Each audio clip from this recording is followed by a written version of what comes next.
The only place you should change that is in the Focusrite controller. Don't change it anywhere else. Jason knows what I'm talking about. If you go to the headphone output and change that desktop audio or playback or whatever it's called, and then it'll only turn it down in our headphones. But anyways. Are we live? I think we're live. Pleasure to have you, Mike. Thank you. An honor, dude. Cheers with your mini Cheers. whiskey. I am sponsored by Jack Daniels. Actually, I'm not, but I was just going to say, holy shit, are you really? I'm waiting for the call, but I told the lady today at the grocery store, I'm like, well, I'm trying to get a sponsorship, but I'm afraid if I did, I'd have to do a podcast like every day, and I'd probably have a real problem after a couple months, you know, so. Yeah. But I'd have a lot of money.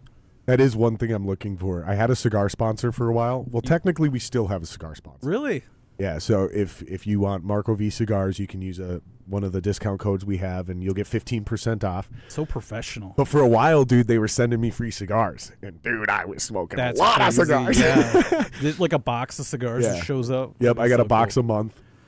Oh, man. And I kept saying, I was like, now I just need a beer sponsor. Then you're set, man. You never have to leave. Dude, if I could get these guys, literally this 3rd Street Brew House, Cold Spring Brewing Company, if I could get them to do it. They sound small enough to want to do it because it's a Minnesota beer. Yeah. Nice. Cold Springs, Minnesota. Oh, wow. If I could get them to do it, man. You're set. Oh, my God. I've always been interested in cigars because when I was a kid, speaking of that, I got some things in the bag. I brought some gifts. Nice. I love gifts. I watched I Love Lucy as a kid during summer vacation, and there's one episode where they go to Cuba. Like I Love Lucy? I Love Lucy, yeah. I loved that show as a kid. Oh, it's so, I don't know. Nick at Night. Honeymooners and I Love Lucy, my dad just forced us to watch it, and at first I'm like, oh, what is this old people stuff? And it shaped my sense of humor in a really old classic way. And so I find humor in the weirdest things, I think, because I watched I Love Lucy growing up, you know. But there was one where they went to Cuba, and she was rolling cigars. Like huge cigars. I remember this one, yeah. And ever since then, I've been wanting to like try cigars ever since I was like 6. You want a cigar? I better not. Here's why. One time I was at a studio engineering, and this guy comes in, and he used to jam with Billy Corrigan in a band called The Marked. I remember that. And he's like, man, we get some Cubans. I'm like, Cubans? This is crazy. And I didn't know how to smoke one, and I ended up like swallowing and inhaling too much. Oh, yeah, you got sick? Halfway through the session, he looks at me and goes, dude, you've never smoked before, have you? And I'm like, no, how can you tell? I'm like green, you know? All right, well, I'll tell you what. He sent me to the bathroom. Someday, I'll teach you how to smoke cigars in private. Okay. And you won't look like an asshole in public, I promise. I wouldn't even know how to light it. Like, I'd be the guy who doesn't even know how to use it. I got you, bro. And honestly, no bullshit. At the risk of sounding arrogant, there's very few people that know as much about cigars as I do. Okay. So if there's anyone not famous who's going to teach you how to smoke cigars and you're going to like get a good education, there's probably not a lot of people other than me that could do that for you. I have a cigar guy now. It's the one thing I can teach you. That's awesome, man. I don't think I can teach you anything about anything else. Just fucking cigars. I'm worried because I get really addicted to things. Not always physically, but I just get addicted with the idea of things. Like right now it's HTML and trying to learn stuff that I should have learned 60 years ago. But it's like that would get me hooked, I bet. Well, maybe. But I'll tell you this. This will put you at ease. So I was a bad cigarette smoker. Dude, you got to kill that. You got to go into the Windows mixer and kill that noise, dude. So that Windows prompt that's coming on, you go into the Windows sound mixer that I've shown you before, and you turn down all those other weird sounds that are coming out. Must be nice to have producers, man. It is, dude. It's such a fucking relief. So you used to do it all yourself? Yeah, and it was I could barely hold a conversation with people, and I was stressed out the whole time. My adrenaline would be pumping to where like I'd need to wind down after podcasts. It's too much. I would literally be talking to somebody, and I had my camera set up going. And I thought they shut off after 30 minutes because that's what a lot of cameras do, the SLRs or whatever. And so I'm like not talking to the people. I'm looking at the cameras. You're not present at all. Yeah, and then I get up and I restart them, and then I found out 3 months later that they don't have to be restarted. They'll just keep going. So I wasted a lot of precious time. So I wish I had these guys on my team. Yeah, it's a relief having somebody back there. Even like Jason, who is learning, it's still nice to have somebody back there, especially when we want to look shit up. You know, It's like that's the noise I'm talking about. So you get your own Jamie Vernon back there. That's pretty cool. So you don't need a laptop in front of you like I have. Right. Looking stuff up. It's bad, dude. It's crazy. But back to the cigarettes thing. I was a bad cigarette smoker, super addicted. I couldn't go 2 hours without smoking a cigarette, and it was bad, like really bad. Like I was fucking like, I need a fucking cigarette. Is I'm that gonna a kill pack somebody. a day? Yeah. Okay. Yeah. And if I was doing podcasts, it'd be like a pack and a half a day. Jeez. So when I switched to cigars, yes, I will. I quit smoking cigarettes, first of all, and then I started smoking cigars again. And I do get cravings for cigars. Okay. Don't get me wrong, but I can easily go 2-3 days without a cigar. Okay. And I will crave a cigar multiple times. There will be times where I'm like, God, I really want a cigar right now. But it's never that like, okay, that well, you aggression. want to kill somebody if they get in your way. Okay. So I'm convinced that it's not even the tobacco or the nicotine that you get addicted to. I'm telling you, it's some other weird shit they put in cigarette tobacco I totally agree. to make it way more addictive than just pure. Because this shit is this is just tobacco. Yeah. There's nothing else they do to this. They just age it. And I smoke a lot of cigars, and I can go 2-3 days without a cigar. That's a good sign. That's like my stepdad rolls his own cigars now because of all those different chemicals they put into regular cigars or cigarettes. I'm sorry. But I'm also thinking, when we grew up, what were we inundated with on the screen all the time? People smoking. I mean, it was worse probably in the 60s, the Mad Men era or whatever. But I feel like we have this idea in our brains that to be cool, we always have to have a white stick in our fingers, It does look cool, though. I'm not going to bullshit anybody. I was going to bring one and just hold it. Hold it? Yeah. But I'm afraid people would be like, that dude doesn't smoke. Because I'd be like, I wouldn't know what I was doing. There's a dude on TikTok who does like band advice shit, for like marketing and like how to like blow your band up on social media. Okay. And I'm assuming he knows what he talks about. Hopefully. And he holds a big cigar that he never actually lights or smokes. Oh, that's classic. And everybody rips on him for it. And he's like, I don't actually smoke cigars. I'm doing this to like mock the bigwigs who's like giving you advice and shit, He's doing the boss hog. Yeah, I tried to get I'm like, dude, give me a P.O. box. Give me some sort of address because I have a cigar sponsor and they make like a 14-inch cigar. That's like huge. Wow. I can't even imagine holding that. The thickness of a toddler's forearm. Like it's just massive, dude. That's some I Love Lucy stuff where she's rolling the huge thing. Yeah. And I was like, it'll make it way more funny. It'll make it hilarious because this thing is enormous. Murph, see if you can pull this up. I forget what it's called, but it's on Marco V Cigars. It's on their website. Just pull up a picture so people can see what we're talking about. Speaking of I Love Lucy, do you mind if I pull out a few gifts from my gift bag? Yeah, do whatever you want, buddy. So I hit the drive-thru at Williams and Sonoma today on the way here. Okay. And I thought I would hook... Oh, there we go. Go to their actual website, because then I'll just tell you which one it is. And you can search it in the background and then pull it up. First of all, do you mind if I put up a neon heart? No, go for it, dude. Let's put it right back here. I need to build a mini shrine. Okay, let's do it. So is this because you're in a heart tribute band? There's that. Actually, everyone in the band has one, and we bring it to the gigs, and we light up the stage with it. So, really? Are you serious? That's hilarious. And then I have my, speaking of Lucy, Lucy picture. All right. Okay, let's put her slightly behind the heart. Yes. And then speaking of heart, I always bring this. This is my good luck charm. This is Nancy Wilson's actual shoe. you can do it whatever you want with it. I think it can just sit here. Not that. It can just sit here. Okay. I don't think. I don't want to know if either of you two perverts have a foot fetish. Yeah, hey, the shoe is staying right here. The shoe is staying right here. I'm keeping an eye on that. We're not taking any risks. I don't want to know any more about you fellas. If I look over and you're wearing it, you're in big trouble. Okay. Then I brought a gift for you. I don't know if you have ever seen the movie They Live. It's one of the best. Roddy Piper. Okay, so we have a fan here. That's good. Can I add this? Merv gasped like a literal teenage girl. He went, So maybe I'll give this to you, but this is a figurine from the movie. No shit. It's one of the newscaster ladies that's all nice. alien blue and all that good honestly, stuff. I probably have seen this movie because I've seen almost every Roddy zombie Piper? movie. Oh, it's classic. There's like a 20-minute fight scene in it. I'm pretty sure I've seen this movie. This is amazing. This is mine to keep? This one? Oh my God, dude. This Anywhere is in the studio. And then we got to find a good place for this. You've got like an 80s vibe going. Are you into the 80s? Because we grew up kind of the same place. Yeah. You're just a little older than me, so you got to actually enjoy it. Seriously, I yearn for it. You were actually like in it. I actually had a real Rubik's Cube, whereas you had the remakes probably. Yeah. So here's a actual Swatch watch that you can give to your girlfriend or daughter or whatever. Oh my God, I remember these, dude. It's genuine. This is sick, dude. Yeah. Well, I bought it for myself, and it was way too small. And I'm like, well, even though I have 8-year-old girl wrists, it's still not going to work for me, you know? That's the second time tonight you've called yourself an 8-year-old girl. Well, I've been doing curls, so eventually I'll be at 10 years old. There you go. Let's see what happens. I love it, dude. Got some 80 shades. That's going to nice. Maybe be something we wear later. So you can wear those. I have regular shades. Dude, these are like... That's Roddy Piper. No, I don't know if Roddy Piper ever wore those. Dude, these are like a cross between Ninja Turtles and Power Rangers. Yes, and Macho Man Randy Savage. Aren't those sweet? Oh, yeah, brother. That's so perfect. Fuck yeah, brother. Oh, yeah. Do you know who Wally the Beer Man is? Oh, yeah, of course. Okay. Oh, yeah. Twins games, Vikes games. I brought you an autographed card No way. of Wally the Beer Man. Holy actually shit. Signed by the man himself. Where the fuck did you get this, It's a long dude? story.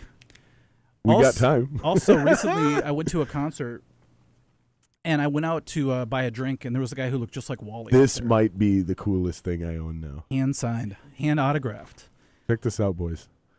Pass it around. For people that don't know who he's talking about, for people who aren't from Minneapolis, Wally the Beer Man is a legend, a local legend, who served beer at Vikings and Twins games for basically 40 years or Forever, something like yeah. that. And sorry. he never properly retired. He got fired because somehow... Which camera? Oh, yeah. And somehow he got, like, fired as, like... Because he sold...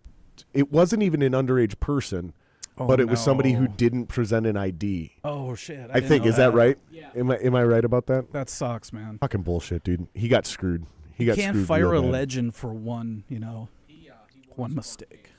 Okay. Yeah, but I don't think he ended up going back to work. After it all ended, I think he just ended up, like, retiring. Or he came back for one more game and then retired or something. He had one final game. Well, what's crazy? Oh, look, we have chat going on. Yeah, we got What's a little up, bit of Hannah? chat. Wow, John Zilke's here. I don't want to turn this into my podcast because I just sit and talk to everybody and play guitar and stuff. So, last gift. I don't know who drinks or. That's probably why you. You guys drink? I drink. I'm not a big drinker, but I do a little bit.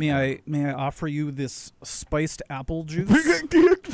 Dude, I'll do some. Dude, okay. Honestly, I love decorative. Fireball. So check this out. I love Fireball, and here's a I will sip some of this tonight. Just a little. But I have a confession to make. You got sick on Red Fireball. Hots. Okay. Drinking Fireball while snow blowing in the middle of the winter is one of my favorite, like, Sounds awesome. Zen moments. Holy. Because, like, usually I'm listening to a podcast or music, but even if, like, I forget, because sometimes that happens, I'll notice I'm like 40 minutes into snowblowing and I haven't been listening to anything, and I'm just like, there's something just peaceful about it. Nobody can bother you. I don't know what it is, man. I really enjoy snowblowing and drinking Fireball. That's an interesting combination, man. It's a weird thing. You should keep one of those in your car in case you break down, too, because it'll probably keep you alive for a while. That's a good idea. Or you start eating yourself, like the Donner Party. Isn't that the deal? There it is, dude. It just came up again. The Donner Party? Yeah, dude, this keeps coming up. We're in sync. This is synchronicity for you. Someone was talking about this on a podcast recently, and then I was listening to another podcast about how often references to the Donner Party come up, and I was like, that's weird, because I was just listening to this I think it was Rogan, maybe. Yeah. And they mentioned it. And now you just fucking brought it up. I think Rogan brings it up like once a week for sure. Between that and Hitler, it's like only a matter of how long it takes for a conversation for a Hitler rep. What's the term for that? Very true. Oh, yeah, the Hitler effect. No, there is a word for it. Yeah. It's Murph, look this up. What is the phrase for? Basically, it's like a weird, like, timer. It's a way to, like, every conversation will eventually distill down into somebody making a comparison to either Nazis or Hitler in some way, shape, or form. No, that's it's Kevin not Bacon, that. I think. It's not the 6 degrees. It's like a doomsday clock for Hitler, but it's when you're arguing and someone eventually says, "Oh, you're just Hitler," Yeah. That's like the simplest version of it. Yeah, 100%. I think it's easy to go that way because it really proves your point. Or at least tries to. Well, they used to shut people down with that shit. Yeah. Now it's like, You might shut somebody up, but you don't shut them down anymore. Now they just revert back into a corner. And I like that when power is taken away from some words like that, because you're like, we grew up in a certain time where it was the George Carlin, the 7 words you can't say. Yep. And just being able to bring it back, but with good intent, I think is happening now. Yeah, slowly. I'm definitely in this new camp, but I started this a long time ago, like literally 7-10 years ago. I was like, these are my 2 things. Hipster. The actual N-word for black people, we don't say that. That's a bad word. That's been erased. And the F word for gay people, we don't say that. Those are 2 really bad words. Those are 2 really bad words. But like retard, still on, always has been. It's coming back. It never stopped, dude, because it's a musical term. It went underground a little bit. You know what I mean? It starts from music, though. I don't know how it got conflated with mentally ill people, because you would never. Who calls a retarded person retarded? That's super fucked up. I know. What's wrong with you? You call your buddy retarded when he's being a retard. Younger people, I don't think, realize that. I think somebody used to just do that. I think somebody stole that and turned it into an actual comedy bit. I've been saying that for years. I had a friend who used to take advantage of that whole thing. He would go up to people. He was kind of a bully in a weird way, and he would listen, and someone would say, "Dude, don't quit being retarded." He'd go, "Hey, my brother's retarded." And he looked really pissed. He was a tough guy. And they would back down so quick. And I think that power kind of found its way into society, I literally have a cousin who's retarded. Yeah. And I'm I get it, man. I have a couple family members who are, we don't even say retarded. We say mentally special or touched, or slow. I love the word touched. Touched. I'll still say it to people, and they really don't know what I'm saying. I'm like, dude, are you touched or something? He's like, what? What? But yeah, my cousin, sweetest guy in the world. Blessed, they say in the South. One thing I realize is him with special needs, I bring him places, and he enjoys every second of anything we do. And anyone else I hang out with, we go get pizza, they're just like, oh, pizza, who cares? And then we just, but he's just like, oh my God, this is the best thing in the world. I'm like, that's that Shane Gillis joke, dude. Oh, really? Yeah, have you heard this? He probably would have covered that, yeah. Shane Gillis is like, I don't know about you guys, but I'm just going to say it. Guys with Down syndrome, they're always having a good time. I did see that, yeah. Everything they do, it's the fucking best day of their life. Yep. They're always happy. They're always in a good mood. Doesn't seem that bad. Oh, man. Him and, Sam Tripoli, just the way they're the Downs are rising, they're finding their power. And I'm like, it's good, man. It's just a different way to, I don't know, proceed with these really touchy subjects. I kind of like that. I would hate it if I was here right now and you guys were, judging every word I said. I'd be out the door. No, this is the opposite of that forum. So one thing I want to ask you, it's Goodhart's Law. Goodhart's Law, short for Godwin's Law of Nazi Analogies, is an internet adage asserting, and as an online discussion grows longer, the probability of comparisons involving Nazis or Hitler approaches. Yeah. So it's called Goodhart's Law. Or no. What is it? Godwin's Law. Not to be confused with Goodhart's Law. Godwin's. My bad. I read that wrong. Interesting. Speaking of that, I like your Jesus poster up there. Dude, everybody thinks he's holding a shotgun. I was just going to say, is he holding a rifle? No. Something's going on there. No, that's just straight up Jesus, dude, just looking over us, man. I thought he had a rifle and a whole bunch of ammunition in the other. I mean, he could have it. I don't think he needs it. He's got mine bullets. I mean, I think he would hunt, though. Yeah, for sure. If he were in modern day, if he were here now, I just don't know if he would rifle hunt or bow hunt. It'd be weird to see him shoot like a lamb, though. That's just my thoughts. I don't know. So let me ask you, man. I want to get to know you a little bit. Oh boy. And I recently discovered your channel. I would say within the last 4 months, 5 months. Mm-hmm. Your name has come up a lot over the last year. I told you that before. I got a bunch of buddies who are a huge fan of yours. That's so cool. And a lot of people were like, oh, dude, you got to have him on the podcast. I was like, that's never going to happen. I was like, I bet you I got to have 10,000 subs before that dude comes on my podcast. But luckily, through 6 degrees of separation, just the right things lined up to where I was like, if I message him, I might actually pop up. And that's one of the keys on this social media shit, right? If I would have messaged you out of the blue 6 months ago, I guarantee you it would have went into some junk folder and you never would have seen it. Yep. But I waited. It wasn't even methodical. There was no intent behind it. It just happened. The stars aligned. And I was like, oh, that's that guy. Holy shit, hold on. And then I messaged him and I was like, And then you responded right away. I was like, holy fuck. So here we are, like 60 days later or 30 days later. Thank you for coming on. Yeah. It's a legit honor, dude. I really appreciate it. Can I say I feel bad because I was kind of being really touch and go about it? You probably noticed. You're like, dude, I sent you this whole package and email to read, and I'm just like, oh, okay, yeah, I read that. And then I read it the other day. I'm like, oh, there's a whole bunch of instructions that I skipped. You know, I didn't know it was going to be live. Dude. I had all these different, ideas about it. So I apologize. It's all good, dude. I mean, it's hard, right? It's hard. You get a lot of people reaching out, doing a lot of things. I get like 50 emails a day from, I think it's all like fake people, but they're trying to get me to click a link or something. But they're all like sponsorship opportunity with, Auto Blow or, whatever. Just all these different products. And I'm just like, I don't know if I want to go down that road quite yet. Right. Unless it's a cigar company.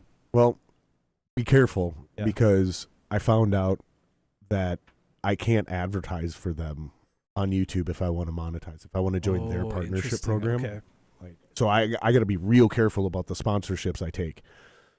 Because, talking about something too soon in a video, demonetized, not eligible for the program. Like all kinds of weird shit. Yeah, so it's like that directly affects your ads. And anyways, I thought it was really cool that I was able to get you on. And there's a lot of people I know that are legitimate fans of you. So I wanted to try to at least do some justice, because like I said, I haven't watched your podcast. I didn't know you had a podcast until I think like maybe last week or the week before that. I was watching one of your videos and you mentioned getting the drummer from Quiet Drive, trying to get, or no, the guitar player from Quiet Drive, trying to get him on your podcast. And I was like, oh, he also has a podcast. And I hadn't had the time to like get through and find it all, but it's not as cool as your podcast. I mean, this is a wild, this is high level stuff, right? I mean, thank you. It's not, but thank you. The only thing I have on you is I have a neon sign that I ordered from China or something.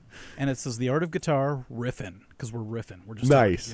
That's awesome. I thought it was clever till it showed up and I hung it up and I'm like, that's kind of cheesy actually, but it's neon blue. It's like blue and pink, so it's got that 1987 vibe like you kind of have here. So I do dig the 80s vaporware. What do they call it? Vaporwave, vaporware. Yeah, the kind of music and the backgrounds and all that they have these days. Yeah, like dude, I should play you that song after we're done. I'll play you. I made this vaporwave song. Really? I did it on my phone using like this app. Oh my God. Where they give you all these samples, and I like kind of like DJ'd it together, and you cue it up like 2 bars into here, and then you play this and time it up, dude. It's kind of badass. You made it all on your phone, huh? Yeah, literally. I'll send you the app. It's fun. Wild. Like when you're fucking around, you're bored, like waiting for a plane or something. You can sit there and like make music on your phone. It's fucking fun, dude. I thought you were gonna say you like spent $20,000 on like a Jupiter synth. No, like you did all this stuff. It was free. I just typed it up, and it was and the best song I ever made was the free samples they give you up front. You can buy packs for like 99 cents, $1.99, and they come with all these different samples and loops and shit. Can't believe what's available. I forget what it's called, but it links up with you know what Machine is? Nope. Like pad with pads on it and stuff. Yeah, and it like hooks up perfectly with Ableton Live. Ableton Live, I've seen those. It's pretty badass if you're into that. I tried it for a while and I just saw the lights and I got really transfixed on it. I'm just like pew pew choo choo. I can see why people would love this, But I'm just used to old school stuff. But whenever I try it, I can see why people flock to it. I'm still using tube amps. I'm just kind of old school like that. But I do have an FM9 modeler, which is incredible. I just had a bad experience a few times on stage with a Kemper, and I'm just like, man. You did own a Kemper. Yeah, I still do. I thought I saw one in the background of one of your videos. Remember, we were watching one the other night. I threw one of your videos up because he was like, oh, I've never heard of this dude. And I was like, we'll throw one up. We were cleaning and shit. What's wrong with you? And we threw one up. And I was like, I think that's like, and you have one of the original Kempers where they look like a weird computer brain thing. Yeah, it looks like something from some, old school Spielberg movie or something. Murph, pull up the original Kemper modeling amp. It looks like you could have fit fucking knew I saw one of those, and it was out of the corner of my eye. Yep, it was in a down flash. On the bottom, Yep, I fucking knew it, dude. Yeah, I went that route for a while. I used it live too, and one time I'm going to do a whole video on it. But I was going to go for a solo, and it just stopped working because somebody like bumped the cable going into the foot switch, so I had to restart the whole thing, and it came on right as the solo was starting. And after that, I'm just like, I can't do this anymore. No, actually. Starting, so I knew the solo was coming up. There it is. Yeah, I fucking knew I saw one of those things. It looks like some strange. Yeah. something you'd see in a movie, like an old Buck computer Rogers brain or something. Yeah. If that was on a body, it could be totally a robot head right there. So this is wild. Just I'm not reading any comments like in real time. But and you see them up there. Yeah, that's wild. But thank you everyone for commenting. We'll definitely dive into comments. But yeah, it's up to $2,300. I should get it back from my friend and sell. Well, and now they do like a rack mounted version, so it doesn't look anything like that anymore. And a foot switch version that you could just lay on the ground. Yeah. That thing's incredible. Don't get me wrong. If you're in the studio. Well, and I've heard some weird shit about this, and I'd like to hear your thoughts on this. Sure. I've heard one of the reasons that people don't like that is because the cab emulation sucks. So, or it's I'm probably gonna fuck this up. Mm-hmm. So, guys, if I'm saying this backwards, give me a pass. I do this a lot. If you give me two options in enough time, I'll flip them. Yep. I don't know why. It's like some version of like dyslexia or something. I have the same thing. If you literally give me two options, black or white, and enough time, I'll tell you the opposite. That's why I suck at coding. Yeah. But basically, it's the cab emulation. Like, you need it off to sound good live in a room. Yeah. You want it on if you're DIing out for recording or something like that. And most people fuck that up. Most people, and so it's a simple one button. That's the problem. Is everything is like a menu, and when you're on stage, I just want to bend over and turn up the dial. That's me. I want it simple, but the cab emulation is really important because if you're not going into a speaker, because I was going into the speaker. And so I just went direct into that. It sounded great, live. But if you're going right to the house, monitors and the PA system, if you don't have the cab emulator on, it sounds like 9 Inch Nails the whole time. Yeah, like kind of weird, like not just distorted, but like a smushed distorted. Like and it can be really grating too because it's direct and it just sounds. If you've ever hooked up a distortion pedal even into a soundboard, it sounds like a chainsaw is murdering your grandma, basically. Now, I've heard from some guys that I really respect that have got a little bit more experience in specifically touring than I do. And they said what they've kind of stumbled across, and they got this idea from somebody legit big. I just can't remember. He said it on the podcast. I think I got this from John Riviere from By the Thousands. Okay. When I had him on the podcast. I think that's who it was. And they got this from somebody much bigger than them, but they're kind of zeroing in. And he sold me. As soon as he brought it up, I was like, yep, that's the answer. Yeah. And it was basically use your favorite tube amp for your actual, like, warm, clean tube tone. And then all of your other processes and modelers you run on your modeling amp, and you run that through the effects channel on your actual tube amp. Yep. And then you kind of get the best of both worlds. That's and incredible. As soon as he said it, I was like, yeah, that makes sense. Do you also have $8,000 to do that with? That's the problem. Not literally $8,000, but you get my point. Yeah, if you have a really great tone just from the head, and then you could use your effects loop for any delays or choruses or anything like that, you're right, it's the best of both worlds. Can you give him a little bit of extra gain, Murph? Yo, check 1, 2. You mean my 8-year-old girl voice isn't No, cutting you have it? a great voice. That's one of the things I wanted to tell you about with your channel. Yeah. So I started watching a lot of your videos, and like I'm not surprised that you're a successful guitar teacher because you do two things incredibly well above and beyond your playing abilities. You do two things incredibly well. And I played guitar for a long time, dude. How many years? Basically 20 years now. Wow. About 18. That's I started legit. at 12, and I took a lot of breaks. I'm a pretty solid. I'll give myself like an A- as a rhythm guitar player. Sure. As a lead guitar player, it's like a C-, maybe even a D+. Like It's pretty rough, right? I'm still better than most guys, but I'm also very harsh on my how I evaluate myself. Okay. One of my best compliments I got was recently at our show as a drummer. Mm-hmm. He goes, "Dude, that was way better than I ever thought it was going to be because of all the self-deprecating talk you do on your podcast." And it's like, yeah, I would way rather do that and undersell it and over-deliver than the other way around. Yeah, you don't want to go do it big the other dick. way. Yep. And then people are like, "He's okay, I guess." That's why you can't send dick pics. It's like if you angle it right and then they see you for real, it's always a disappointment. I mean, you can. You can if you want. Just have nothing in it for scale. Don't have your hand in there. It's risky. Yes. Just some advice for you guys. No, but I've tried to take a few lessons from people, and one thing two things I thought you do better than anybody I've ever heard do any versions of lessons, whether it's somebody I heard in person, a pro who does those like old school VHS tapes that you and I probably watched when we were kids. Yeah, for sure. Or any other asshole online, right? Yep. Is first of all, the way you explain things.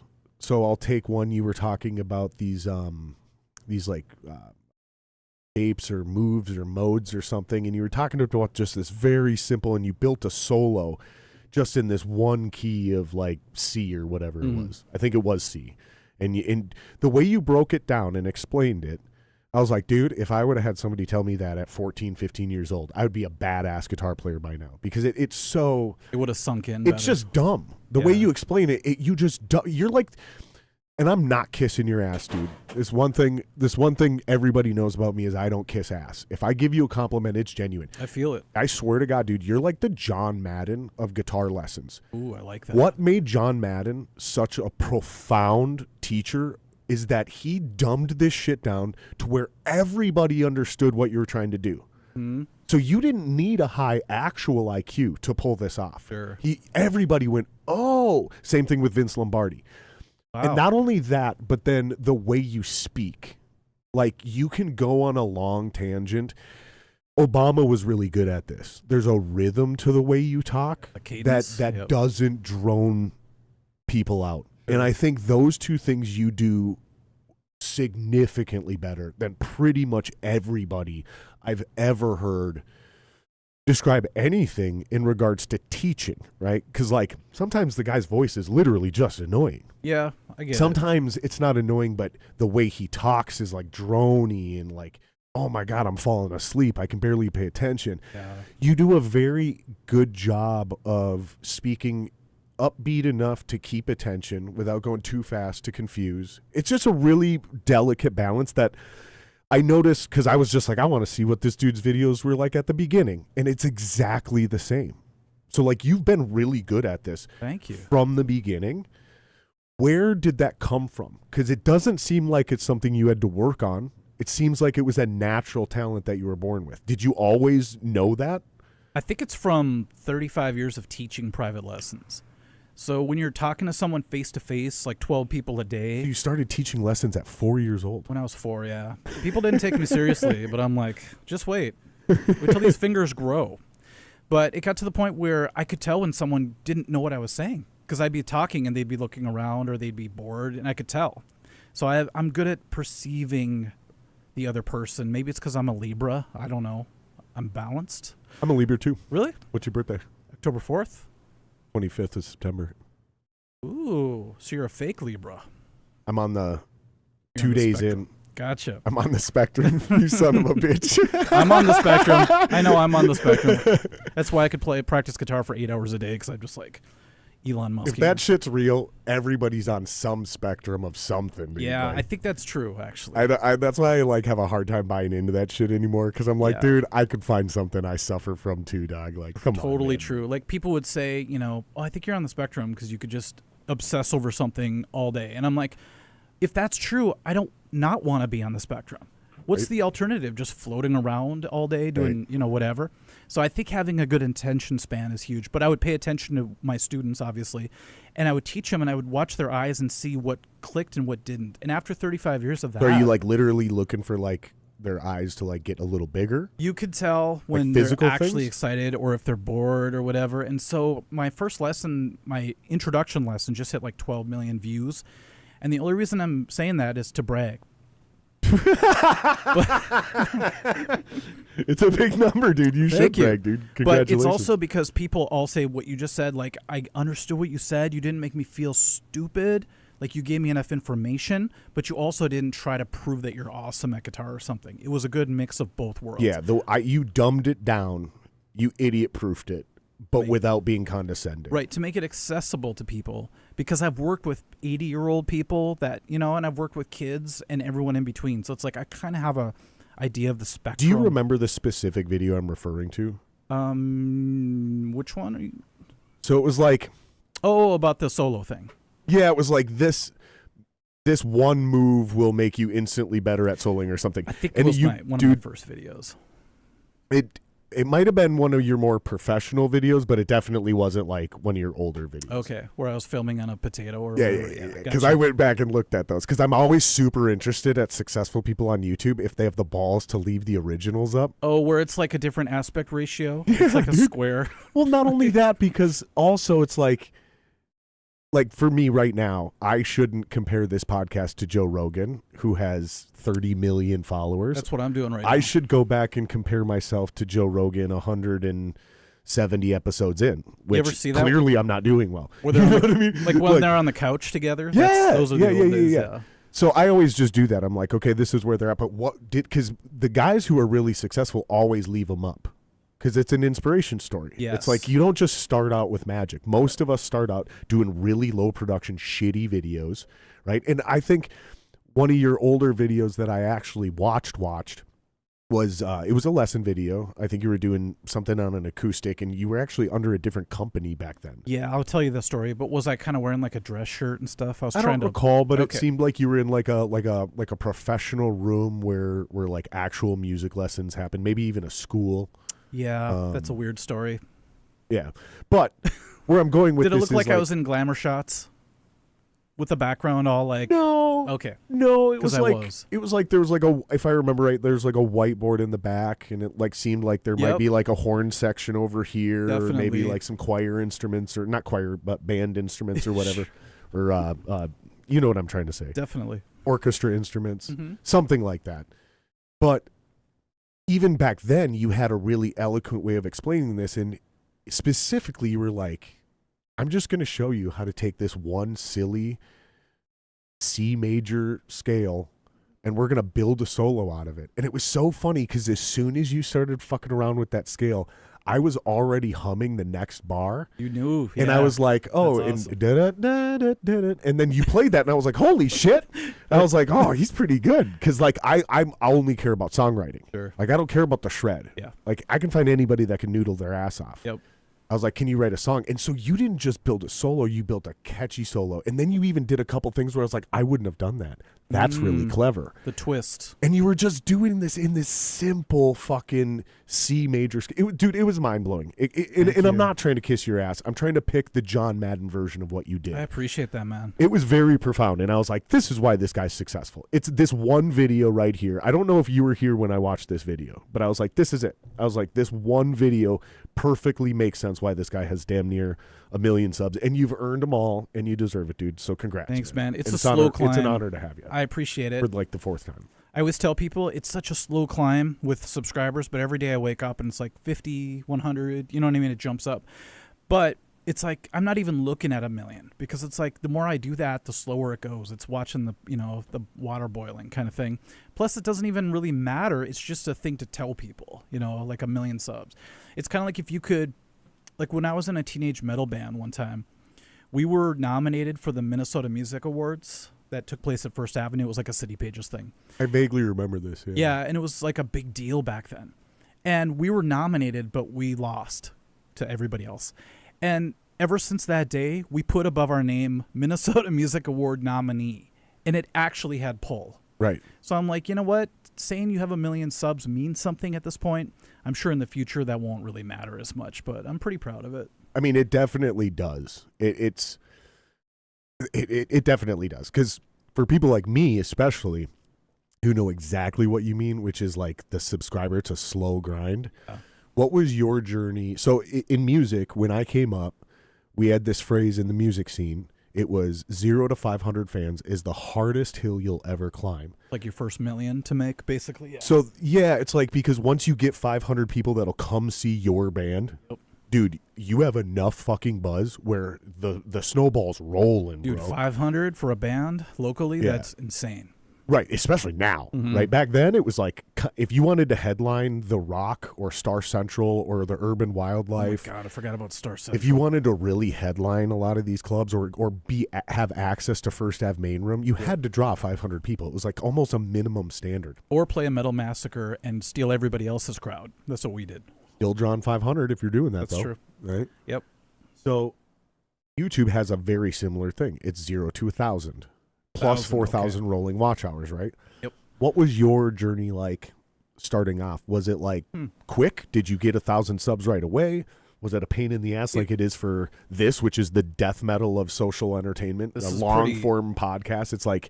This is like, punk rock here. I love it. It's very slow grinding, though. Like, I could niche it out, and I could, like, tell exploitation stories of the road and, like, go for sensation. I could do that, and I'd monetize way faster. You get really political all of a sudden, and all of a sudden have a huge base. Yep. But, yeah, it was totally an overnight 6-year success for me that I started putting out videos of my students. You know, like a student of mine would play Eruption really well, and he's like 10. I'm like, let's just put this up on YouTube.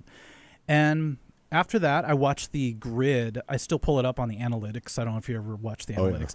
It's a flat, not anymore. I can't. It gives me anxiety. Yeah, it's kind of it's a flat line for 6 years. And then I put out a video called "You're Probably Playing Enter Sandman Wrong," and in the video, I play it wrong. On purpose? No, I taught it. And somebody the next day on the comment section... Were you not letting that, what is it, the G string ring out?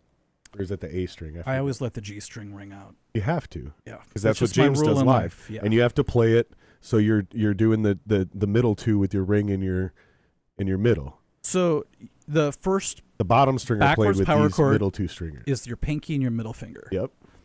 And so I taught it wrong, but my video was called "You're Probably Playing It Wrong." And you played it wrong. So I'm the asshole. So the next day, I get comments. Got a lot of engagement. No, people are like, "Dude, you're playing it wrong. I don't know why you're making this video. You're not even doing it right." And I go, "This is how it says it in the tab book. What are you talking about?" But the tab book is wrong. That's a whole other thing. I think I seen this video back in the day. Yeah. So I basically pull up this video of James playing it live. Murph, pull this video up. You're probably playing Enter Sandman wrong. And James's fingers are backwards, like this. And I just like, okay, now I have to make a decision in life. Do I pull the video secretly in the middle of the night, hoping nobody notices, or do I make a retraction video? So I made a retraction video because I couldn't live knowing I did that. Smart. And I said, "You're a good man, I sir." said, how to really play. There it is at the top. That's the one, my very first video that got over 1 million This is the views. retraction video, though. Yeah, that's the one that got me play this. on the map. Mike here from The Art of Guitar. Young Mike, I have so much to warn you about. Murph, just go. Jason, show him how to fix the volume to the headphones in that focus right. I hate to admit it, but I don't want to give you... See, I'm using a 58 back then. And have you run with it? I feel kind of bad. The video had about 17,000 views, but there was a lot of people who said, "Oh, it sounds better this way." This is me eating crow, and basically. I feel bad, but I had to pull it. Because you barely it's not look the way any James older. Actually plays it. But I will say, because I'm gonna keep running with your joke here. You look more Asian back then, dude. I don't know what happened. I like. I think it's because I haven't been hanging around my mom enough. Watch, she's the Korean one. See how you have to know the first finger to so hit that's this not last right. note of the So that's riff. how I taught it. So I thought I had it figured out because I heard so pause G this. ringing Pause through this. the whole thing. Okay. Pause it where I look. And then you can turn it up now that you fixed the Look how far away that headphones. 58 is. Okay, now not all the way up because it's still going to be too loud. Like, yeah, that's good. Now, I know what you're about to show here. You're going to say where your pointer. Get rid of that chat. Well, where your pointer finger is correct, but on that A string on the 7th fret, that needs to be your pinky. No. And then what he does is he lets that G string ring, and then he hits on that E string. It's his ring finger and his middle finger. No, you're going to crap your pants. Are you ready? It's pinky, middle finger first, then it's ring index finger for the 6/5. Wait, what? I know. Okay, let's see this. Yeah, because now this is fucking my whole brain up. Because I thought I knew how to play it. You want to see James do it actually instead of me? It's just farther in your video? No, just pull up. Oh, no, I just have a still of it, I think. Can you pull up, sorry to make demands, Metallica Enter Sandman Live, and I could tell by the thumbnail which one it's going to be. Dude, I need producers. It's fun. It's so fun. Scroll down until it looks like a real close-up, and it's kind of yellowish looking. Trust me, I had nightmares of this video. Keep going. I'm totally gonna know it when I see it. Yeah, keep going. Sorry, this is always the annoying part for listeners. Like, keep scrolling, keep scrolling. That one right there at the very top. Keep going. That one right there. The first 10 seconds, if you watch it, I don't know if this is going to get you to... Oh, you can just see it from here. Look at his fingers. Holy fuck. See? So and that's we're when either having a Mandela effect moment or he switched the way he's playing it. I believe because in the Mandela I know effect. for a fact there's an older video of him when he's younger, and he plays that E string on his middle two fingers. So interesting. So that would actually make sense. So too. the G, yeah, right. Mm-hmm. Ergonomically, it actually lines up perfectly. Yeah, and that's how he played it. Look at that. You're right, though, dude. My heart 100%. dropped the second I saw reality, and I'm like, oh. Same man. effect though. The whole point to the story is, oh wait, is that in drop? He's not playing that in drop. He plays everything now a half step down. Metallica does for the vocals, I think. Okay, yeah, I think you're right. I've never seen that headstock though. That's pretty badass. But yeah, so I had to make a choice. Do I just keep going with what I thought was true and just be a fraud, or do I admit that I screwed up? So after I put out my retraction video, I thought I was going to lose all my 400 subscribers at the time. At the opposite. I wake up, I go through my comments. Usually I had 1 or 2. 200 to 300 comments. Boom, boom, boom, boom. I'm at Barnes & Noble on my laptop going, holy shit. And I'm trying to answer. Are they coming in real time? No, but overnight. That's what happened. And I thought they were all going to be like, fraud. You don't know what you're talking about.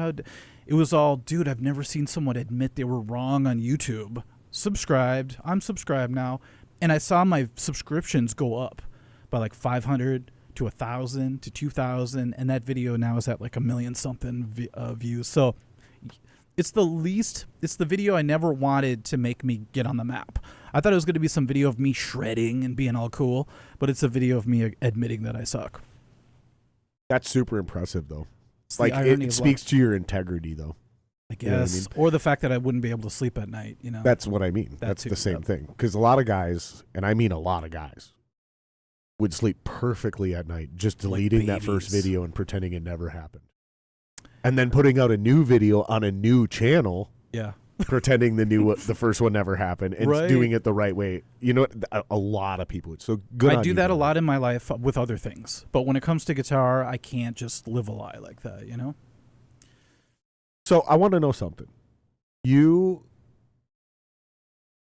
have been doing lessons for a long time, teaching guitar for a long time. You said 35 years. Yeah. So you literally started when you were fucking 14, 15 years old teaching other people? Well, remember I'm 76 years old. I thought you were 39. No. That's why I said you were 4. That's you. No, you're 32, I think. No, I'm fucking 40, bro. Here's the best part. I'm going to keep this gag going until I put out my health video, because I'm going to say, this is what I do to stay healthy. I drink Jack Daniels. I go to podcasts where people are smoking cigars. It's hey, at least the wind's blowing away from you. That's true. That's true. We learned that lesson. I got a couple of people high. No bullshit. Hotboxed. Well, not even hotboxed, because we left it open. But like 2.5 hours in, somebody's like, dude, I think I'm fucking buzzed off those cigars. And the first time I was like, there's no way. There's no way that could be possible. The second time I was like, okay, I think there's something to this, dude. What's happening? So we just put that fan there, and now it just takes it out the back of the room over here. Man. Yeah. Your dog's over there just like running in circles. It makes it a little chillier in here in the winter, but I like but it. We That's got why I brought the jacket. We got 4 grown men in here. We're fine. I was like, do I bring the rock jacket? Because this is what I wore on stage back in the day. You look like a stud. Mark Mallman? Do you know Mark Mallman? I know the name. He gave it to me because I was in his band, and he's like, dude, you look lame. Throw this on. I'm like, okay. And I covered up. What band was he in? It's just his name, Mark Mallman. He's got his name on First Avenue. He's got a star. Look him up. I know you interviewed Ryan Smith. Yeah. And he was from the beginning with Mark Mallman. It's a whole circle of people. Yeah. And then when Ryan got in Soul Asylum, I'm like, holy shit, it can happen. I had fun with Ryan. Yeah, it was like 2 years ago. I was looking through your whole. I was stalking you. Oh, that's good though. I'm like, do I go in? No, that's smart. No, that's super smart to do. I was gonna go super like crazy and watch like 10 of your podcasts and just get to know everything. There's Mark. So he's a big name in Minneapolis, and he actually has a big song called Minneapolis. He looks like a total fucking weirdo. I should definitely try to get him on the podcast. He's weird in the best way. Yeah, you would. I love weirdos. He would captivate you for like 6 hours. The weirdos and the freaks are my favorite people. Yeah. Because I've never had the balls to completely let go.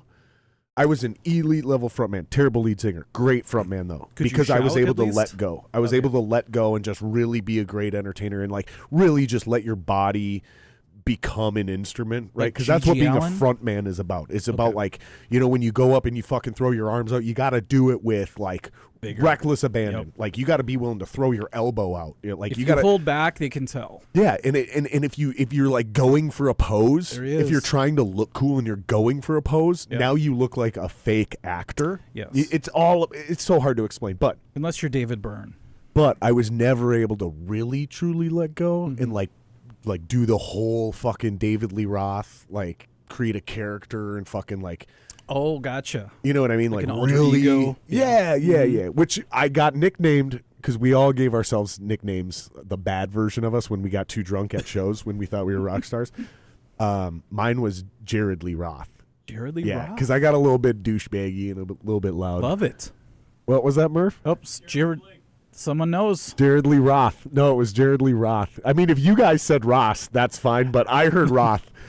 If you guys said Ross, we all got the same joke, but the timing of that, because he's definitely not seeing this in perfectly real time. So I love as it. soon as I said this, as soon as I brought this up, he typed that in, and it. Dude, we all Perfect need that, timing. I think. You know, someone brought up a good point when I started making songs in the style of other bands just for fun. I'm like, I feel free when I do that because I don't have to worry because it's not coming from me necessarily, even though it is. I could put like Dave Mustaine's voice on something and it could be like, hey, this is a fake Megadeth song. But it takes a lot of pressure off you. I mean, Watch him become a god. and it's That's shout out to my little brother. Shout out to you, Jackson. I love it. What about Hello You brought Me? up Megadeth, not me. Not me. I didn't do it. Dude, I think anyone can do a good Dave Mustaine. I used to be proud, but it's like I think anyone could do a good Dave Mustaine. Can you guys try it back there? Hello, me. Meet the real me. I don't know that anybody can do it, Okay, just me. but It's not even good. I think I love the idea that everyone should try. Yes, even Like your everyone should just go for it, because I think he's one of the best like theatrical performing vocalists. just with his voice, you mean? Yeah, like Yeah. what he is executing, the manipulation of his I don't care what you think of the tone of his voice, because a Right. lot of people are like, he's annoying. That's not my point. Right. And when I go, he's a great vocalist, vocal performer, people go, I don't know about that. I'm like, you're not listening. Yeah. If this were theater, he's the greatest villain That's a great in the point. history of theater. I never thought of that. Like what you said, hello, me, Yeah. meet the real. Like, dude, he goes up and down and uses every fucking, like, better than any actor, any comedian in human history. Yep. Dave Mustaine has learned how to manipulate every fucking tone and timbre and vibrato and falsetto, everything. He has Yep. run the gamut with whatever his vocal cords are capable of. He's done it, except for, you know, Yeah. like screaming, like, you know what I'm saying? I Like, think like Phil Anselmo or something. Yeah, I yeah, think yeah, he yeah. has to protect his voice now. You know, all my favorite rock stars now and metal guys are like 70. Not that he's 70. I don't know how old he is. But I think you're right. Like he knows his limitations and he does everything within it as much as he can to bring out whatever. And you got to respect, you know, his career. Holy whereas shit. somebody who's one of my favorite vocalists gets a lot of shit, but still, to this day, James Hetfield is thought the you were saying exact Billy opposite. Square. James Hetfield is the exact opposite. James Hetfield knows exactly what he can do and keeps it perfectly in that pocket like a great drummer. Mm-hmm. Keep it in the pocket. Push it a little bit. Don't push it too much, otherwise you'll embarrass yourself. That's James Hetfield. You'll get Just like yeah. just like right here. He knows where his voice will break and he keeps it right, Right. below that. For Right. sure. And yeah. it's definitely changed, so I'm not talking about like new James Hetfield versus old. I'm not doing that. I'm just saying like, Dude, and Justice for All, when I walked in and saw that poster, that changed my life. And his voice during that time was just when you walked in this podcast studio, it changed your life? no, but the Seeing album that changed my poster? life. We'll go with that. But it got to the point where it's just, I'm a new man. Me too, though. It got to the point where I'm like, Yeah. James's voice during that era, there's no beating that because it's got the cutting Yep. aggression. And then somewhere along the line, I think he was like, I can't do this for the rest of my life. Yeah. I can't sing Blackened like this anymore. So he Yeah. went into this, like, I think he took vocal lessons. Well, he blew out his voice on the Black Album tour. that 3-year tour. Yep. He blew out his voice and got a new vocal coach and completely switched the way. And that's why he's like, "Ah!" Yeah, that's got why a he's that different guy thing. now. Yeah. It's almost half falsetto when he goes high now. Yep. To protect his vocal cords. Yep. That makes he sense. He does almost none of the Yeah. like he used to do. Man, I was lucky enough to see a few. Have you seen them live, Metallica? Yeah. How many times? Are you one of those guys? I should preface this by saying that I am also a massive Metallica and James Hetfield fan, to the point where like James Hetfield is literally the reason I started doing music. Him and Marty McFly. Same. Right? It was literally like the big speaker. I was like, I want to be that guy. Yeah. Right? It was the first time in my life where I was like, that's the guy I want to be like. For the rest of my life, that's the guy I want to be. Michael James J. Fox? Hetfield and not him, okay. Marty McFly. Sure. Specifically in Back to the Future 2. Is that why me too? Because of the girlfriend? Hello? I think, I like the girlfriend in the sequel better. But no, I'm a fan of the first one. Okay. The first Jennifer, I think she's way hotter. I like her. I bought my best friend a cameo of her back in the COVID days. Yeah. That was okay. weird. Well, let me answer your question. Sorry. So you're fine. I've seen them for sure twice where I remember it, and at least 3 or 4 times total where I was on. So I don't really like remember. 5 times total then? For sure 3. Young James. And I only like remember Linda Blair. twice. I only remember twice. I remember when they came into US Bank Stadium. That's the one I remember the most. And then the second one I remember is when they rolled in with, I think it was Kid Rock and Seven Dust, and they played like 3 consecutive days, and I got lucky and scored tickets to the 3rd day, and then ended up doing a bunch of mushrooms and acid, and don't remember anything other than Seven Dust. I remember Metallica, but I can't like tell you anything about like what songs they played or. People forget how big Seven Dust was. But were you on acid when you saw the Justice Tour? Like, did you see them when that statue crumbled? No, I was too young. I was 4. I would have shit my pants and run out screaming, I think. Okay. I would have been on acid, but no, I was 4. That's crazy. Were you there? No, did you see the Justice Tour? I saw the Black Album tour, and it was my whole band, my old metal band. We're all in the same row, and it changed our lives. Like, Metallica comes out, it was that Octagon stage or whatever, and Lars hits his kick drum, and it was like, boom! It was like an explosion, and all our DNA shifted after that. You know? Right on. And they came out, and they played Creeping Death, and we're just like, we're seeing all these songs live, and Kirk Hammett's right in front of me because the stage came out into the crowd and stuff. It was like a life-changing concert. Then after that, I saw him with Guns N' Roses, and it was like a monsoon outside. It was crazy, the Metrodome. And Faith No More Who opened. headlined that night? Guns N' Roses. Unfortunately, because Axl Rose was like getting a blowjob in an airplane when they were supposed to go on, and they're like, okay, well, they'll be here any time. It took like an hour and a half, I think, before they finally showed up. But Faith No More opens, and we're so far up on the nosebleeds that they're playing, and the drummer would hit the snare, and we'd hear it a second later. It was so bad. Yep. And then Metallica comes out, and James had a broken arm or whatever in a cast, so he had John Bush from Metal Church playing guitar for him. And it was insane. Then I saw him once with Lamb of God, and then the US Bank Stadium I saw with Avenged Sevenfold. That was pretty badass. And then I just saw them recently in the Circle. We were in the middle. Oh, at the really 72 thing? Yeah, that was pretty cool. It sounded worse inside the pit, the snake pit, than outside. US Bank Stadium is a wonky place to see a concert. It can There's be. too much concrete, first of all. They need to put literally like this shit. Yeah. They just need to put that on every fucking pillar. Every single flat cement surface. Just put this sound, anything. Definitely. Just literally anything. Yep. Put a towel that you paint the face of a Vikings player on and wrap it in 2x4s so there's a slight 3-dimensional shape to it and hang that fucker. Definitely. Anything is better. Yep. Just purple foam would be better. Like Definitely. anything would work. But if you get in the right spot and you're near enough to one of the speakers, the speakers there are incredible. Well, it depends on the band, because what Metallica did is they had these towers that came out. Yep. And so even if you were way in the back, it sounded incredible. The line arrays, yeah. But the $1,000 ticket or whatever to get in the middle sounded like shit. I remember being there, and I was just happy to be there. Don't get me wrong. But Pantera's playing, and the night before, we saw them at First Avenue. It's not Pantera. I'm sorry. I know. I'm sorry. Half of Pantera. I can't do this. I can't do this, you guys. It's not Pantera. Pantera .50. I I don't know what we should call it, but it's not Pantera. It can't be Pantera. How about just Pant? Because it's half the band. But they come out at First Avenue, and it's the Pants era. Pant just doesn't have the same kick as Pantera. But I'm like inside First Avenue against a rail. Pantera comes out, and I feel the weight of the whole crowd pushing me into this freaking rail.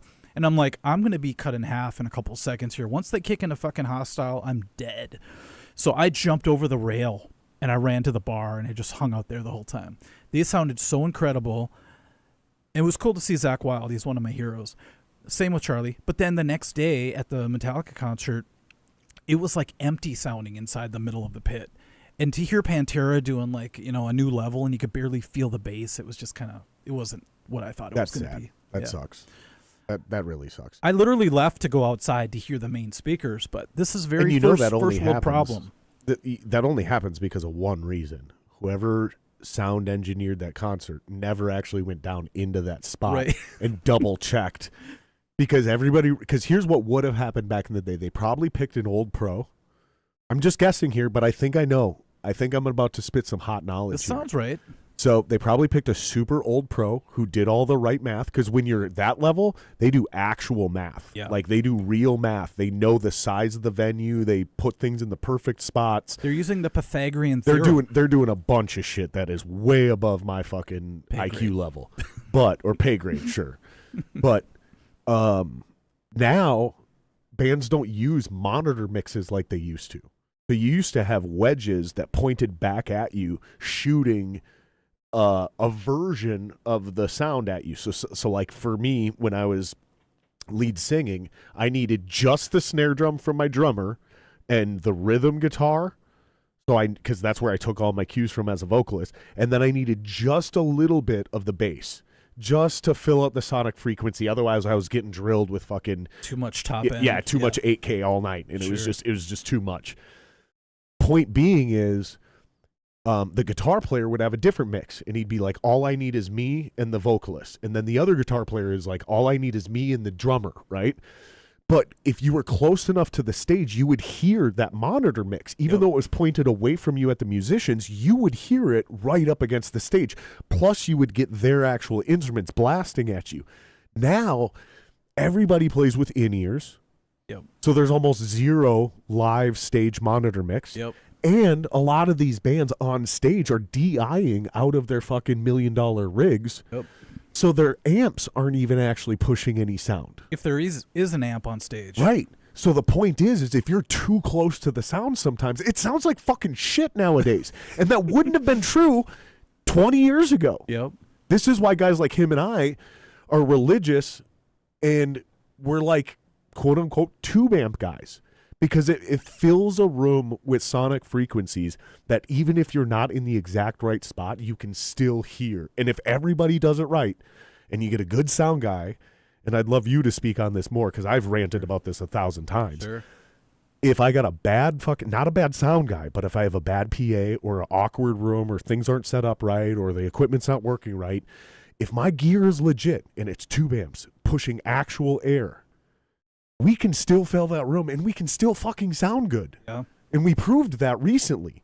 Really? Yeah, with my band, because like there's too many bands that rely on these solid state amps or these new pedals that come out and you plug in and that's a cab emulator. Yeah. And like, that's my FM9. Dude, at the end of the day, everything just sounds too squished and too processed and too grainy. And there's way too much 8K and everything. I call everything, any sound that I hear at a concert that's annoying, I call it 8K. It works, actually. You're actually right a little bit. It usually is 8K, but. Might be 9. I'm not sure. It might be 12. I don't fucking know, but it hurts. It hurts my goddamn ears.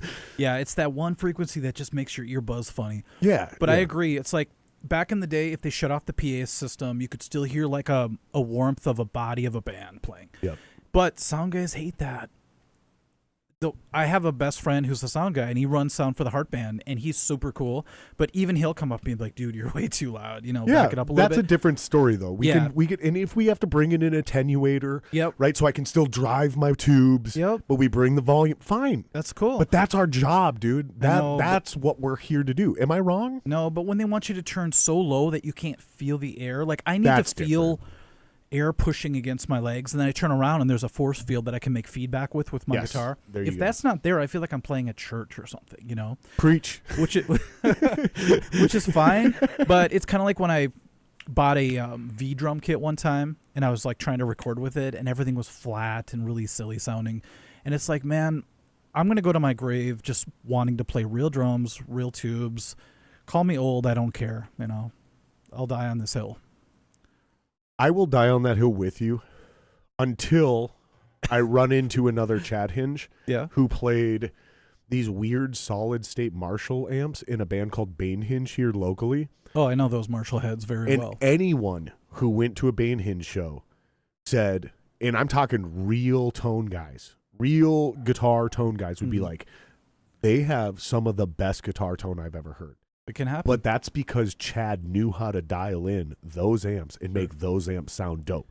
Chad is a genius. Not everybody's a genius. One of the easiest ways to get your band to sound good is get a solid, legitimate tube amp. Yes. It's like a kind of like a default mode. You know? Exactly. Start there and then see what happens. If you do have a solid state like an MG series Marshall, you have to do some low cuts, some high cuts. There's a lot of balancing act going on. But we're so fortunate that my friend Christopher Blood actually took over, sound duties for Heartless. After he did that, it felt like we took off because everybody. Oops, I shouldn't do this motion anymore. See, I'll do this. See, you got That's a different fascist government. This is don't cry for me, Argentina. You're damned if you do. You're damned if you don't. Can I start a new one? That's a different fascist government, dude. Shit. Literally nothing you can do is going to work. Karate. I am half Asian. Karate chop. Okay, but anyway, someone's going to steal that picture. Nobody cares. Here's the thing is most people listen on audio, and when we re-upload this on audio, everyone's going to be like, what just happened? Because they're not listening to this in the context of what just happened, so they don't know you're making an Elon Musk reference. Yeah, they'll be like, he put on a weird little mustache only and the stuck his viewers arm out. on YouTube understand what's happening right now. But yeah, I really love the fact that you can rest assured when you have a good sound tech that they know, like, okay, that's a little too sharp, in the 8K. I'm going to bring it down a little bit. And I love that peace of mind. Like, I'll give up half my pay just to give it to a person that'll give me that. That's why, and you're right, dude. And I resonate with that statement so much because I'll pay guys out of pocket. Right? Like, because not every band at every period of their career is profitable where you can say, I'll give up half my pay. That means you're getting paid, and you're getting paid enough to give away half of it. Good point. There's a lot of bands that want to make that step and get to that point, but they're not willing to pay, right? They're trying to weasel something out of people for free. Yep. Like, even if it's just gas money, give somebody some cash. Something. Give them so it doesn't cost them money to come to. Technically they did work for free, but they got there for free as well. So now they feel a little less taken advantage of. Yeah. And that's the only way you can do this immediately versus waiting until you get to a level to pay those people half of your salary. Yeah, I eventually had to join a tribute band to make that kind of money. Yeah, isn't it weird? It is weird because my first original metal band, we were happy if we got anything, like you said. And then as I worked up through cover bands and all that stuff, it was like $100 a gig. That was like the standard. Is that what you were putting in your pocket or what the band was getting paid? The band was getting like maybe $400, and I was in a couple 4-piece, 3-piece bands. Yeah. And then which still isn't that bad, It's still $25 an hour plus gas money. It's not, though, because I did a video about this, and I said, what did I actually make at my last gig? And I factored in all the time I put into getting ready, driving to the gig. And a lot of people are like, that doesn't count. But it's still taking away from your day. When you're driving to your job, we don't think of this, but if it takes an hour to get to your job, that would suck. But that's an hour of your time gone. So I factored all that in, and I think I made $2 an hour. Yeah, and you're right, though. And I do talk about this on the podcast a lot. Because speaking from an original band perspective, I do the shows for free. You pay me for all the bullshit I put into leading up to it. Yep. The shows are free. Yep.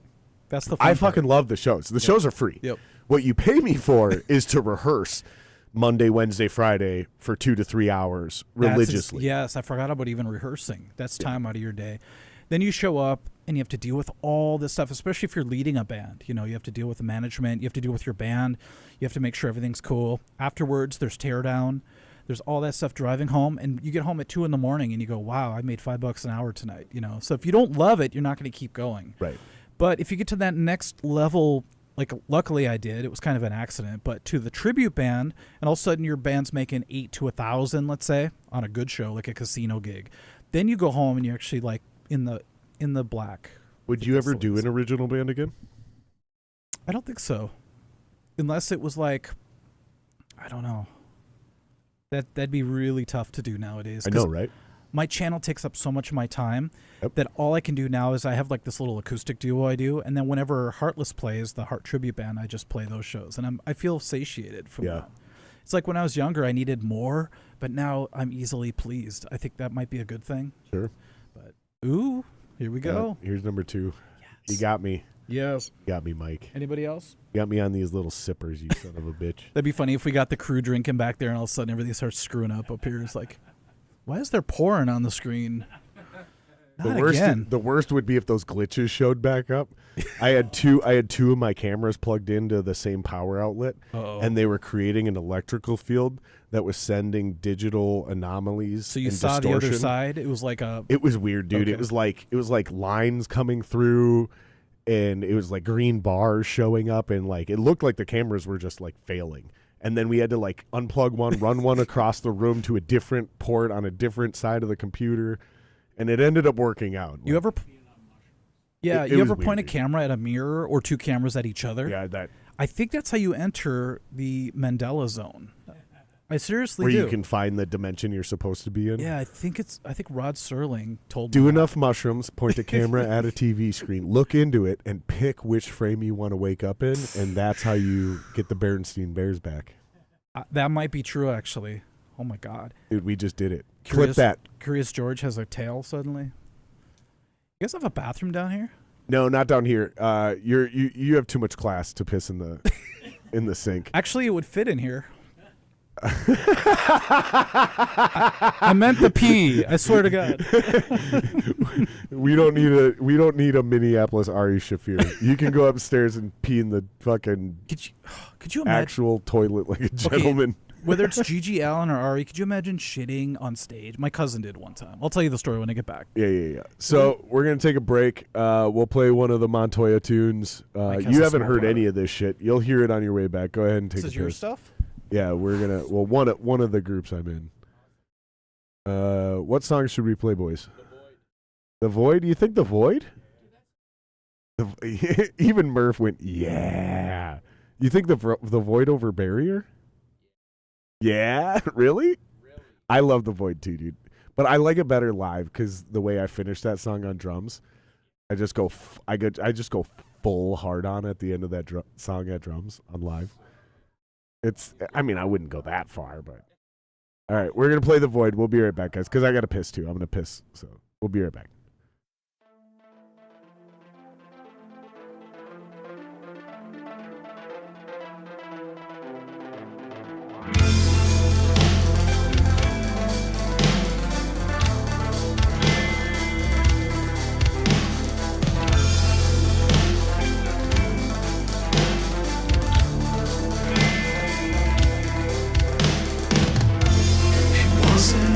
To be a void of misery, there's an emptiness inside I do not feel anymore.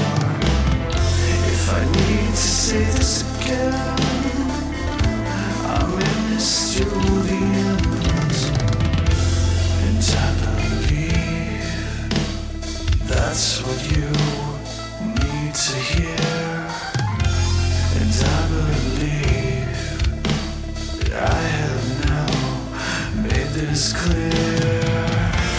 If you would lift me up, then maybe I would see if the sentiment has died, if this love was lost on me.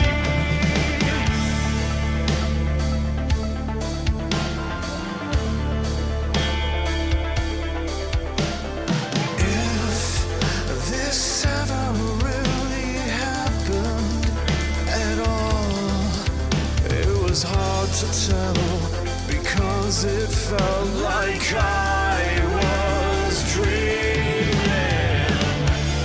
There must have been a point buried in this.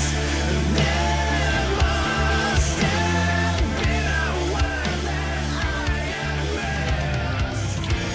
If you would lift me up, then maybe I would see. If the sentiment has died, if this love was lost on me, I need to change this now. I need to change this now. I need to face this now. I need to face this now. I need to change this now. I need to change this now. I need to face this now. I need to face this now. I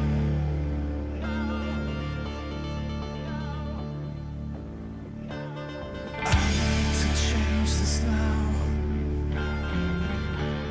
need to change this now. I need to change this. I need to face this now. I need to face this. I need to change this now. I need to change this. I need to face this. I need to face you. If you would lift me up, then maybe I would see. If the sentiment has died, if this love was lost on me, I need to change this now. What was I looking for? I need to face this now. I'm not me anymore. I need to change this now. I set myself away. I need to face this now. Can you still hear me? To change this now. I need to face this now. I need to change this now. I need to Whole era of face this Skyline. now. Are we back on? Yeah, we're back on. So do you remember Black Flood Diesel? Oh yeah, Greg Moogs is one of my very good friends. American Head Charge? Remember that whole like Yeah. period of time? That was an exciting time for Minnesota metal. Yeah, that's kind of like where I was young enough to go to those shows and see those bands. And I was in a band, but we hadn't like done anything yet. Okay. And then it was very strange because Greg was one of those guys, main stage, First Ave, and I'm in the floor watching Greg looking up up. there. Yeah. And here we are 20 years later, and he's a good friend. Yeah. Like a good friend. Isn't that weird? I'm doing a video now. Oh, my bad. I fucked up. Uh-oh. I fucked up. Don't do anything. I got it. Got the My switcher bad. back there. I forgot to shut the track off. So once we go back to that screen, it starts playing again. Oh, gotcha. Whoops. That's all right. Yeah, it's kind of wild to meet your heroes. I don't know if you want to call him a hero, but I'm doing a video now about that. When we were an up-and-coming metal band, suddenly we're playing First Ave because we do metal massacres. What band was this? It's called Sanctus. It was like a... I do remember that name. Yeah, we played like Mirage a lot, Ryan's back in the day before it was like, what was it called? 4th Street Saloon. I don't know, there's a whole bunch of names for Well, it. no, it was Ryan's and then Station 4th Street 4. Saloon. Yeah. And then Station 4th Street Station. Yeah. And then Station 4. Okay. I think. Went through a lot of changes for sure. Yeah. But we're like 15 years old. We're playing metal up on that stage. We actually ended up opening for Nuclear Assault at that venue. And so how old were you at this time? 16. Was this your first band? Yes. And we were together. Or at least your first legit band? Yeah, like my friend Al and I started together in my basement. We just started playing like Metallica, Megadeth songs together. And next thing you know, we find two guys and we're, trying it out. Played a place called Rock and Roll Unlimited in Fridley for a while to like cut our teeth. And then we started getting opportunities. Some guys like, hey, we know the guys from the Mirage. You want to open for the Regime? Remember Jason, those will you guys? grab me a Coca-Cola out of that fridge, please? I was like, holy shit, the Regime? And I know those dudes. Yeah, there was That's like John Magnuson's. all a staple back then. Like they were the shit back then for us. We'd go see them. Do you know John? No, I actually. John Stunner Magnuson. He actually has a Stun podcast. Gun. He's. What's funny? He just started a podcast. He's in a band with my friend. He's in a lot of bands, right? But he was in Anthem, I believe. Yeah, right? Yeah. Yep. My friend Mike Custer. Oh, maybe it was Anthem. Maybe he wasn't in. Oh, I'm sure he was in because he. For a while, he was in like 12 bands or something. Fuck, dude. Maybe it was Anthem, not what? Hold on. Remind me one more time. Sure. The Regime. Yep.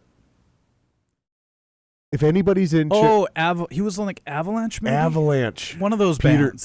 Peter just threw it in chat. Oh, John was in Avalanche. There we go. I swear, Peter, I knew that.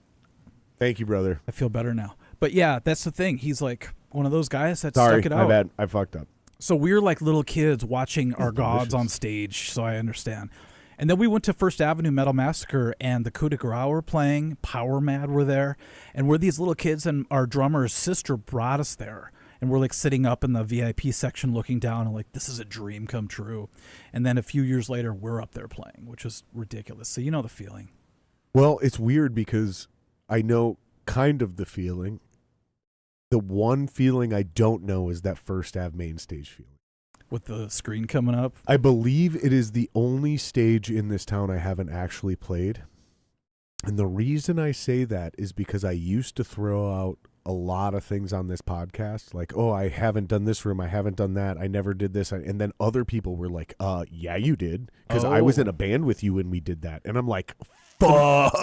You know? The memory is tricky. Yeah, dude. And a lot of it blends together. And the thing that fucks with me a lot is I worked a lot of shows. My buddies played a lot of shows. I teched for a lot of my homies.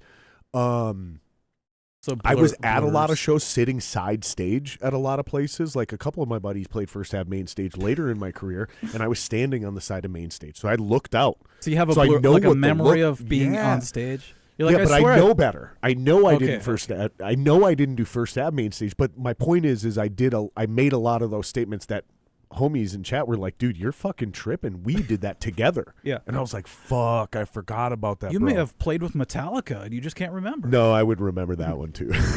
Let's be honest, dude. Yeah, there's certain ones that you can't forget, dude. The first time we played was 7th Street Entry, and it was our entry into that whole building. And if people don't know, that's connected in First Avenue. And we played, and right before we started our first tune, we look over and our bass player's bass amp had a speaker cable that melted. So we're up there we're like, Metallica's been on this stage. Oh my God, we're about to play. All of a sudden, nothing's coming out of the bass, and they had to switch it over. So that was our experience of 7th Street Entry. But I think that's a 7th Street Entry rite of passage. Yeah, it is. That exact same thing happened the first time I played 7th Street. Oh, not melted and not bass, just went but speaker cable, guitar cabinet, suddenly janky. Right, fully plugged in, suddenly janky. So it was like mid sound check, and I'm so pissed because I work at Guitar Center, so I know my shit. But I'm drumming, so it's like this is not my fucking job. I shouldn't have to worry about this, and everybody's panicking. So I walk up, and I swear to God, it was one of those moments where it was like the stars align, and I fucking first troubleshooting thing. I unplug his feet and I plug it fucking back in. Whoa! And like everything's fine. That works. And everybody a lot. just looks at me and they were like, "What the fuck?" Like I checked that it was plugged in, He's and the I go, magic man. I go, yeah. Sometimes reboot, bro. Yeah. Unplug and plug it back in. It's plugged in. Computers. Plug it back in, dude. You know, like sometimes you got to shove it in deeper. Like, dude, fuck, man. That's my number one thing I need to work on is my patience, dude. I get so frustrated with people not operating as fast as I do. I know. I'm so bad at it, and I take that frustration out on people. Even my wife sometimes has to remind me. She goes, I know you're frustrated, but don't take it out on me. Remember, you're not me. But it's hard when you know what they should do. And she's always right. I'm that way too. I thought you were going to say you went over and Fonzied the thing, just pounded on it or something. No, that has happened with a specific amp. You got an interesting one in your studio. I seen your Facebook post. Which one? You said something just made it into my studio. Oh, the Silvertone, yeah. That's my friend's. His dad used to lend it to us to use in our Sanctus band, which is hilarious because we're a metal band playing through a Silvertone. But we used it for vocals back then, which is so funny. I got a weird old one. An old Silvertone? No, a weird old PV Musician, it's called. I love PVs. Bizarre amp. It's called a Musician? I've never heard of that. I got it from Guitar Center because somebody wanted to sell it to us, and the store was like, no, we don't want it. And he was like, well, will you throw it away for me? And we were like, sure. But before we threw it away, I plugged it in, and the bizarre tone that came out, and I don't know if it worked right. Yeah. Like, I don't know if this is what it's supposed to sound like, but me and my guitar player at the time were like, this sounds awesome. We have to record this amp. So I stole it. I stole it from Guitar Center. I was supposed to throw it in the garbage. I said, fuck you. I took it. I even told my ops manager, I was like, just so you know, I'm stealing this. He goes, don't say that. Just do it. Just do it. Don't tell me. It's better to ask for forgiveness. But I said, fuck it. I'm taking this thing. And it's sitting right now on top of my actual guitar rig. What kind of sound was it? Like, did it have effects built in? A beefy, overdriven, non-distorted. Oh, like a Kinks kind of thing. Yeah, dude. I was just going to say almost like a Kinks style. Like someone slashed the speakers or something. Yeah, dude. It's a great sound. I'm going to get it plugged in someday. And if it actually works or sounds even remotely good, dude, I'm going to fucking donate it to you so you can. Dude, I'm going to give it to you so you can make a video and just be like, what could you, and your video should be whatever you want it to be. But my idea would be like, what could you do with this tone? How many different styles of music, how creative could you get with this random obscure tone? I already have an idea for it, but what if I get arrested because you stole it? Never going to happen. It was garbage. Okay, they can't trace it back. It's like statute of limitations. It's not a It's felony. been 17 years or something. Okay. Yeah. But I love the idea of less gain, but growly sounding, biting through way more than the best overdrive you could have. Yeah. I learned that the hard way because I remember I had a pretty good setup for a while. I cranked the distortion, we're playing, and my friend has a shitty tone, and everyone's like, all we could hear was him. I'm like, oh, okay, because I oversaturated my tone. So over the years, I've been trying to back off the gain just to be able to be, heard. So that's a good lesson for people. What do you think? So what kind of tube amp do you play live? Now I have an Engel Retro Tube 100, and I got it during COVID. It was crazy because I'm like, this plug-in, I had it as a plug-in first. Rips. It just sounded so smooth, and it was great. And so I'm like, what would the real thing sound like? So I put an order into it. It took 3 years to finally get it. No shit. I think it was on a barge in China or something. Oh, no. It was probably stuck in the Suez Canal. Remember when that happened? The Suez thing. They had to turn it around. And so I finally get it, and I plug it in, and I'm like, that's it. I can't ever buy another head. I mean, no shit. Yeah, it's just, it has, you can get like the GNR thing. You can get Metallica. You can get just a huge. So it's a versatility. Yeah, but it also has its own sound, which is really strange. So I don't know. I've had a lot of heads over the years. I actually had a head stolen. How many watts is it? 120? It's 100. Oh, 100, 120. Yeah. It's basically 120 the same thing at that point. But I had this Marshall JCM 800 that I loved. That was actually played on the Paul Westerberg tour. The guys who sold it to me told me that. And I had a storage space, and I put a bunch of cool shit in there, and it got broken into. And I've never seen it ever since. So that's devastating. I know. My heart broke. I still haven't, replaced half those things, and insurance didn't cover anything. That's heartbreaking. They got me my Telecaster back, but that's it. I love that we're drinking these tiny bottles. I know, dude. I feel like a giant. This is your thing. Yes. We've never done this before. Microdosing. So that's a very creative way of calling what we're doing right now. This is actually actual size, but we're really big people. So this is actually a big bottle of Jack. So I don't normally do this, but we'll jump straight into comments because this is a good one. So what was your second amp after the PVPA with the heavy metal pedal? So do you know Peter? It sounds like you know Peter, or Peter knows you. Yeah, the crazy thing is that's kind of a story I keep telling, is my brother out of nowhere started making money. I don't know if he got into some shady business, but he's my younger brother. Yeah. And I'm 12 years old, and he's Amazon drop shipping. He's like 8. He's getting weird packages in the mail. Suddenly, he buys this PVPA speaker set up with a head. It was called a PV Standard or something, and it was made as a PA system. So the guy sold it to him for $150 plus a Harmony guitar that was like shaped like a Les Paul, so it was like a fake Les Paul. Oh, I remember those. Yeah, those were super common for a while. They were, and I'm still looking for it. Every time I look for a used guitar, I'm looking for this guitar to get it back because I sold it eventually. But he had this; it was this tall, and it was all clean sound. There was no distortion coming out of it. So eventually I bought my first pedal, which was a heavy metal pedal, and I was in heaven. I'm like, finally, distortion. And we put on concerts in my basement, but it sounded like ass. It was bad tone. Well, that reminds me of something you said earlier about all we could hear was the other guy. Yeah. So I played with a guitar player for a while. Brilliant guitar player. I'm going to leave him nameless for now. I've talked enough shit about him on the podcast. We don't need to do that. Brilliant guitar player. Horrible taste and opinions on tone. Ooh. Like, could not hear. Like, he was literally tone deaf in a guitar sense of the word, not a notes. Sure. Like he had perfect pitch, but tone deaf. Like he did not understand good tone versus bad tone. So he was trying to play through a PA with like a pedal board with processed tone. And no matter how loud he went, I cut through so much louder. So we kept going louder and louder to try to find this balance, and we could never get it because he never understood like the reason this is pushing is because of this clear-cut tube tone. Sure. It's kind of what you were talking about a little bit at least. Yeah, it sounds like you had the muscle, but he was trying to use steroids to catch up, and it was or vice versa. Yeah, there right? you go. Like he's using the steroids and Did he happen to have like a chorusy ART tone or something? Because that was big for a while. Sure. Yeah, it was that newer, really nice Boss pedal, but it was like, and I was trying to explain to him, I'm like, the way to do this when you run this is you run this through your effects channel on a tube amp, right? So we're still getting that push, but then and our actual distortion still comes from the amp. Yes. And then anything you do to color that or flavor that is done by your pedal through the effects loop, because then we also get that extra push. Is it your power amp or your preamp tubes that kick in extra through the effects loop? I always fuck this up. I don't know.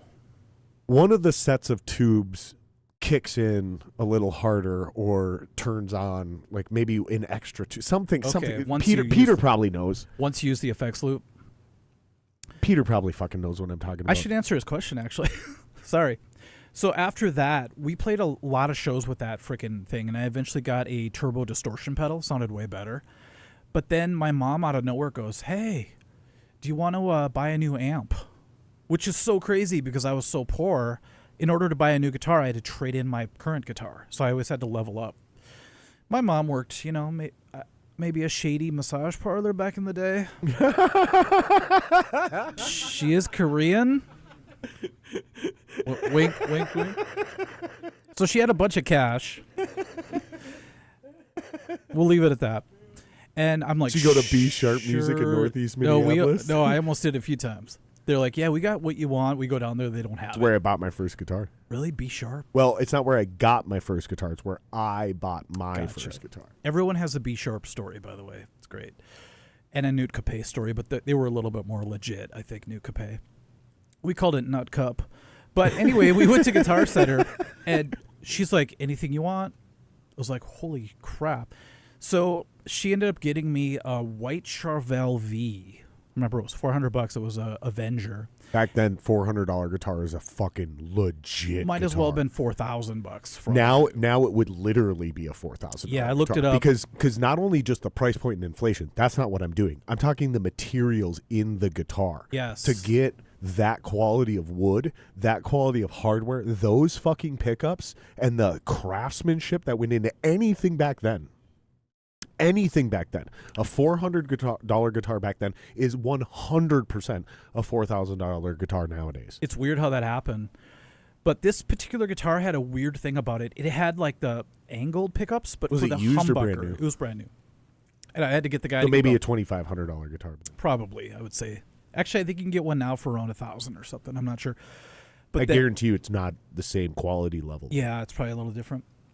I have a whole story about a 7-string I bought that my students sold for drugs. Everybody knows the story, but that thing's worth $10,000 now. But I bought it for $2,000. So anyway, $2,000 or $200? $2,000 actually. But so I ended up with a Marshall vintage 1960s 4x12 cab. And I assume you say everybody knows that story because you did a whole video on. I just talk about channel. it all the time. Yeah, there was. Will you at least pull that up so anybody who doesn't follow him? Actually, it's not a video on its own, but I'm about to make one about the 7-string. But I can tell you the story really quick. Okay. I had a 7-string. I mean, take your time. You don't. I don't want to. I feel like I'm trying to like fit it all in.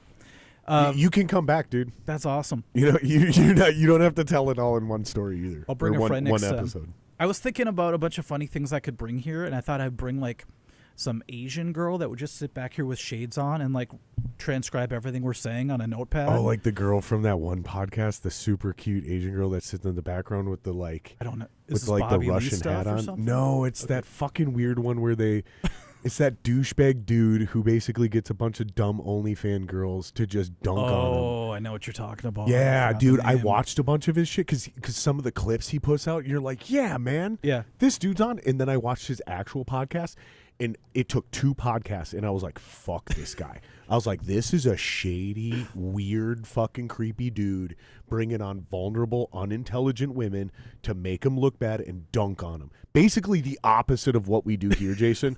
Like, what we do here is, like, I bring you on, and I try to do the exact opposite of get you into a gotcha moment. Yeah, I might try to, like, yeah, say it, tell that story. Yeah. Don't get me wrong. But, like, if I think you're putting yourself into a position to look bad, I might even change the topic. I don't always even let guys hang themselves with that. It's the exact opposite. Like, it's such a shitty thing that this guy. It's the Whatever Podcast. That's what it's called. Oh yeah, that's right. It's a shady fucking thing. Is he like the guy version of the Hawk Tuah girl, kind of? No, he's what I would call a beta male. Okay. Posing like as Destiny. Like. Okay, the difference is the difference is I love it. The difference is Destiny. There's zero grift, gimmick, or facade happening with Destiny. He is what he is. He is what he is. It's legit. Believe it, love it, hate it. It's real. Yeah. There's nothing happening there. The dude on the Whatever Podcast, the whole thing is a setup. Because I've watched them make certain arguments, and they like speak for all men, and I'm like, dude, I'm like, right. Yeah, this fucking guy. They bring on like 12 porn stars or something. Yeah, and so right now they got this fat girl talking, and they're gonna set this fat girl up to be like, I deserve an 8. I deserve a guy who makes $100,000. Maybe she does deserve a guy who makes $100,000, but they're gonna clown this girl. I want a guy who's 6 foot, makes $100,000, da da da da, and they're gonna clown on her. Oh well, that's 1% of dudes, and you don't deserve that because you're fat, and a guy like that's gonna want. Yeah, maybe all that's true, but like that girl absolutely could maybe pull a dude who makes $100,000, like, and maybe he's 6 foot tall, and maybe he's mildly good looking, because maybe that guy's into chubby chicks, and maybe she does anal, right? And maybe fucking she's a great cook, and maybe she's a joy to fucking be around. Yeah. And that girl makes that guy fucking happy. But these guys will lecture these women and talk down to these women. I saw this, bro. I'm telling you, like the clips they put out are genius because it makes them look like studs. Yep. And they're just dunking on these bitches. But if you actually watch that podcast, dude, and you come away from it like resonating with these dudes, like, bro, you got fucking issues, dude. Because I am an alpha male. I am a blue collar dude. I remodel my own fucking house. I work on my own fucking car. I do jujitsu. Like, I play guitar. I play drums. We gotta talk about I'm jiu-jitsu. a badass dude. Like bottom line. Like, I know real alpha men, Marines, fucking snipers, like NFL players, and they like me and respect me like a real fucking man. And I'm telling you, as a real fucking man, those dudes are fucking weirdos, dude. Yeah, it's weird and when that you're whole ass people. fucking podcast is cringe as fuck, dude. I only watched Fuck clips of it, and I kind of like, I was like eyeing up one of the girls. I'm like, whoa, she's really pretty. You know, she's really cute. And then she just got shattered, and I'm just like, oh, I got to quit watching this. I don't have the heart for that kind of stuff. You know, if you watch my podcast, I'm kind of like you. I try to flow with people. And if it looks like they're going down a weird road, I kind of, divert it a little bit. I'll let them go down the weird road if I think what they're saying, because I'm willing to have uncomfortable conversations because I think they're important. But, like, if I think you're setting yourself up to look bad, I'll kind of try to, like, you see the rope, they're starting to tie it around their neck. Like, I had this one dude compare himself to After the Burial, and I was like, dude, you're high. You're out of your mind. And I'm like, full stop. I was like, this is not good. I was like, this is. Yeah, whenever you start comparing yourself to other people, it's kind of weird, but. Unless you're accurate, right? Yeah, I mean, I am the Hickson Gracie of. No, I'm just kidding. You are the John Madden of guitar lessons. That's right. Now that you said that, no, but you can take that quote because that's legit. Thank you. I will. Just like Minnesota Music Award nominee, I'm going to put that. It's legitimately from the bottom of my heart. I mean that because I'm a big football guy, dude, and that is what made John Madden a legit genius. I used to be a football guy till '98, and the Vikings ripped my heart and shoved it out of my ass. God, you were exactly 10 years older than me because for me it was. No, I'm 40 years older than you. It was a combination of 2009 with Brett Favre and then the 2017. Going across his body. I just have no heart left. I mean, this year everybody was getting excited, and I was too a little bit. But I'm like, I can't dedicate all of my energy into the Vikings anymore because Gary Anderson. You know, it's not just his fault. It was the whole. So people don't think I have complete ADD. The reason I brought the Whatever podcast up is because they have an absolutely drop dead gorgeous Asian girl that sits in the background with this weird fucking hat on. Yep. And honestly, every time those clips come up, I'm just staring at this girl because she's drop dead gorgeous. Like, I was going to try that tonight. Maybe not the most beautiful woman, but I was going to ask somebody to come by and just wear shades and like whisper in my ear, like, "Don't say that," and just be weird. When we have a payroll, maybe like a Yoko Ono. When we have a payroll, maybe we'll just get some super hot chick to sit in the background with sunglasses and a goofy hat on. And just... Will you do it? We could still have someone do it. You got to wear shades, though. That's the key. You just got to look really stern like you're in the CIA. Like, nah, you can't say that, buddy. But yeah, so what kind of jiu-jitsu, when did you start? Well, so I do jiu-jitsu, but I am not. You do the Jew? So let me put it this way. I'm wearing shades, by the way. Let me put it this way. Yeah. I do not have a belt. Okay. I'm not complaining, or I'm not claiming to be like a real jiu-jitsu guy. Gordon Ryan. But I grew up with a lot of wrestlers. Bunch of buddies do jiu-jitsu. I went to a few jiu-jitsu classes, rolled with those guys. I fuck around with those guys. Like, I can definitely hold my own against an average man who's legitimately larger than me.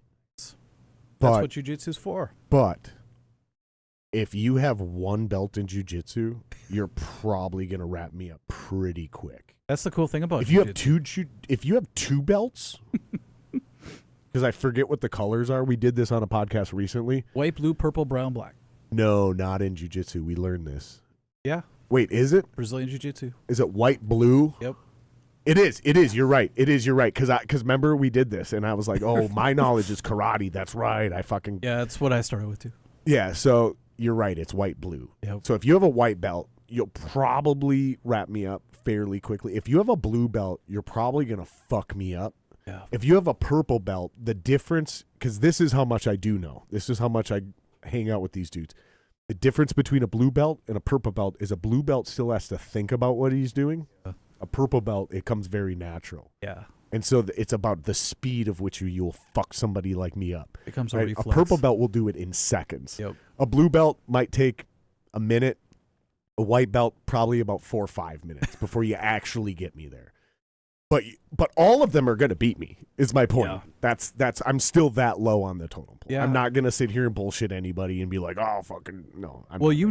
Jiu-jitsu is one of those arts that you can't bullshit through. I've seen videos of so many people that are like, oh, I can do this. And they get in the, on the mats with the one stripe white belt, and they can't even take those guys out. Yeah, where I can do is like, an average human being, even somebody who's got 40, 50, 60 pounds on me, they're probably not going to win that fight if it goes to the ground. Like, your only hope of beating me in a fight, the average guy, is if you can box me. Because I'm a terrible boxer. I'm not even going to bullshit. I'm not a striker. Like, you're going to fucking probably knock me on the ground.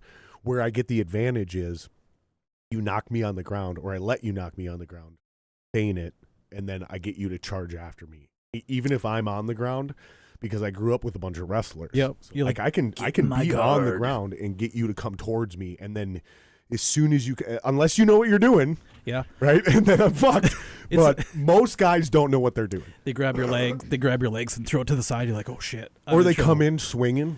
They come in diving with a punch. And it's like, dude, all I got to do is go like this, and now I'm on the outside, and now I can get inside, and now I have your back, and now I got you in a headlock, and I'm literally strangling you. Especially a huge guy. Once you get their back, it's a whole nother fight, But yeah, when I started in karate, taekwondo, I thought I was invincible until I got into jiu-jitsu.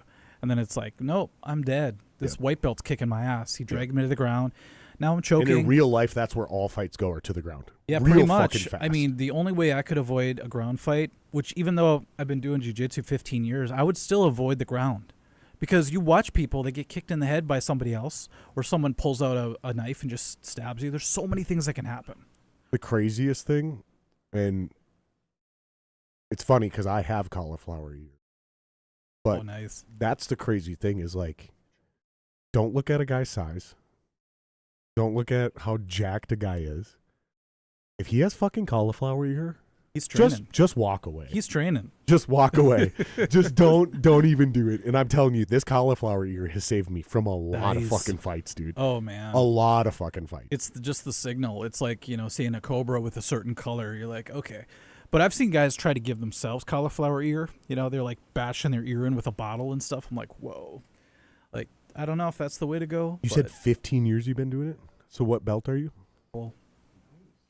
One straight purple. And I only quit because I screwed up my knee. And I was out for a while. And I just felt like... And then all my friends quit the school I was in.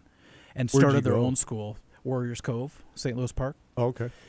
So it's Hickson Gracie. Basically, it's one of his affiliate schools for a while. He's got one in South Minneapolis. Or technically in Northeast, but they call it South... Okay. I think it's called South Minneapolis Jiu-Jitsu, and that's a Gracie descendant. Yeah, there's so many Gracies nowadays. You can get a lot of that. But I just needed to learn how to fight on the ground because I'm like a long, lanky guy. I could kick and I could do all that stuff. But as soon as someone got me to the ground, I was just like helpless, like a fish, So I learned how to finally get my body to do it, but I paid the price, Nowadays, when I play guitar, I have to hold the guitar in the middle of my legs, like classical, because if I turn to the side, I have some back shit because of jiu-jitsu. So. Some hip and back shit? A little bit, yeah, if I do it for too long. I should hook you up with Eric Kais. He's been on the podcast a bunch of times. Okay. He's a super legitimate personal trainer and nutritionist here locally, and he works with a lot of musicians specifically, just because he's a musician. So you could work on your palm and stuff from playing guitar, a lot of that. He'll break down whatever you want. Okay. And if he doesn't know it, he'll take weeks, and he'll go figure it out, and then come to you with a game plan. Like if you're having an issue with carpal tunnel, with tennis elbow, with maybe you stand like James Hetfield and you fucked up your right knee because you're doing a weird posture thing. Or your neck screwed up from headbanging. Dude, or something. This motherfucker will get you walking backwards. Yeah. Because he's like, you need to understand, we're going to rebuild your tendons. Yep. And so we're going to walk backwards uphill. Yep. Like he'll break all that shit down. He'll even redo your diet. And be like, what he did for me is he was like, I like what you're eating. I don't like when you're eating it. Okay. So you do this meal this time and do that meal this time. Changed everything for me. Some people, I'll hook you up with him. He's legit, dude. He's legit. I'm pretty, I do yoga and I try to stay healthy, but it just gets to the point where you're just like, damn, now it's affecting my guitar playing, and that sucks. But yeah, he'll hook you up with all kinds of shit, dude. Thanks, like weird little shit, like, oh, let's try cutting out dairy. Yeah. That changed my life, by the way. Yeah, that kind of shit, right? When I cut out dairy, and I'm half Asian, a lot of Asians, I believe, are lactose intolerant. So my whole life I've been eating cereal with 2% milk. I'm like, why every day I go to school I have a stomach ache? It took me 20 years to realize that. My wife's lactose. Yeah. She loves Starbucks and all the fancy coffees. And we go down to North Carolina and we're hanging out with her mom before she passed, and her mom goes, I'm surprised you can drink that. And Kate goes, what? And she goes, I'm surprised you can even drink that. And she goes, why? And she goes, because you used to be lactose intolerant. Used to be. And I look at my wife and I go, that's why you have so many stomach issues. Like, that's it. It's so self-explanatory. All of a sudden, everything just fell into perfect place. Kate, my wife, forgot she was lactose intolerant. You just get used to things, It's true. Exactly. Like my allergy to dogs, like I didn't feel anything with your dog. I was just like, I'm fine, because my ex-girlfriend had 4 pugs basically. So and you might have like one of those weird specific types of allergies to like maybe it's saliva. Yeah. Right? And that's more of a cat pugs thing. have a lot of snot, right? My buddy had that. So like he was fine around the dogs until they licked him, and then he'd break out in hives. That's scary. Like I had a cat lick me once, and I'm like, oh my God, I'm dying, because it looked like a red line going all the way up my arm. So it's weird. Yeah, I think though you can get over it if you're just around it all the time. You just have to really put yourself in the war zone for a while. Yeah. Hopefully you get over it. But where is that dog? She was over here. She probably went upstairs. Oh, okay. I went upstairs. There's like 20 dogs. Did you know that? Just kind of hanging out. So we have Peanut and Yoshi. That's mom and dad, and then they had several litters, and we kept 2 from the most recent litter. So we have mom and dad, and then we have a brother and sister. You just sell the rest, or? Yeah, we did. We rehomed them. I was afraid you were going to say you had to drown them or something. No, we sold them. Okay. Definitely didn't make any money, just in case anybody's like, oh, that's unethical. We lost a lot of money. Yeah. But yeah, we rehomed them. We charged enough money to make sure people were serious and good owner, right? Because if you charge too little, you got to get rid of the riffraff, as they say. Sort of. That's a weird way to say it, but I yeah. get it, yeah. But yeah, you're right. Yep. You're right. Like that's how the grown-ups You don't say want to it. give away a dog because as soon as somebody's like, I can't afford that, that's too expensive. It's like, then you may not be able to afford a dog. Like, period. Like, if you can't afford $300 or $500, whatever we were charging. You know how much dog food is? Yeah, that's true. Or a vet bill, or oh my God, whatever the case may be. It's like there's no dog insurance, is there? Like health insurance for dogs? Really? 100% there is. I didn't know that. Absolutely there is. Okay. And if you get it while the puppy is young, it's super affordable. Like super affordable. It's not United Health, is it? No, I'm just kidding. But they sell a bunch of them. Too soon. They sell a bunch of them.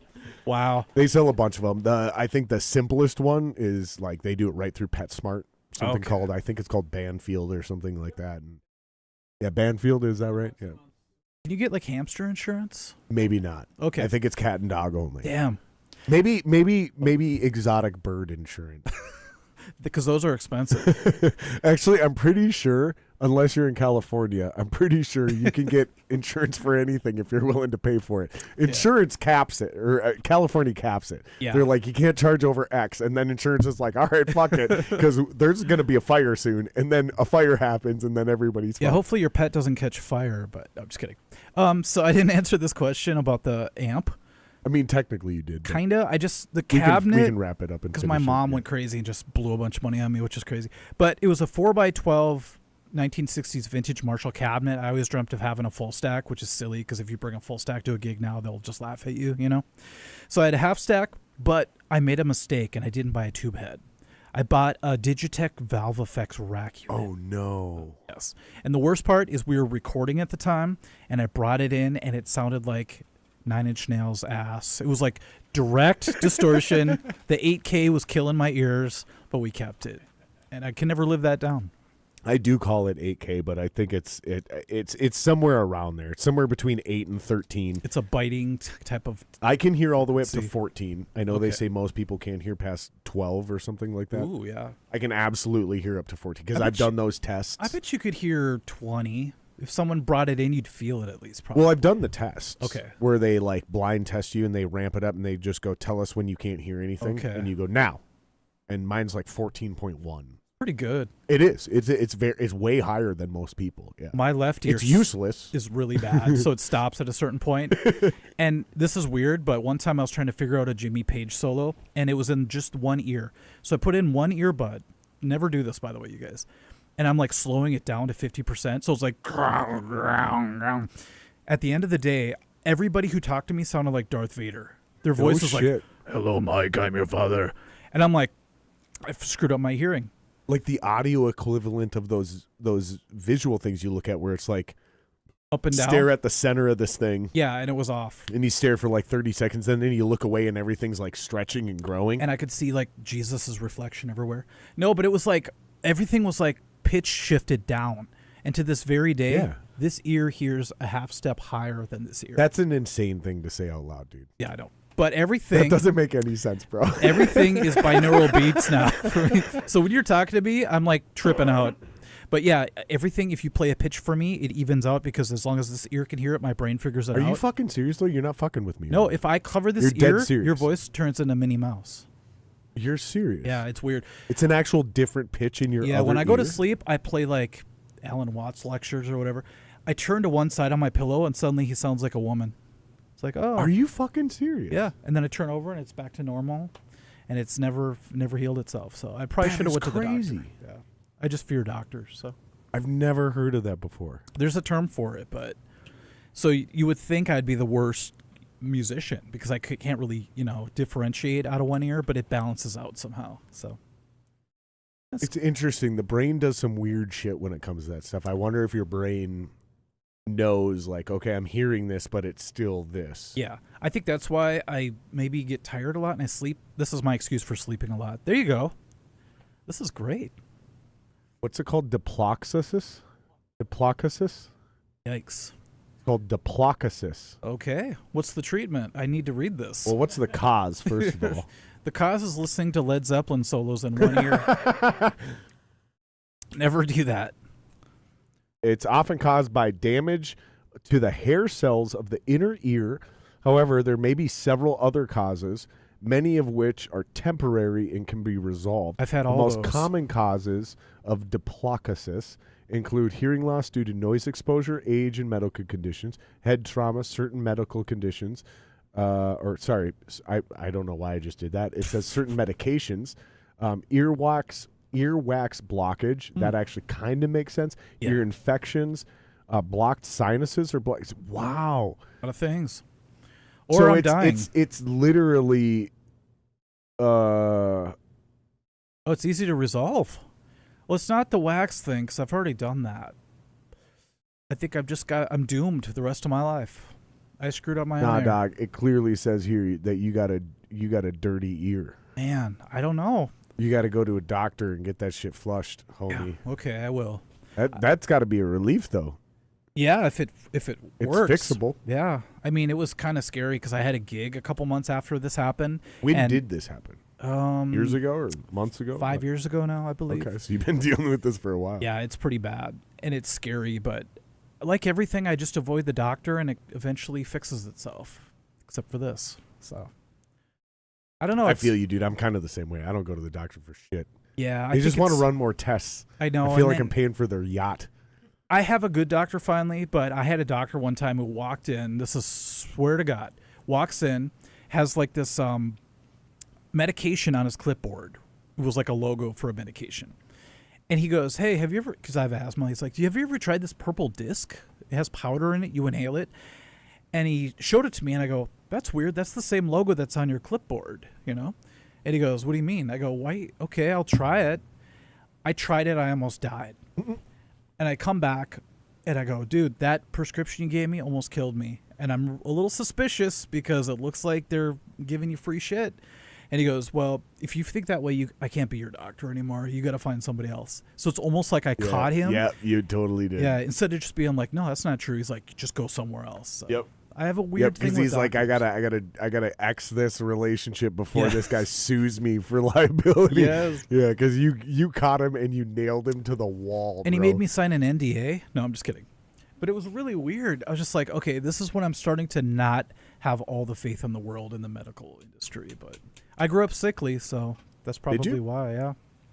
Asthma or what? I just spilled all over myself. My mom smoked when she was pregnant with me, so I was born with a concave chest.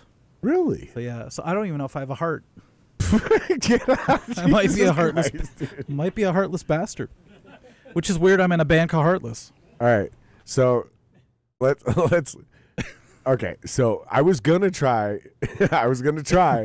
to actually like do a full on interview and be a true professional, but we've had so much fun just bullshitting and riffing, right? I feel like something's coming out here. Either that or you're undressing yourself. So let's at least do some like fun, goofy, lighthearted interview questions, right? Since this whole thing has just been shoot from the hip, right? Let's do it. All right, because these are some things that I've brought up to try to like start a conversation or to like jumpstart like a dead point, right? Like, which is your favorite Osmond? I'm a Donnie guy. Definitely. I'm a Donnie guy. Actually, that's not true. I'm a Marie guy. Okay. She was hot. I mean, come on, Donnie's fucking. Marie was, yeah. I'm convinced Donnie's got kids buried in the basement. But that smile is too perfect. give me your, and I'll go first just so I can give you some pretext, right? Sure. So there are no rules to this. You pick any criteria. Mine is just simply respect. So it has nothing to do with whether I'm an actual fan of these bands or whether I think they're the best. Right? For me, it's about respect and about the history. So my Mount Rushmore of metal is very straightforward and simple. For me, it goes Black Sabbath, because even if they weren't called the first metal band, they're the first metal band. Led Zeppelin, because they were called the first metal band. Van Halen, because Eddie invented the shred. Mm-hmm. Even I understand what Jimmy did, but Eddie invented the shred. He took it up to here. And then Metallica, because they're the biggest metal band of all time. Regardless of whether I'm a fan of any of these bands, not even remotely relevant to why they're on my Mount Rushmore. So So that's my Mount Rushmore of metal. What are your top 4 Mount Rushmore? Because again, don't have to be a fan. The point of Mount Rushmore is the importance of what they did, right? Yeah. But you can change your criteria. So I'm leaving it wide open. You can redefine your criteria any way you want. But what is your Mount Rushmore of metal? That's hard because you covered a lot of bases there. But I have several Mount Rushmores, whether it's thrash or it's, you know what I mean, a particular style. But I don't know if I'd put Zeppelin in the metal category, even though you're right. Back then, it must have seemed like the most extreme stuff ever. Well, and they were literally called heavy metal. That's the thing. The first band to ever be called heavy metal was Led Zeppelin. And what's crazy is if you they go were back, the hardest of all rock at that time. do you ever go back and have like a Beatles phase where you just have to go through? Not yet. Okay. Laz and I covered this. You said Okay. you watched that one. I touched on that with Laz. But I'm willing to admit, I think I'm not mature enough yet. No, I get it. It took me until I was 24, and I found Abbey Road sitting on my friend's desk, and I asked him if I could borrow it, and I just got addicted after that because I was pushing it away. I'm like, everyone says you got to like the Beatles. Screw them. I don't want to even care. I'm into Megadeth, Testament. I don't need to do this stuff. I get it after I listened to that, but I remember listening to Helter Skelter and going, this is heavier than almost anything. I'm not going to put them on my metal Mount Rushmore, but that just surprised me that metal spans back further back than I realize, you know what I mean? But Led Zeppelin, I always put them in the hard rock category, you know? Sure. But definitely Sabbath, Metallica for sure. Who else did you say? So I do, and I go in order chronologically. Yeah. I go Sabbath, Zeppelin, Van Halen, Metallica. That's right. Damn. And it's just because of the way that the momentum pushed Okay. with those 4 bands. Like it's 4 distinct stages to launch a genre that is now so big it can never die. It's funny because Sabbath could probably reign supreme for influencing so many bands. Because I feel like Zeppelin influenced tons of hard rock bands. Yep. So even Van Halen being on the metal Rushmore would be tough for me for some reason. So I'd have to go to my roots and start talking to Megadeth, Metallica, Slayer, you know, the big 4 is kind of. I was just going to say, then you're going the big 4. The and big 4. that is a perfectly legitimate Mount Rushmore if you just go the big 4. Yeah, I mean, Testament too, in my world, I always feel like they should be a big 5. But definitely Sabbath, I totally agree with that. And Metallica is our generation Zeppelin, I believe, or Sabbath. Yeah, when I was a little kid, my Mount Rushmore would have been Metallica, Megadeth, Ozzy Osbourne. Oh, solo? Yeah, like No More Tears. Mm-hmm. Like that era, that early 90s, Zakk late 80s, Wylde. early 90s. Yeah, dude. Those were excellent albums. That's exactly what I'm getting at. There was an era. Yeah. And then that 4th band, I don't even know who, if I'm 9 years old, 11 years old, I don't even know who I'm picking for that 4th band. Eventually Pantera? So my problem with Pantera is Phil Anselmo's racism and the heroin. You mean when he did the Elon Musk? No, I'm just kidding. Except he yelled white power while he did it. That's the big difference. I saw that clip. That's a big fucking difference, dude. It's a total fucking difference. I was hoping he was just coked out, but yeah, you never know. No, that motherfucker's racist as shit. Fuck that guy. I could see him in American History X. I just Yeah. picture him in that for sure. But yeah, I don't know the details, but I could see why he would say that. Yeah, no, like it's the racism and the heroin are the 2 things where I don't vibe with it, and I don't vibe with a lot of heroin inspired music. Dude, that stuff's dark. Some Yeah. of it. Like Just a lot where of it takes you. a lot of the Alice in Chains I don't vibe with. It's the heroin inspired stuff. You just feel it when you listen to it, you know. Oh, puppy can jump. You can do it. That's the thing about older dogs; their joints get all messed up, you know. Oh. But I went through Alice in Chains phase. I still love Alice in Chains, but I know what you mean.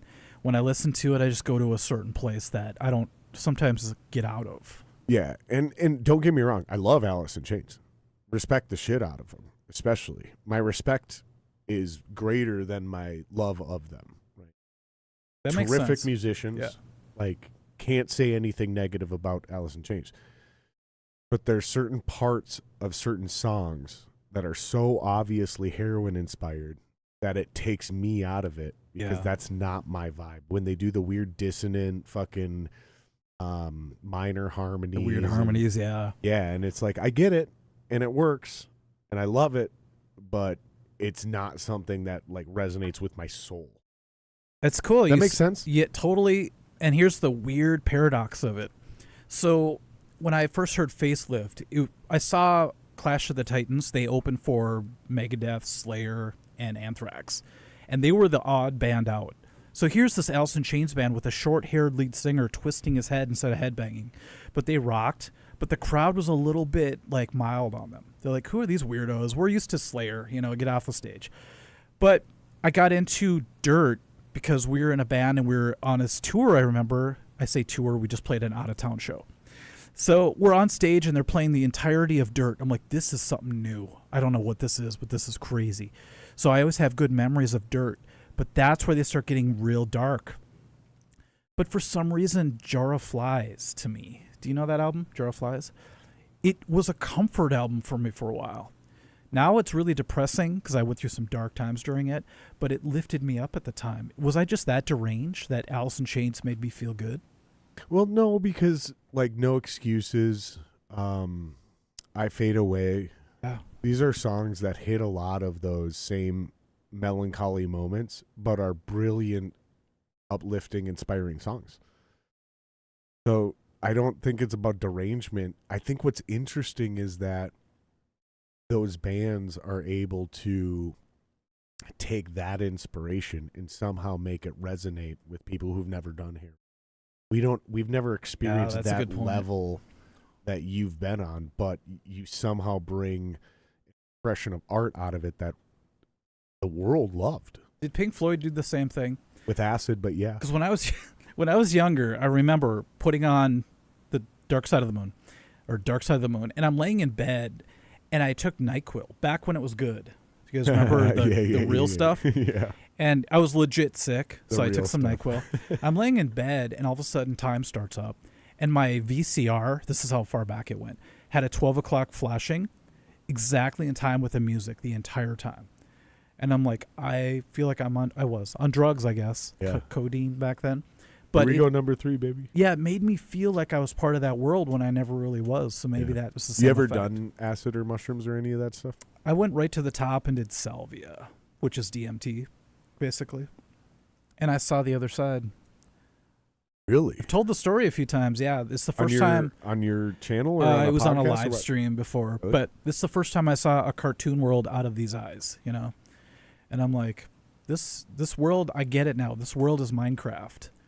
Because after everything went black and I was like in the nothing, my whole reality came back in cubes. And I could hear it going bloop, bloop, bloop, bloop, bloop, bloop. And it created all around me. And I'm like, I'm in the Matrix.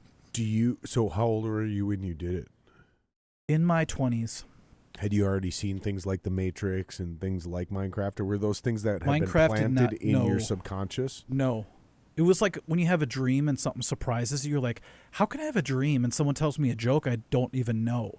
It was like that. It was like life was surprising me with something I've never seen before, yeah. So I did play Q*bert.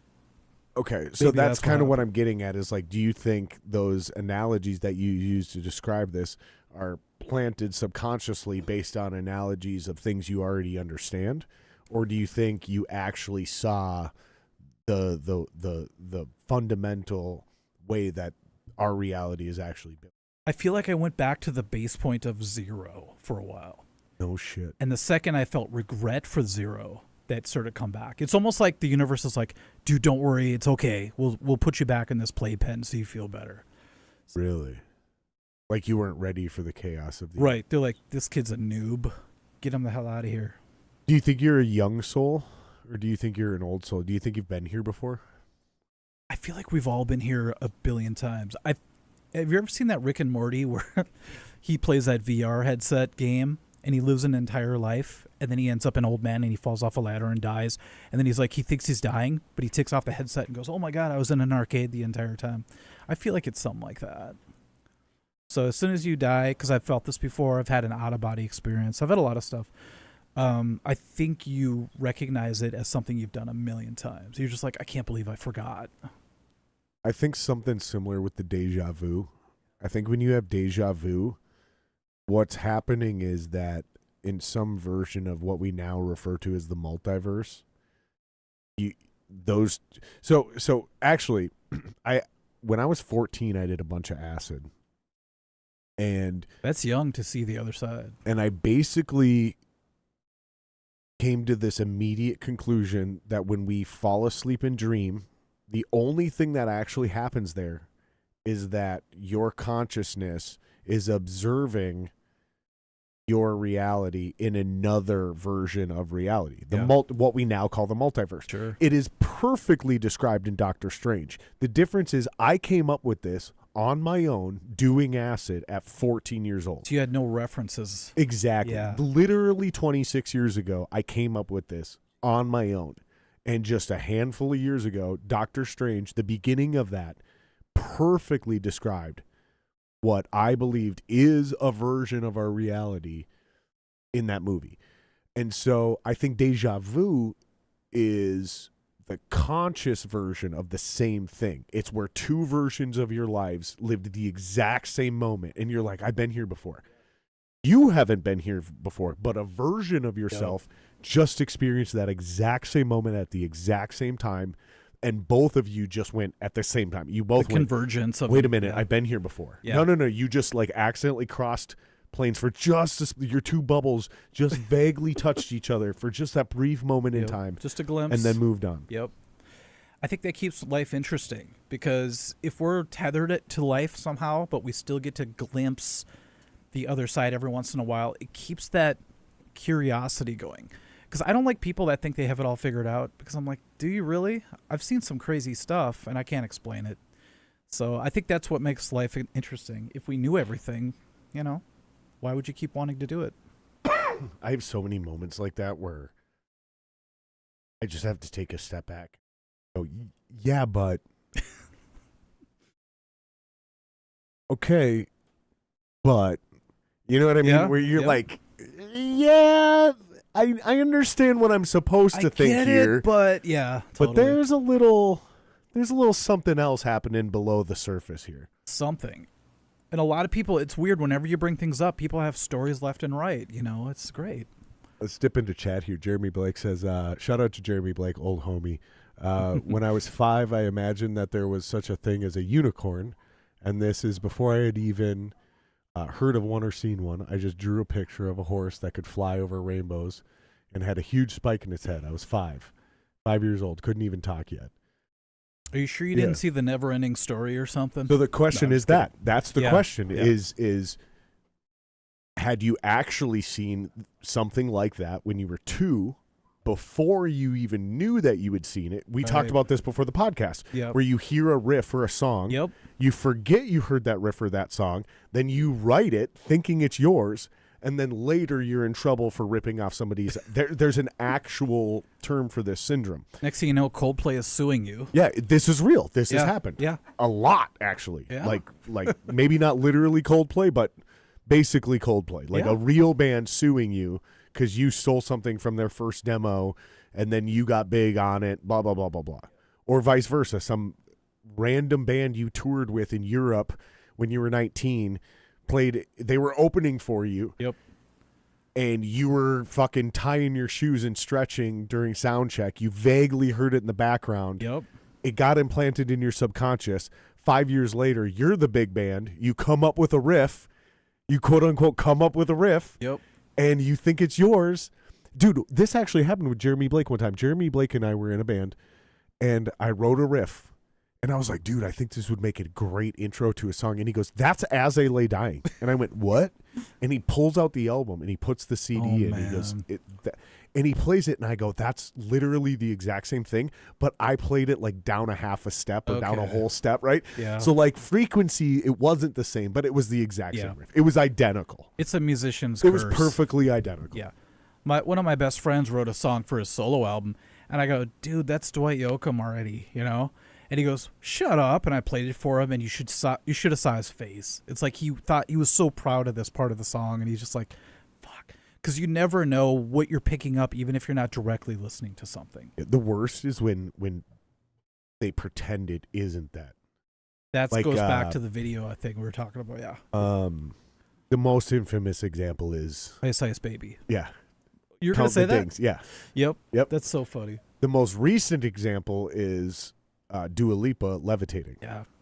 Like, she stole that song. I called out Dua Maybe Lipa. she didn't, but they did. Was it when I'm thinking about my ex-girlfriend? Did you do a video on this? No. I'm afraid to piss off Dua Lipa. She will chop off whatever I have left. I don't think you got to worry about anything, dude. Between her dance move and her big-ass ears, she's... Dude, I would still... You ain't got nothing to worry I'm about. still afraid. She seems like a force to be reckoned with. But my ex-girlfriend played a song for me, and I go, that's New Attitude by Aretha Franklin, I think. Aretha did it. I'm not sure. It was the same chorus. And she goes, oh, she's just paying tribute to the 80s. I go, yeah, but that's like the same song. So is it that song you're talking about? The Dua Lipa one? Yeah. I'm talking about Levitating. I don't know if that. Ooh, I want you, baby. Ooh, I sugar daddy. Bubba. Okay. What did it copy? It's just a straight up stolen song. I'll find it. And the song's stolen. Yeah, not just the melody. They stole the whole last song. Got it. I'll find it, and because it's the original is still on iTunes right now. Jeez. So like, I'll find the original, send it to you, dude. I'm telling you, it's the song. Okay. Like, it's not. There's a few egregious versions of this. I think "Sweet Child of Mine" is the closest one. Have you heard this? Do you know what I'm talking about? This? Who did they steal from? You haven't heard this? Jason, pull this up. Or is it? I assume Murph left. Marshall Tucker band. So Murph's out of here. So we're down to one producer. Okay. That's why you have two. No, we have two because one's in training. If I'm being honest, one's in training. Murph knows what he's doing, and he knows more than I do about a lot of this shit. And we're both training Jason in. So, Jason, do me a favor. Type in "Sweet Child of Mine." Scum, as I put it. And then it's like "Stolen" or something like that. It's a slower version of "Can't You See" by Marshall Tucker. While you're searching this, I got to piss, so we're gonna take another break. You got to pee, or are you good? We could sword fight if you want. Dude, I've been slamming these Coca-Colas, dude. Dude, I noticed that. At least they're mini. Well, here's the thing, dude. I usually drink a lot of beer, right? But then I was like, okay, we're not going to get super drunk tonight, so I'm not even going to worry about stocking the fridge with beer. So there's a few in there, right? Okay. Like, I think I got one or two more in there. But I was like, then you brought over these fucking whiskeys, dude. Sorry, man. So, no, I'm not complaining. I'm just saying you brought over these fucking whiskeys. So now I'm like, okay, I have to. I love carbonated beverages, and I'm a sipper, right? So I'm like, all right, we're going to switch to Coca-Colas. So now I just got to fucking You had piss. to do alcoholic math. Yeah, basically, right? I know that very well. And I love that you said alcoholic math, because that is what it is, even though I'm not an alcoholic, because that's absolutely what it is. Alcoholic math is weird. It's it's like, oh, I'm going to drink this I have many. 3 beers in the fridge, and it's Sunday. They're closing at 6. Yeah. There's a lot of weird shit you got to. And I could have just bought more beer, but I was like, well, we're not really going to drink tonight, so I'll just drink sodas and teas. I didn't drink all week in preparation for this, so tonight's my night. I think you found it. Australian Crawl. This is exactly it. But Is this before you play this, we're going to take a break because I got to piss like a racehorse. You do your thing. I'll follow afterwards. All right. So I'm going to play another song from Montoya just because it sounds good. Like it's the highest fidelity shit I have on tap right now. I could play one of my songs, but whatever. Or should we play? No, we'll play Montoya too. What should we play, Jason? We already did The Void. I would say Senescence, but it's got that fucking 40-second intro that I don't want you to parse through. Let's do Barrier. Barrier's a banger, dude. We'll do Barrier. All right, cool. Jason, don't worry about it. I'm going to play it, and I'm going to mute everything. So don't worry about doing anything. That's badass if you all...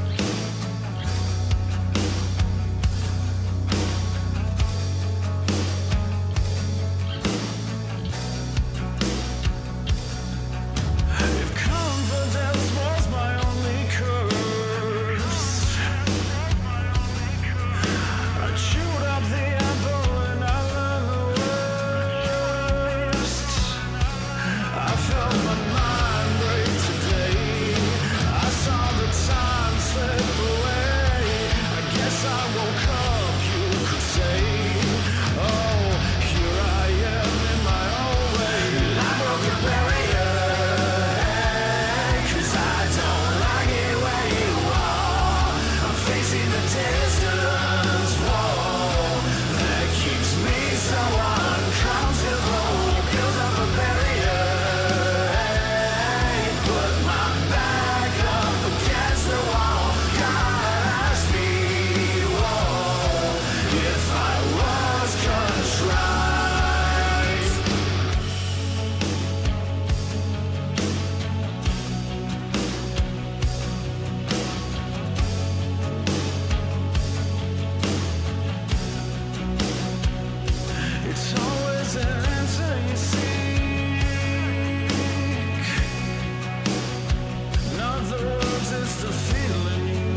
I mean, he writes bangers, dude. You got to give the guy credit, man.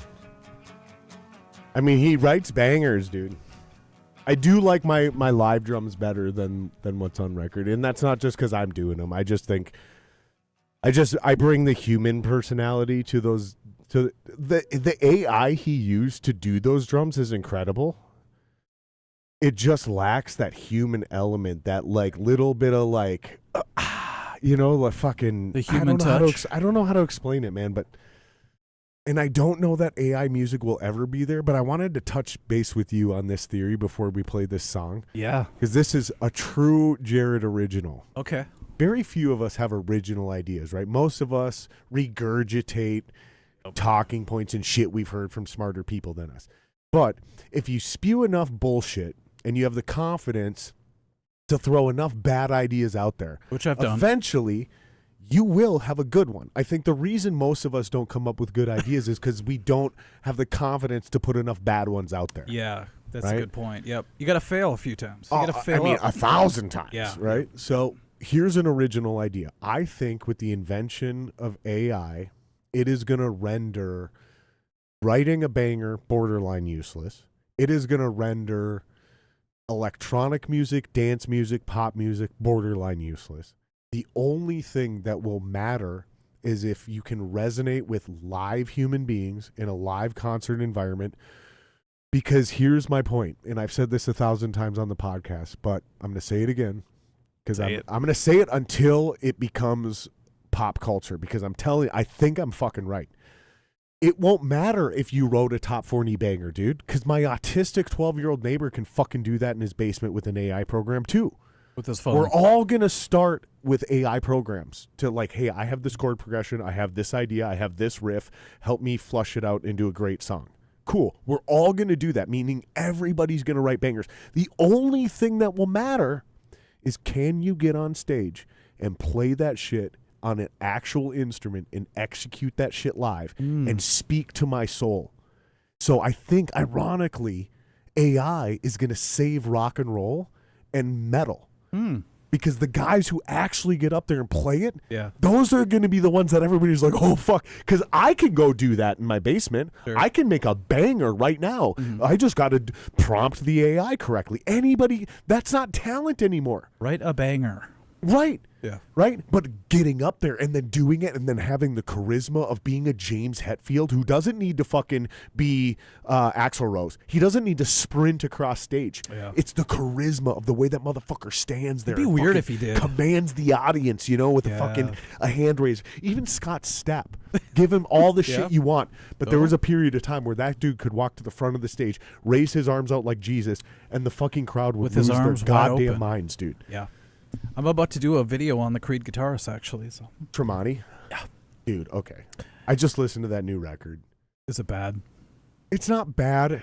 It's actually kind of good. Okay. But there's something about his voice that is so vanilla and basic. Damn, he lost the edge?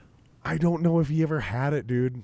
I really don't know, because there's something about him that it's like, there's a reason great lead singers are irreplaceable. Yeah. You can't just be your own lead singer all the time. Sometimes you have to be, right? Sometimes you're James Hetfield and you become that guy. Yeah. But then other times you're just Mark Tremonti. And as much as I love and respect him, like, he needs a Scott Stapp. He needs a Miles Kennedy. He needs a front man. He needs some... Miles Kennedy can be Miles Kennedy. Yeah. Mark Tremonti cannot be Miles Kennedy. Same could be said even with Eddie Van Halen or all those guys who had a great front man to really finish the whole project, Yeah. I like that. I want to play this for you, dude. Yeah. Before we lose track of this. Okay. So this is Go Down. Oh, this is 81. Holy. So there should be a comparison. This is like... There it is. Guns N' Roses. No, down. That one. This is like learning Led Zeppelin stuff. So this is Guns. They're going to go back to back. Unmute it. Oh, nope. You skipped it. Go back. Yep. And unmute it.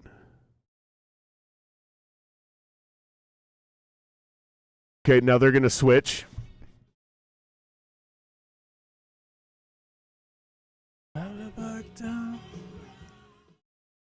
Okay. Now here we go. Here comes Australian Crow. Oh shit! Hold on. Sounds just like it. No, I'm just kidding.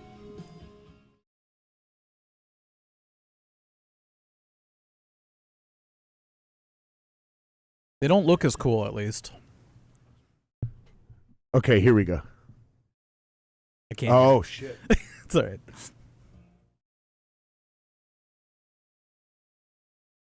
Sounds like the Cars playing it. The exact same chord progression.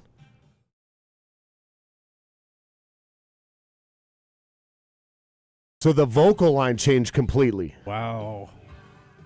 but they stole the song. I'd have to hear the verse one more time. Go back a little bit, Jason. The one guy in the band Go looks back like to like the middle. Roddy Piper. The guy Yeah. second to the left.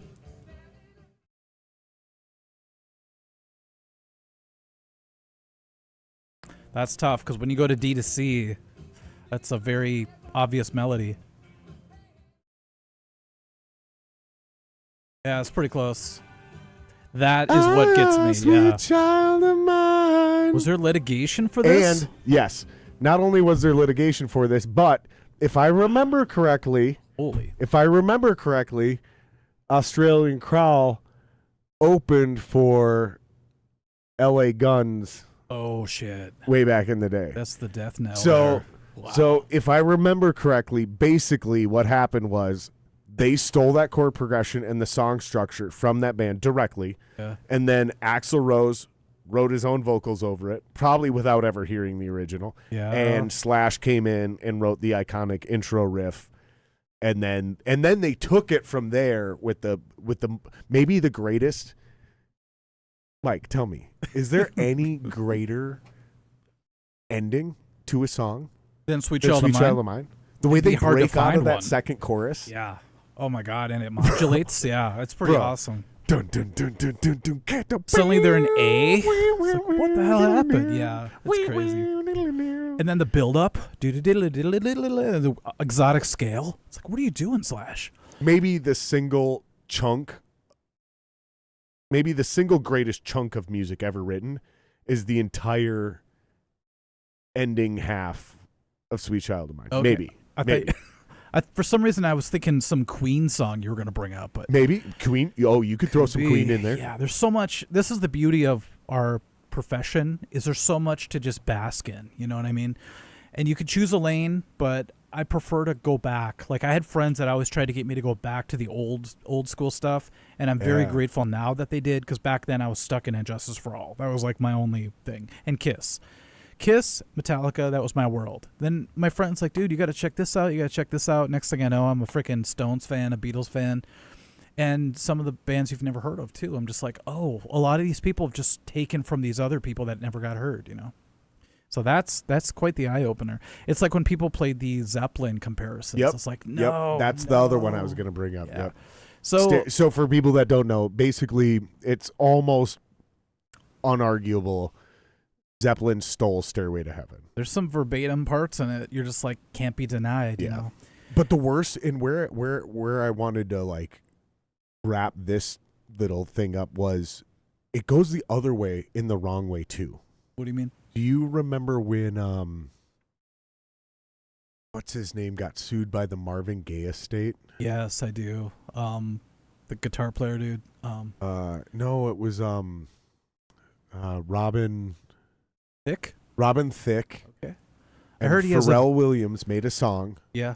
that paid homage, like they Blurred Lines. Blurred Lines. That's exactly the song. Great I'm talking video. about. So they wrote this song in the style of Marvin Gaye to pay homage and respect to Marvin Gaye. Yep. And it was so good and so accurate that somehow, not only did the Marvin Gaye estate sue them, but they won. Oh man. And it's like, no. And this is a big problem I have with like intellectual property courts. That jury should only be musicians. That's what I was gonna say. You're gonna leave it up to some just, I don't know, accountant or something. Yeah, you by can't day leave it up that- to random people. Yeah. They don't that's not peers. They don't understand what's They'd going be like, on there. I like the beat. Yeah, it's kind of like that beat, and they It just does don't really sound go like deep. it does sound like Marvin Gaye. Yeah, you stole it. No, Yeah. that's not how this works, you guys. It's like American Bandstand dancers. Like, I like the beat of that. It's like, no, there's more to it. You know, song structure, chord structure, lyrics, all Right. that stuff. Yeah, that's crazy. I forgot about Blurred Lines, but I remember being at a very impressionable time in my life and seeing that video. Great song. Great video. Perfect homage. Paid to the... I mean, that song was about respect. Alan Thicke's son? That's weird. Remember Alan Thicke? Yeah, that is a weird vibe. I found out that he dated Christy Swanson. I almost killed myself. I don't know if you're into 80s movies, but holy crap. Because Alan Thicke was... what show was he on? That Growing was, Pains. Growing Pains. I called it Groin Pains. Yeah, Growing Pains. Yeah. I get that mixed up sometimes. There's Family Ties. There's Growing Pains. That's the one I was thinking of, Family 80s. Ties. Yep. You're right. That had Growing Mallory in it, who was another crush of mine. But I had a lot of crushes growing up.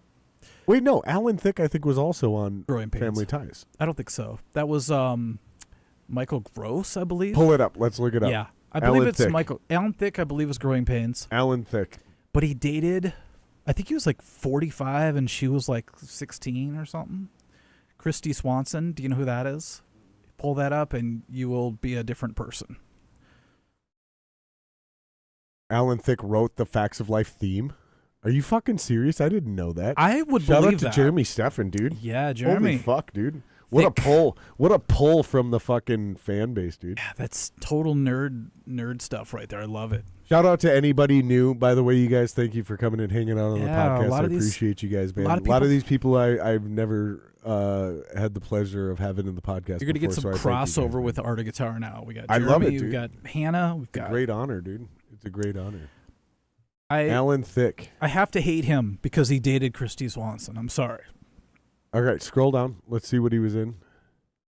He was in Christy Growing Swanson. Pains. He was Growing Pains. Okay, so for sure. But I thought he was also in something else, wasn't he? He was in a few things. I think he was like...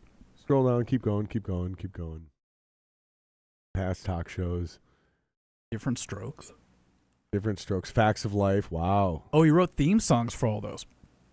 Different Strokes is a banger. This actually makes complete sense, though, why Robin Thicke is a baller-ass musician. Yeah. Because he's like, dude, my dad may have been an actor, but my dad wrote bangers. Yeah, he's not just, he's not the vanilla father figure. He's actually legit. It's kind of like, who was that guy who wrote the NFL All right, theme? you can drop it. Thanks, dude. Yeah, he's very... John Tesh. Remember John Tesh? He was on Entertainment Tonight. Yep. With Lisa Gibbons, my other wife. And he wrote the theme, I guess, for NFL. Like, he wrote all that stuff. Yeah. Can you pull up Christy Swanson? I hate to make young, if you want to put younger Christy Swanson. She's still beautiful, but we're talking back in the day. And you're going to see... The singer for Toto is John Williams' son. Holy shit. Jeremy, you could have just made that up and I'll believe you. It's too weird of a... Honestly, I'm just going to take his word for it, too. I don't even want to fact check it. Let's bring up Christy Swanson. It's too weird of a fib to fib. Oh, yeah, she's a babe. Back in the day... Oh, yeah, especially back then. Yeah. That one Can you to scroll the down? right of that, to the left of that, Jason? You could scroll down and... Oh, I remember her. Babe. Bro, she was in so many movies, and... She was in, that was the non-good girl in... bottom left corner. Was it... Not Big Daddy? Was it Big Daddy with Adam Sandler? No, that's the girl who dated the dude with old balls, right? Right? That's the one. Yeah. Can you click on the bottom left-hand corner? That's the Christy Swanson I know and love. She was the original Buffy. She was the original Buffy the Vampire Slayer. In the movie. Yeah. Not the TV show. Nope. I do remember her. Yeah, SMG took over in the TV show, dude. but damn. Okay, I'll stop oogling. Damn it. Yeah, dude. Total smoke show, man. This is why I love the 80s. This is why I love this podcast. Like, you can't get away with this if you're trying to edit content down. No, you know what? Tell me about how much work that is, by the way. Oh, God. I can't do it. I can't do it, you guys. This is why I don't do podcasts very much anymore. I'm so impressed with you guys that do this, though. When you do a podcast and you edit it down and, like, you make it like a... free switch. Even just your basic YouTube channel is very impressive. The editing you do, those overlays when you're, like, walking through a scale and you're doing all the things. I can usually do that in, like, one night now, but I have a two-nighter going on right now. Jason, can I get one more Coke, please, dude? I'm sorry, buddy.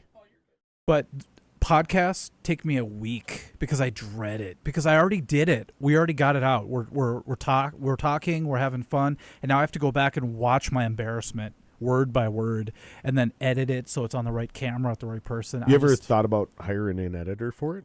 Yeah, I'm just too much of a as you know, before I came here, I'm like, can we have this camera angle? Can we do this? Can we do this? I have zero clue of what they decided to do. Doesn't matter. But I'm just too much of a perfectionist or a micromanager, and I would drive whoever worked for me crazy. I was that when I first hired them. Because I was so used to having what to do, yeah. Well, and I was used to having the control. Yeah. So it was the paranoia. So okay, I had gotten ingrained into looking at OBS and making sure that green box and the frame rate was right. And then I went through a process while I'm podcasting. Yep. I'd go through a process to check everything was right, including, I switched cams. Did it work? All this shit. So 50% divided between production and hosting. When I gave that over to them and I could no longer see it on screen for the first, Jason, I don't even think you did the first handful. I think it was just Murph at first. You came in like a month later. I forced them to keep it on this screen so I could micromanage. Not even micromanage. It was just the peace of mind. Gotcha. It was, and I told these guys, I go, my biggest thing I need to work on is trusting you guys that you are doing this correctly. And it was, does dude, take trust. It was so hard. Mm-hmm. It was so hard, but it was good for my ego, dude. You need it was so good for my ego to like employ other people, trust them to do their job, coach them up, get them to the point where, like, as they become better producers. I think I said this on a podcast. If I didn't, I apologize, you guys. I definitely have said this in private, but I told these guys, I go, as you guys become better producers, it starts to put pressure on me to become an actual better host. So it's super good. You got to level up with them. Yeah, because if suddenly I turn them into great producers and we're still not doing numbers, then it's obviously only me who sucks at my job. Ooh, ego death. You see what I'm saying? Yeah. So it's like, oh, fuck. So it's really good. It's a weird thing to try to say out loud and articulate. I think I did a good job. I get it, because you can now delegate and release that pressure, but you have to have trust to do that. And I know their scale of increase. Like I can absolutely observe a podcast producer and tell how well they do. Sure. Very difficult to tell how well a host does. A lot of it comes down to chemistry with the guests. Some of it comes down to ego. Some of it comes down to trying to fill dead air and not letting a moment breathe.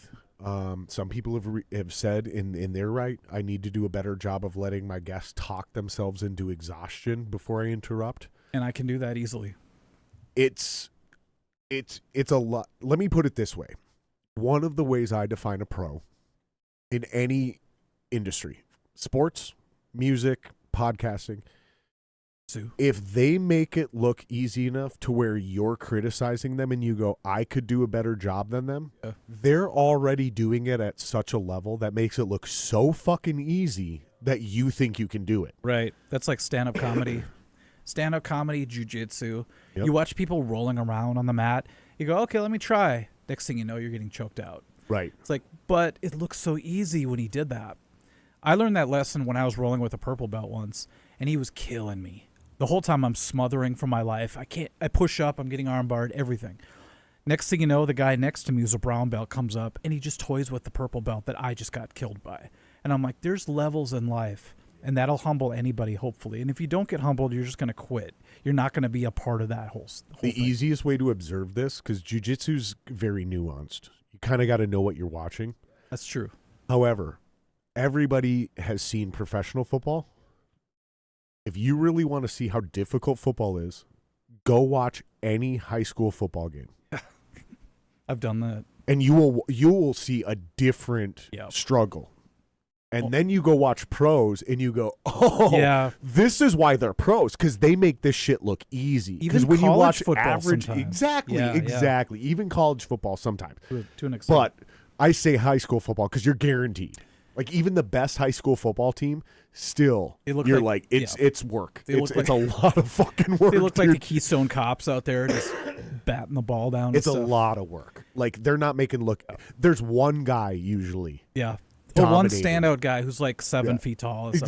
Thank you. Yeah. Yep. But the weird thing is like I love the levels idea, but I also love the idea that some people say like, you know, the UFC is such high level fighters. They should just put like a normal dude in there one time and just see what happens. Just to show people that there are levels to this game, you know, and that has happened for less skilled fighters that get demolished. But still, if an average guy went in there, it'd be so crazy. The craziest thing is when I see these guys that I grew up with, and they've never ever trained in anything, and I've watched them maul, and I mean maul, purple belts. I've watched them fuck up boxers. And it's because these dudes actually grew up on the street, literally fighting every day. This is like the Kimbos of the world. Yeah. Gotcha. Yeah, dude. And like, you don't start, these guys don't lose until they start facing like Brown or like Golden Glove box. Sure. There's those guys too. And it's scary. And I mean scary how many of those guys are in the world.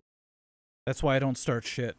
Right. That's what I'm getting at. Like, and you go to class even in jiu-jitsu, and this little tiny kid is killing everybody. You're like, if he was in a bar, I wouldn't be afraid of him, but this dude could break my arm. You know, I could never play guitar again after fighting this dude. That's what scares me, dude. And that's what scares me, like, when I do day jobs, when I have to pick up extra work, because I still have to have a real job, you know, to make ends meet.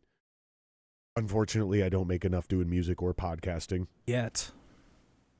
When there was a period of time I did make enough money doing music, so I know it can Really? be done.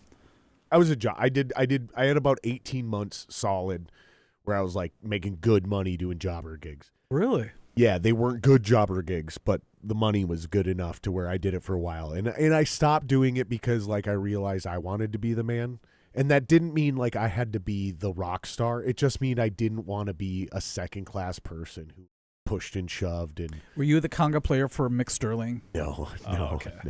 I played drums for a bunch of no-name country female country singers. Really? Who basically, I kind of stumbled on this through working at Guitar Center. I kind of met a couple of the right people, ended up in a couple of the right email groups. Yep. And it started off because I was trying to book shows, and I was trying to get into with these groups for literally buying shows because I had a guy who had a little bit of money, and I knew a couple guys who owned a couple clubs, and I was trying to become like a booker, like a show buyer. And never heard that before. Show buyer.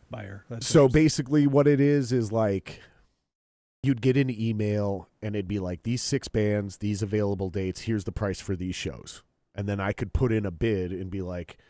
Usually, you would just like say, I'll pay it, and then you'd get the show. But every once in a while, you'd have to like bid, right? Okay. So there was 2 or 3 different times I was in an email chain where Seven Dust was up for grabs. Oh. And I never had the bankroll to do Seven Dust, but I watched the deal go down where I watched the owner of the Rock nightclub make a bid, and then I watched him get outbid for less money at First Avenue. Because the prestige. First Avenue had a bigger name and a bigger venue. Okay. So they were able to say they sold more tickets. So I got to watch a lot of those politics go down. Wow. And through that, I got lucky enough to fill in last minute for a couple people playing drums. Like country in girls? the area. Yeah. Wow, like just kind of no-name people. And kind of what I learned later was what I think happened was there was like an underground label that was gobbling up a bunch of like aspiring Nashville female singers, a bunch of cute blondes. And then what I think they were doing is putting them out on tour to kind of test them, see what they were made of. Like casting out the lines. And every single one of them melted down. Every single one of these girls were divas. Oh, that sucks. And I got runs at best. So it would be like, hey, we need somebody to play these 4 or 5 dates in these 3 or 4 cities in the Midwest. We'll pick you up in this town. You have this many days to learn this many songs. Here's the pay per night or for the total. Are you in? Total jobber stuff. Exactly. Very run of the mill. Sure. And the reason this is important to my story and my career is because I always thought I was the shit until I went on the road. Real musicians. Like going to in Nashville. The country industry. Yeah. Yep. And watching these guys warm up. And I'm talking like day one. Yep. And I'm like, what the fuck am I even doing here? And I'm in the only reason I was there is because I developed this uncanny talent for learning people's sets super fast, super last minute, and being able to show up and put on a great show as a drummer without stealing the show. I didn't, because I wasn't very good, so I couldn't do all the crazy drum solo shit that all the other drummers did. And I didn't know this at the time. Sure. That's why they didn't get the job, because they were all trying to audition.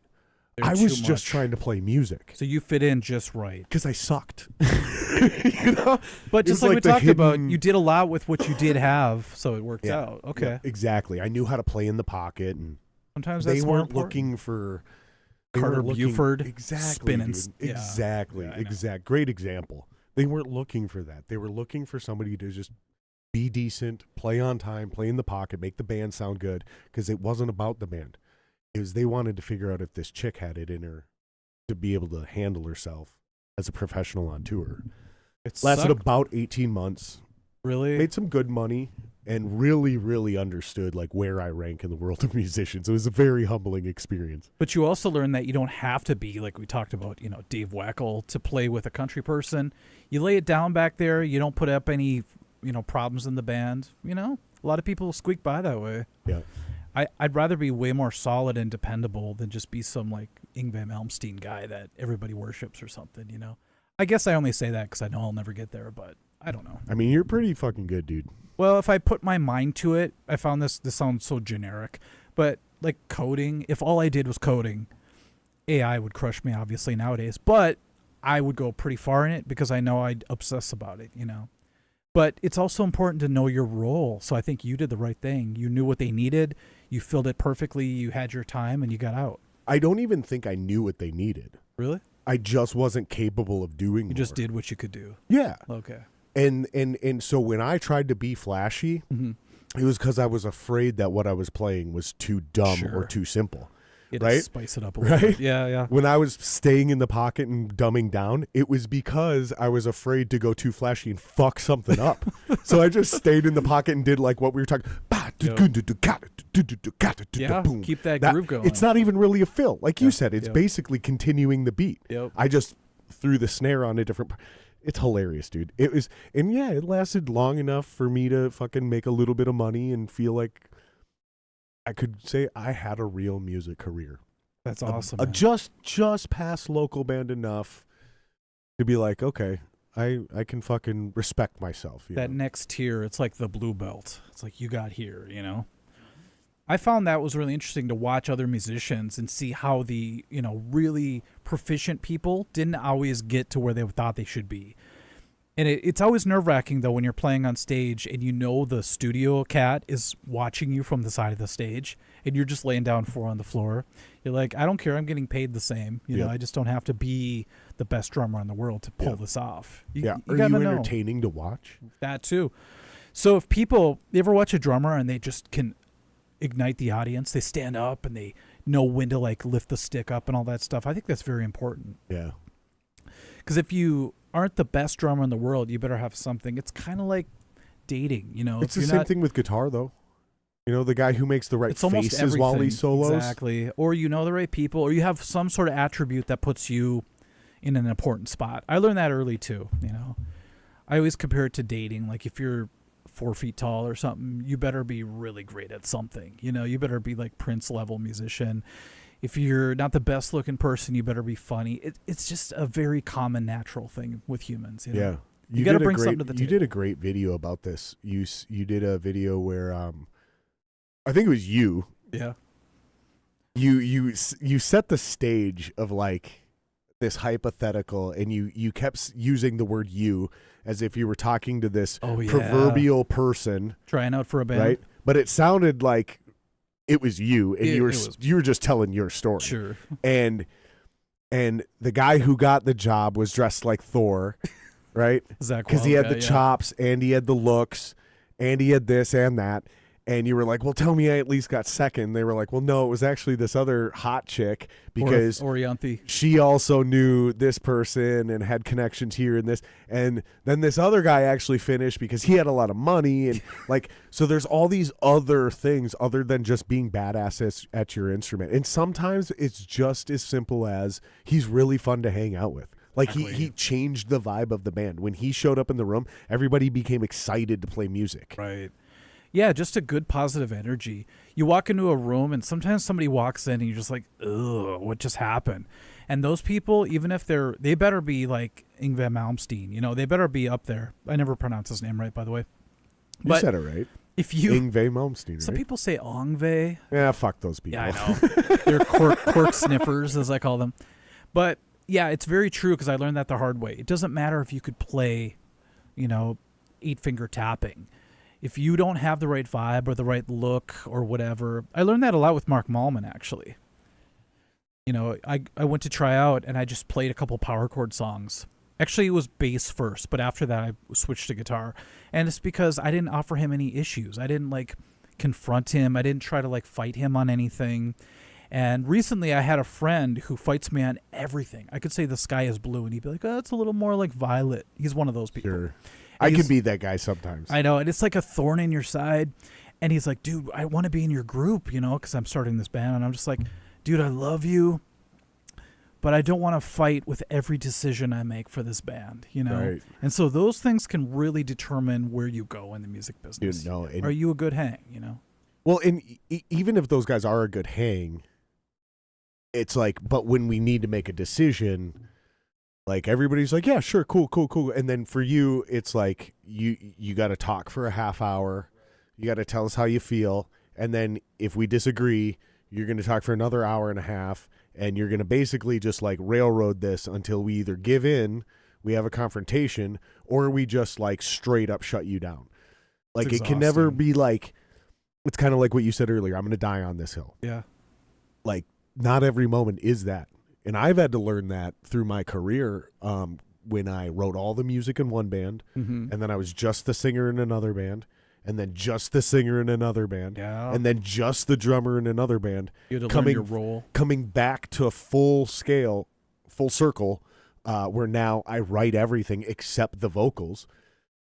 That journey for me of learning that balance of leadership and when to give and take, and I even have it with these guys sometimes. It's like sometimes I got to let these guys have some input because even though technically they're employees and I pay them, we're still a team. It's still, at the end of the day, it may be my show, it may be my name, it may be me. It's still a team. It's still a collaboration. Sure. In any company, any team, I don't give a fuck if it's golf. The caddy matters. Yeah. The quality of your caddy, even if you're Tiger Woods, if you have a bad caddy, that might be the difference between you being Tiger Woods and Phil fucking Mickelson. That's a great amount of, yeah, I totally agree. I still think, though, this is Clip that, Jason. I still think, though, that as long as they know who the boss is still, that's the problem. Like, I've heard of bands that have been trying to be very democratic. Everybody has equal say. I never see them go anywhere locally. Thank you. I think you need that feel. Like, everyone does contribute, but there still needs to be someone that says, this is the final thing. Right. And I think that's what a lot of projects are missing because they're trying to be too nice, you know? Sounds bad, but I heard a lot of interviews from like leaders of bands that say the same thing. They're like, you know what? If everyone has equal say, you get sort of a lowest common denominator of the idea. But if you have a visionary and everyone's helping you get there, it seems to be way more powerful. I'm not saying every time, but a majority of the time it seems like you need someone who makes the final call. Yes. Sounds dickheadish, but that's probably why I work by myself a lot because I'm like, I've been in 3 bands now where I've offered suggestions and I'm like, I really think we should do this. And one band I was in, it was a country band. And I wanted to write 3 originals because we play all night, 3 one-hour sets. And there were bands that were opening for national acts because they had a couple original songs that were kind of like decent. I thought, what if we have 1 original song per set? No big deal. I'm not trying to take over the band, but I can write them, and then we could sell albums. Back then, we could sell CDs. Yep. We could make T-shirts because now we're semi-original. Right. After one of our gigs, I wrote 2 really cool songs, and I've written hundreds of songs in my life, so I know they were good. Just my whole life's been music. I can tell you, I don't know you for shit, but I can tell you they're good based on that one video I watched where you like chose that cheesy fucking scale and you wrote a solo. Thanks, and man. it was like some kind of ear for music. No, you're there, dude. The drummer was in his car. He had all his drums packed up after the show. He goes, "Get in here." I'm like, "What? Am I about to get shot here? Is this some Godfather shit?" And he goes, "Listen, I'm in this band to make money. I play, I get paid, I go the fuck home.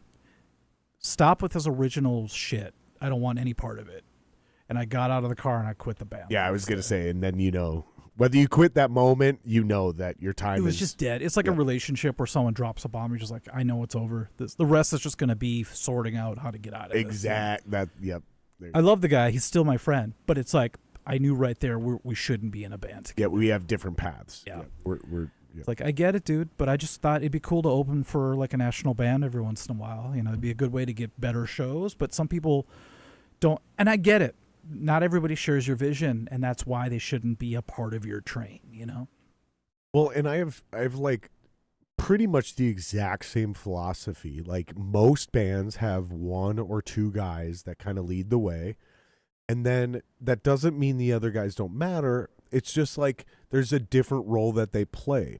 And I think the bands that succeed the most are the ones where everybody kind of understands their role. Now, that's either pre-decided because Mike starts the band and he recruits Jared to play bass and book shows. Sure. And then you hire this guy to do this and this guy to do this. So it's predetermined. Or it just kind of naturally falls organically into place, right? Yep. But either way, there's usually one or two kind of ringleaders or final decision makers. Even if everybody has a vote, even if everybody has a say, somebody needs to be the tiebreaker. Somebody needs to be the ringleader at the end of the day. And then the second phrase I have for that is that, and this is kind of a clever little phrase I have, which is you can't create fire without a little friction. So in the same sense of everybody equal or having roles, I also agree when you kind of brought up the common denominator thing, when everybody gets along perfectly and nobody fights or argues about anything. Yeah, that's a red flag. If you show me a band that gets along perfectly and never fights, I will show you a band who makes shit music. Okay. The greatest bands who make the greatest music fought like cats and dogs, and they build entire documentaries and movies or TV shows based on, we would say, the dysfunction of that band, but I would say the function of that band, because you cannot create fire without friction. It's literally impossible. I like that. It's a great physics metaphor. That's Can't create fire without friction. That's why a lot of sibling bands do so well, because the brothers fight like crazy. They fight like brothers, basically. And respect. Whether it's Van Halen, Oasis, even Heart, it's like they collide each other and they come up with a great product at the end. I hate to call it a product, but even locally, Ginger Jake. Oh yeah, I remember Ginger Jake. Weird. The Rotter brothers. Weird.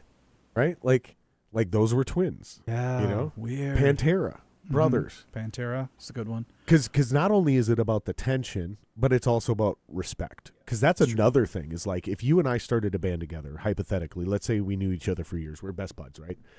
A Devo tribute band? There's only two reasons you're in that room with me. Number one, I think you write good music. And number two, I respect you to, when I am not writing good music with you, I respect you enough to call me out on it. But at the same time, if you flip that coin, if I go, hey Mike, man, listen, this guitar part, it's just not working. Gotta cut it. I expect you to respect me enough to listen to that and maybe try some other ideas. However, again, back to the first side of the coin, I respect you enough to where if you go, I'm dying on this hill, I love this guitar part, it matters to me, I'm going to go, all right, man. Yeah. Because I trust you to make that decision. That's mutual. Now, if you make a lot of bad decisions, right, song after song, month after month, you're probably not going to be in the band very long.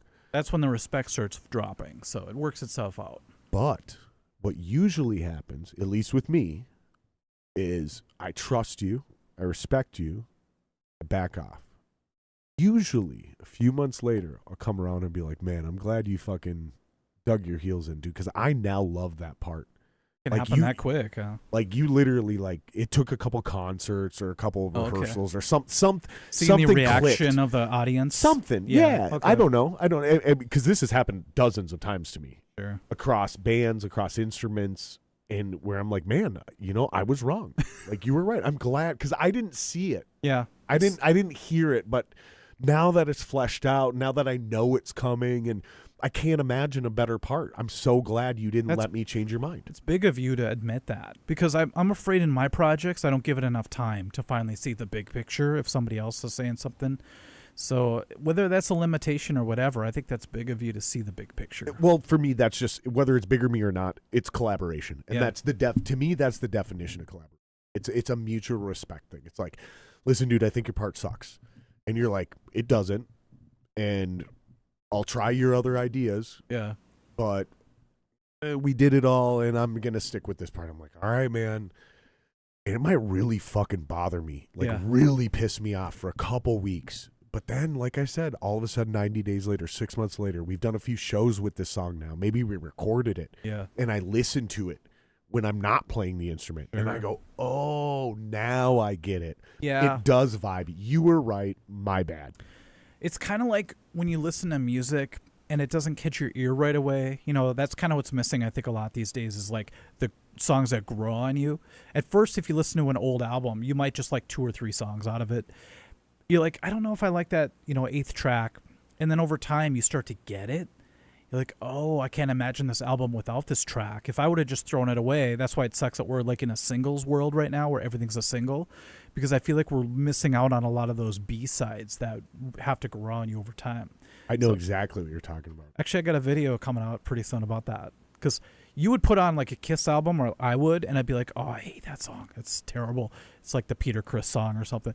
And all of a sudden over time, you're just like, oh my God, how did I hate that song in the beginning, Just because the radio station didn't boost it doesn't mean it's not good, I think the first example where I can remember this happening was the second side of the Metallica Black album. Yeah. I think it was Of Wolf and Man. Yeah. I think it's this.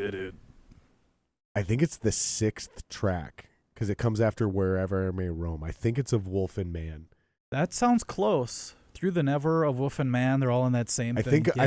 Dude, let's look this up. I think Through the Never. Before we look it up, can I think Through the Never is track 7. If you flip, because we're talking flipping tapes and albums, if you flip the cassette over, I think it's Through the Never. Because they split producing in half. Did you know that? Bob Rock produced the first half of the Black Album, and Metallica did the second half. I did not know that. So I think it's Through the Never, Of Wolf and Man. I don't know, actually. Don't Tread on Me. I forgot about that. Don't Tread on Me. Through the Never was number 7. Whoa. So I think I'm thinking of Don't Tread on Me. Okay. Because I remember it coming after Wherever I May Roam and not liking that song. Yeah. And I remember skipping through 6 and 7 to get to Nothing Else Matters as a kid. Really? Yeah, because I was a kid. I'm like fucking super young. And I'm trying to listen to the hits, right? Sure. Because that's what children do. They want to listen to the hits. They don't want to get cultured, right? Totally. And I don't even know if I played guitar at this point. So I used it. But eventually, I think one time I was like, because it always happened where Wherever I May Roam would end, and the next song would start. It's like this, and you'd have to walk snare across the room, and you'd have to hit fast forward, right? Well, I think one time I was like cleaning my room, and I let the song play. Well, I had heard the intro enough to where I didn't hate it anymore. It's familiar now. Yeah, and then all of a sudden the song, and I'm like, I kind of fucking like this song too.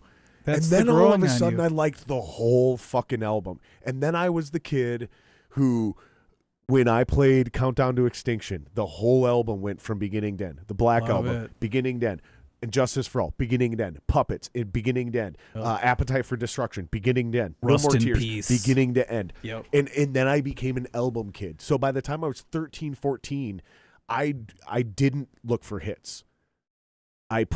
So when I got that Rage Against the Machine record with the dude on fire, the monk, I put that record on.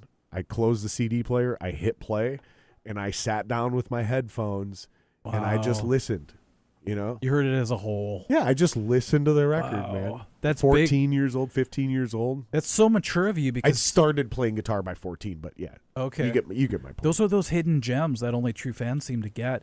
But yeah, I could see with that song, Don't Tread on Me. It starts off with that marching snare, and it's kind of weird. Yeah, the weirdest part, though, is that it's just the beat changes, and it goes into that swing beat. It's like, that is clever. Yeah. So I'm still not that way with some Kiss albums, even though I'm a huge Kiss fan till I die. It's like B-sides can be better than the A-side. Yeah, sometimes, dude. But you talk to like my students when I was teaching full time, they're like, what's a B-side? So they only knew singles, which is kind of sad. So look out for my video. I'm going to be talking about it. I'll probably get a clip from you talking about this. If you don't mind, that'd be so sweet. Dude, if you give me a shout out on your channel, dude, my little brother will think I am officially legit. How about if I have you do a little clip, a snippet of what you just told me, basically, of Through the Never? That would be really cool. Done. All right. Whatever you want, dude. Let's do it. There's still some Christy Swanson comments. I love it. So yeah, I love the fact that we know the same references. This is great. No, it makes perfect sense. Now it makes sense why everybody's like, dude, you have to get this guy on your podcast. Now it makes perfect sense. Because he's like you. He knows all the stuff you know. Well, it's just so funny because like I'm an old soul. So, you know, I'm 40, but like I get along with dudes that are only 39 like you. Sure. But I also get along with guys who are 76 like you might be. Yeah.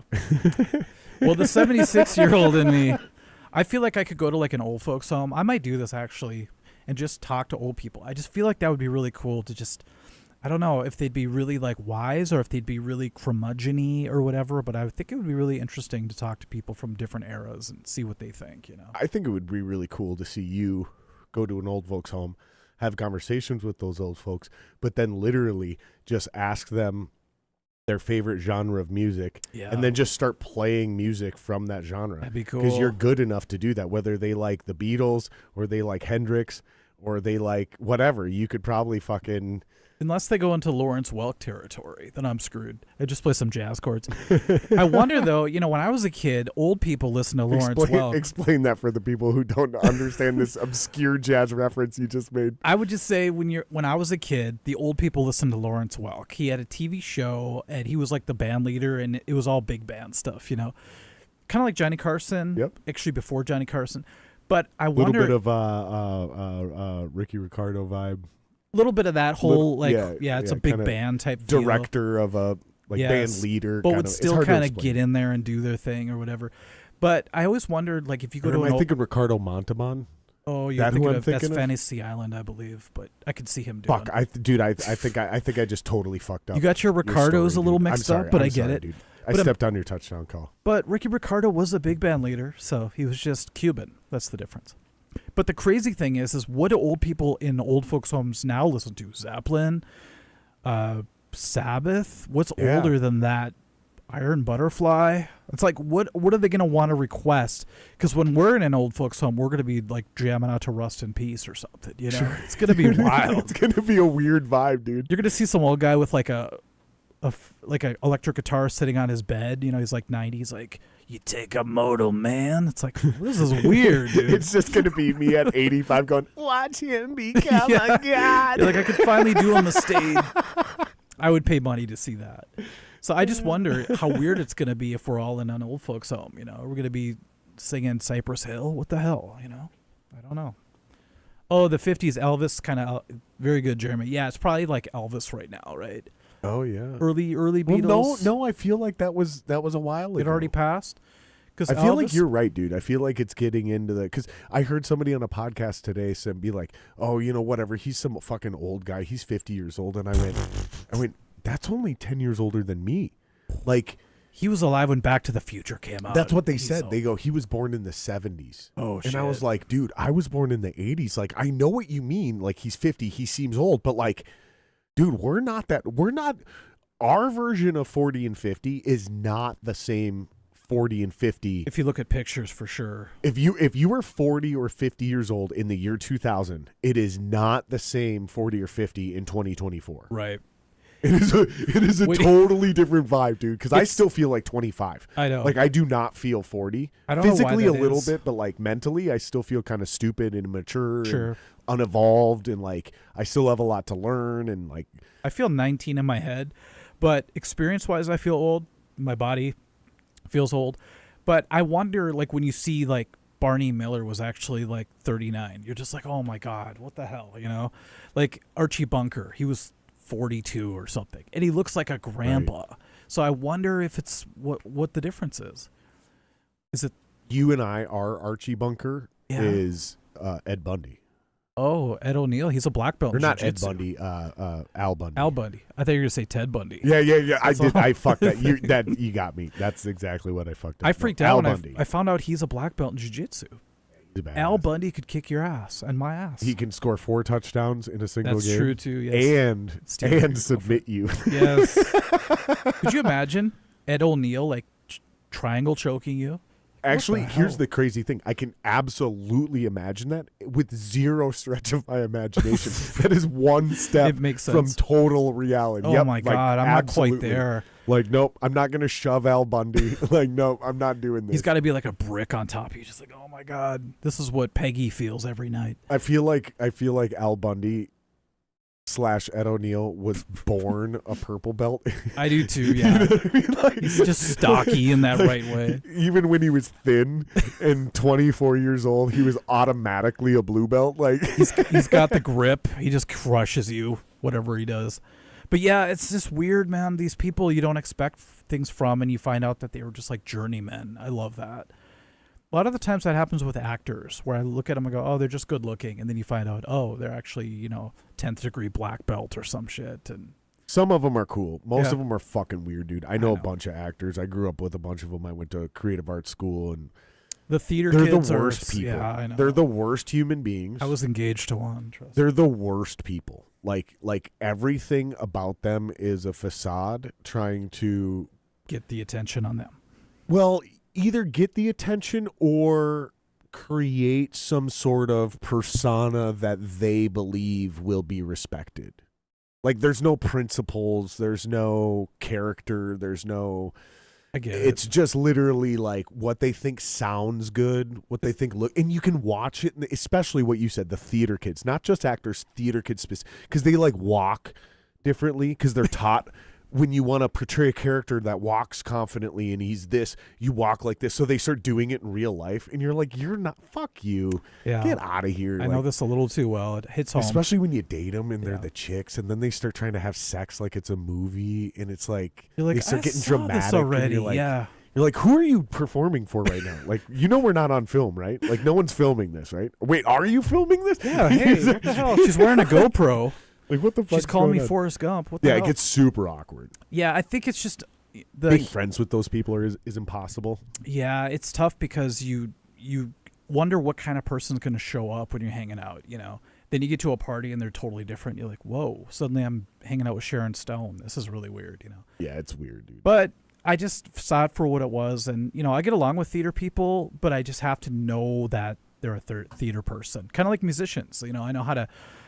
I know how to not play the game, but I know what you mean, though. Especially nowadays, a lot of musicians I get around, they get really squirrely if I bring up some topics, and I'm just like, dude, I listen to podcasts all day. I talk about anything. I love comedians. I'm wide open. And so when I go down an alley that they're really uncomfortable, I can tell, and I'm just like, it's not worth pushing that anymore. Yeah. It's like hanging out with welders or mechanics. Yeah. They think they know everything, and they think they're the most important person in the chain of welding or mechanics. Or you know what? I fucked that up. I fucked that. The fucking fireballs are getting to me. I knew a few glazers. It's just like, Jesus Christ, dude. You're just a fucking welder, dude. Like, stop. Like, but you're talking shit about the engineer and the guy who runs the press brake, and you're talking shit about the machinists and these people that like have legitimately high educations, and you're a fucking welder, and you're drunk right now. I can smell the booze on your breath. Usually drunk, yeah. Fucking calm down, dude. Like, what I've noticed though is that anyone in any capacity always has that hierarchy of we're the best, and then you have to make fun of the people above you. You know what I mean? And below you. And below you. And so it's this constant thing. The people at the very top are shitting on everyone below. Yep. People on the bottom are like, that guy sucks. So I see it everywhere, man. And when I got older and I got into the Minnesota music scene, I started to realize that there's a cool kids club. Yep. And I just checked out of it. I was in it for 10 years, and I'm just like, you know what? I can't keep up. And you know what the worst is? If you try to get in the Cool Kids Club, you're killing your actual music career. I was going to say that, actually. You didn't cover this in your music video or your video about the Justin, the Quiet Drive guitar player. Yeah. He made it to the big time. He did. He did some really amazing things. Then he got out. But I guarantee you, one of the reasons they were successful is because they didn't try to succeed locally. This is one of the key elements I try to teach all young musicians who listen to the podcast, young guys who come on the podcast who I think they have a band who has a lot of potential, like the Stormbreaker kids. Yeah. You ever heard of Stormbreaker? Definitely. Yeah. I've had those boys on the podcast a bunch of times. Logan's actually coming back on next month. He's now in Nashville. He took my advice. I'm sure other people gave him the same advice. I'm not pretending I'm an influencer, but I was like, you need to go to Nashville. I was like, that kid could do anything. I flat out told him, I go, Logan, this town will fail you if you stick here. Okay. This town, we're not ready for you. Okay. You need to go to Nashville because you're actually good enough to do it there. And you can just come back. You don't have to end Stormbreaker. You can still be in Stormbreaker. You have a safety net. Yeah. I was like, but go to Nashville, build a real career, and then you can do whatever the fuck you want, dude. Good advice. And he's doing exactly. Now he's in Hurricane Alice. He's fucking jamming down in Nashville. He's still doing his Stormbreaker thing whenever the fuck he wants. That's cool. He's living the dream, dude. I didn't know he was doing Hurricane Alice. That's pretty sweet. Yeah, they're coming on the podcast next month. It's going to be a blast. Awesome, I'm man. super excited. And it's just a perfect example of where I try to tell these guys, the most important thing you can do for your actual music career is not try to get popular here. If you try to work the local politics and work your way up in the scene and become somebody here, by the time you do that, you have wasted all your time and energy not becoming big everywhere else. The first thing you need to do is get the fuck out of this town and start playing regionally. Get to Des Moines as fast as possible. Start playing lacrosse, fucking St. Croix, Sioux Falls, spread out a Fargo, Duluth. Build a region, and then go a little farther. Chicago, St. Louis, Madison, and then all of a sudden, you slowly go from drawing 20 people at each town, 50 people each town, 100 people each town.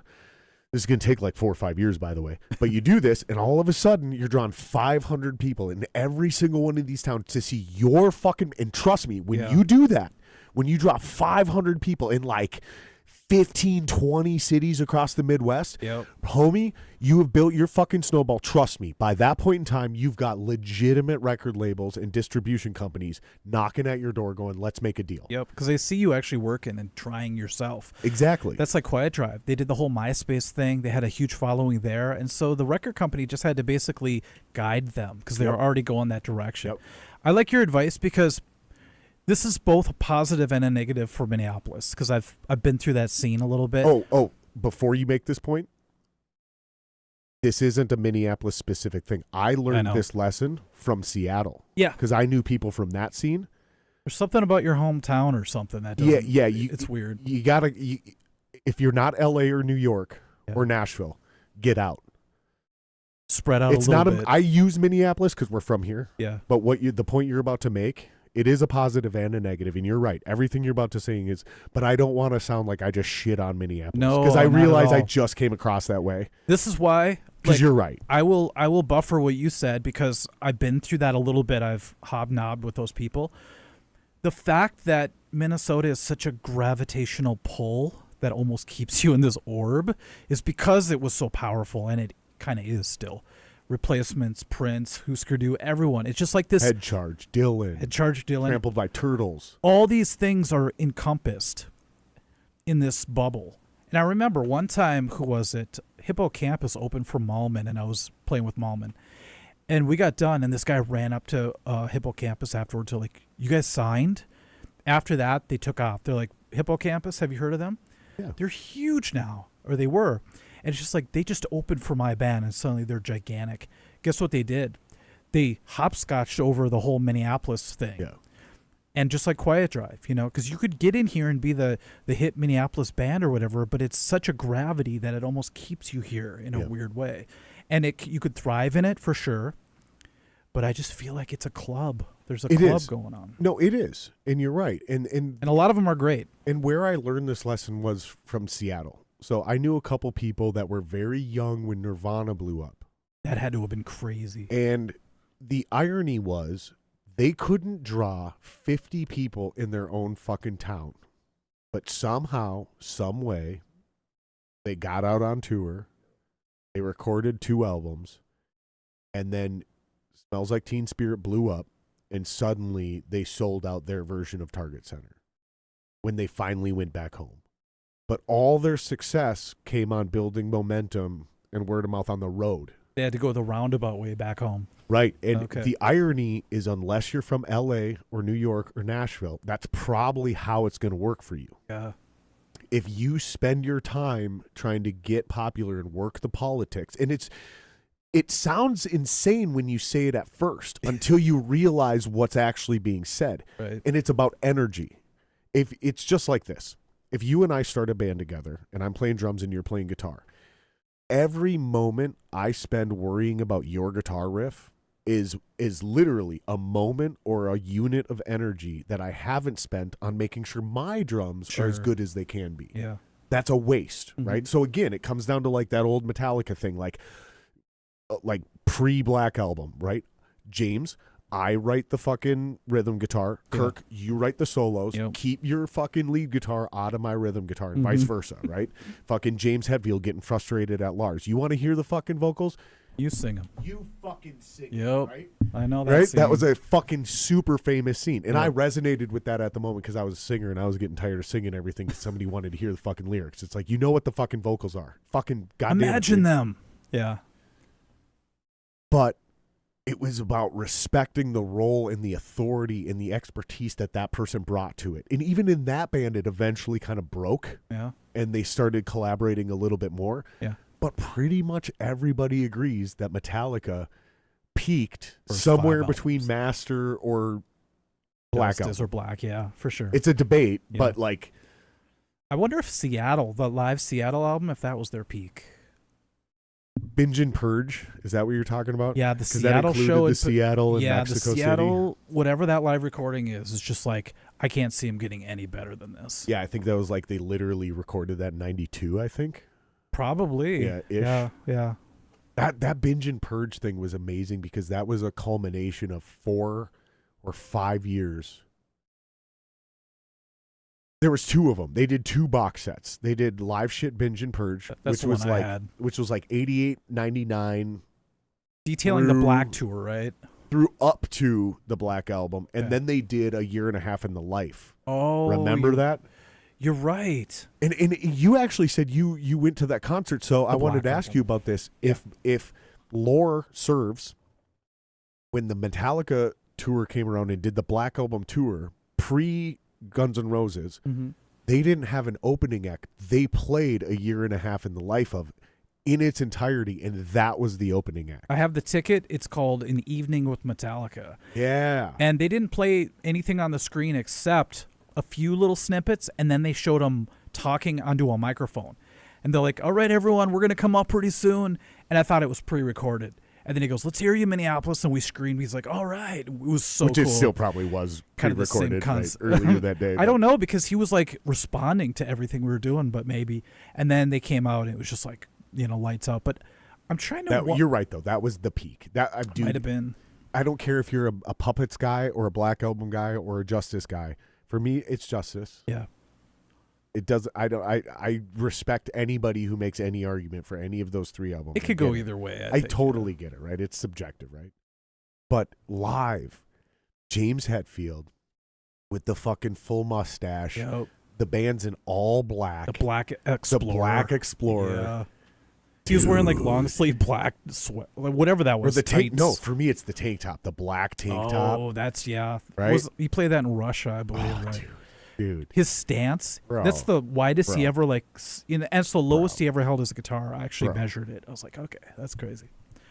But yeah, This is the closest I've ever been to gay. Is how much I love this version of James Hetfield. Like it's the true iconic. definition of a man crush. Yeah.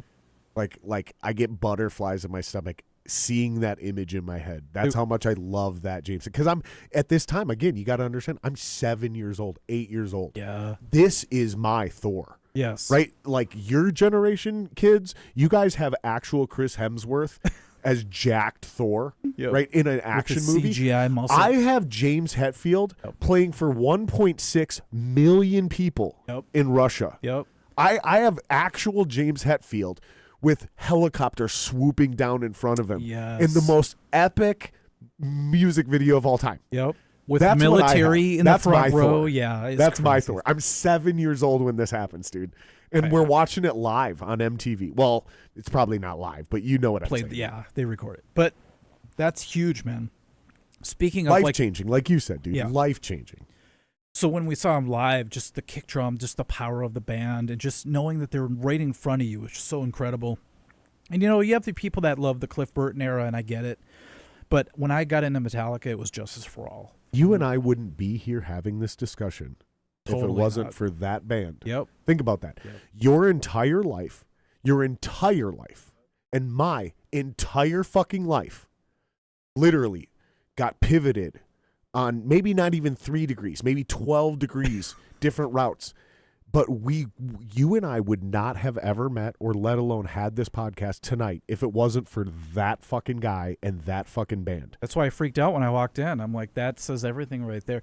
Because up until that point, I was like that's a vibe, dude. I was a Kiss fan because my cousin brought over Kiss Alive, and I loved it. But then Metallica was the whole other thing because I got a little bit out of music. I was into baseball, like, the Minnesota Twins, and I got into wrestling, breakdancing, a bunch of weird stuff. And then bam, the one video came out. I'm like, what is this? And I was 12, which is a very formative age. As you know, you started guitar. Something about starting when you're 12 sets your whole life in a certain trajectory. I think it matters because you're like literally starting puberty. Yeah, that might be it. You're just, as a dude, I think girls start at like a year or two earlier because some of them it's like literally as early as 10 and a half, which is bizarre to think of as a boy. Yeah. Because I think as a boy, I think the earliest most of us ever hit puberty or even start is 12. 11, late 11, 12 if you're lucky. Some of us it's 13 or 14. Yep. Right? Some of us never get there. And some of it's like, for me, it was like I hit a part of puberty and then it got like paused for like a year. Oh, that's normal, I think. You know what I mean? Like I have 3 pubes. Exactly. And then 6 months later, I have 4. Exactly, dude. I had pubes for 2 years before I grew armpit hair. Oh, that's really? what it was for me. You went the other way. Wow. Yeah, because I was at boarding school and I won a lot of money because I didn't have any armpit hair, and they bet me that I didn't have pubes. And I played it down and acted all like, insecure, dude. And I let that money fucking rack up until it was like, dude, if I don't take this right now, they're all gonna just like fuck off. So I was like, I'll take that bet. This sounds like the weirdest bet. And literally, we're boarding school. It's a bunch of boys, right? So they're taking bets on if you have pubes. Yeah. Wow. Yeah. And it's literally, if I have pubes, I get the pot. That's what it is. So I play it down. How do they know you're not shaving? Because I have 0 armpit hair, and we all see each other in the shower. Okay, you're a born swimmer, I guess. We all see each other in the shower. It's a boarding school, right? Okay. This is fucking 25 years ago, right? Sure. So everybody showers naked with each other. But I'm skinny, I'm small, I'm one of the youngest kids there. Mm-hmm. So I fucking shower with my back turned. I'm not trying to fucking show my tiny fucking 13-year-old dick. Yeah. And I build this pot up, and then I'm like, all right, I'll take this. Wow. Because the bet was this dude said he had more hair on his big toe than I had on my pubes. But what they didn't know is I had a fucking bush, bro. Like I had a full ass bush and had no armpit hair. Wow. I didn't grow a single fucking armpit hair until I was almost 15. So you were like Demi Moore down there? It was so weird. Like I had a huge regular bush, no armpit hair until I was almost 15. Now not only do I have plenty of armpit hair, I like grew a bunch of fucking chest hair. Wow. I have a beard. Like puberty for me was like in these weird delayed stages. Yeah. But I think going back to where we started this bizarre tangent. Oh my God. I don't know how we started it. Was starting something at 12 right as you're entering puberty. If you dedicate your life to sports at that moment, if you dedicate your life to physics or music or acting, or I feel like killing. Because your brain, I think your brain's firing on all cylinders. I think that's when you subconsciously or consciously decide. But I think 12 is when like your career path is decided. You're either a tinkerer and you like start working on cars at 12 with your dad. Yep. Right? Or you start playing guitar, or you start, like I said, maybe you're into science and physics, and you start like, I think 12 for boys at least. Yeah. 12, 13, 14. Yep. You got about a 2-year window. Yep. And that's your kid. That's you. Yep. That's just my dumb opinion. Well, they don't really push that, and I think it's important. You don't want to pressure everybody. You got to do it now. But I have to say this too. Try everything. The kinks that you have as well, I think, developed during that time. Because the kinks. Oh, because, like the weird sex stuff. Yeah. Yeah, because I remember when I studied, serial killers or whatever. It seems like they have the same story. Like when I was a kid, man, I was 12 and I saw a dead dog on the road and I picked it up and all this. That's how Jeffrey Dahmer and all that stuff. Sure. But I thought about when I was 12 and I'm like, those music videos we saw as kids really changed my brain. Yeah. So like those early, big hair and big butts on Corvettes. Early Madonna videos, Whitesnake videos. I'm like, why do I like what I like? And some of it's kind of weird. Yeah, like, big hair, big butts, Corvettes. Yes. Well, for me, it wasn't the big butts. I think that the big butts to me came along with the Kardashians. No. Some of those 80s girls had bigger asses than we want. Yeah, because they were bending over on those Corvettes, right? You're talking the posters that you win at the fair where you throw a dart. Yeah, yes, I've seen those. Right, and when a girl bends over, her butt is bigger than when she's standing straight up. That makes sense. Right? I and can they see did that a lot. They did that a lot, dude. There's some mathematical reason our brains love that. Yeah. But I'm talking when I was a kid, just seeing like sitcoms like Dana Plato was a huge crush of mine. And so I grew up loving certain types of people and screwed up girls, I think. Big hair, makeup. Like the 80s, just your typical 80s and early 90s type of people, I think there was a Billy Idol video called Cradle of Love. Yeah, dude. And I always was like, the girl in that it was just that exact Jason, age. pull that up. Yeah, where I was just at its mercy, oh my God, dude. so.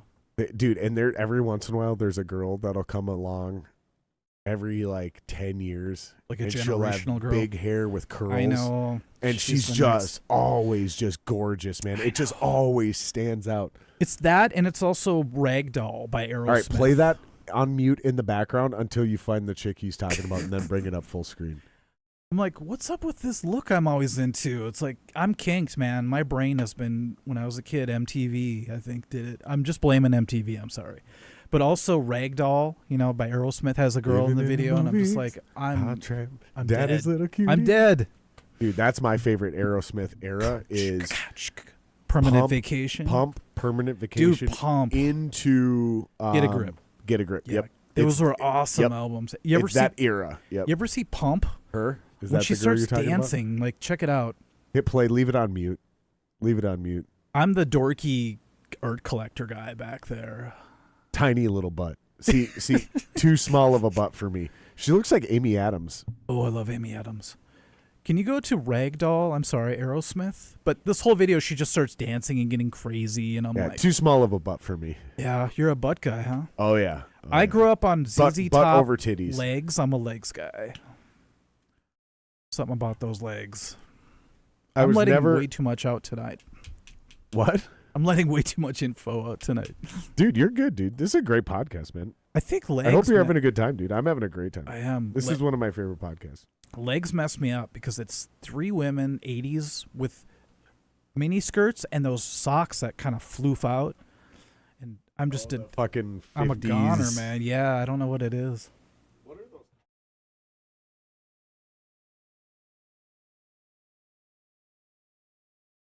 I only brought 3 Jack Daniels minis, so I'm kind of tapped out. Oh, you're good, dude. We got fucking water and Cokes Sweet, man. and Thank you. Sprites. Oh, God, that's We not got a good all kinds of picture to shit. start with. That's probably That's not bad. the right one. Maybe we'll just leave that Aerosmith stuff out. You know what's weird, though? You watch old videos, and they used to accept a lot of stuff that Yeah. nowadays you could not do. Yeah, there's a lot of weird shit happening. I did not remember that she's, sitting on a weird swing. That's with her bizarre. dad next to her. Yeah, with a lollipop.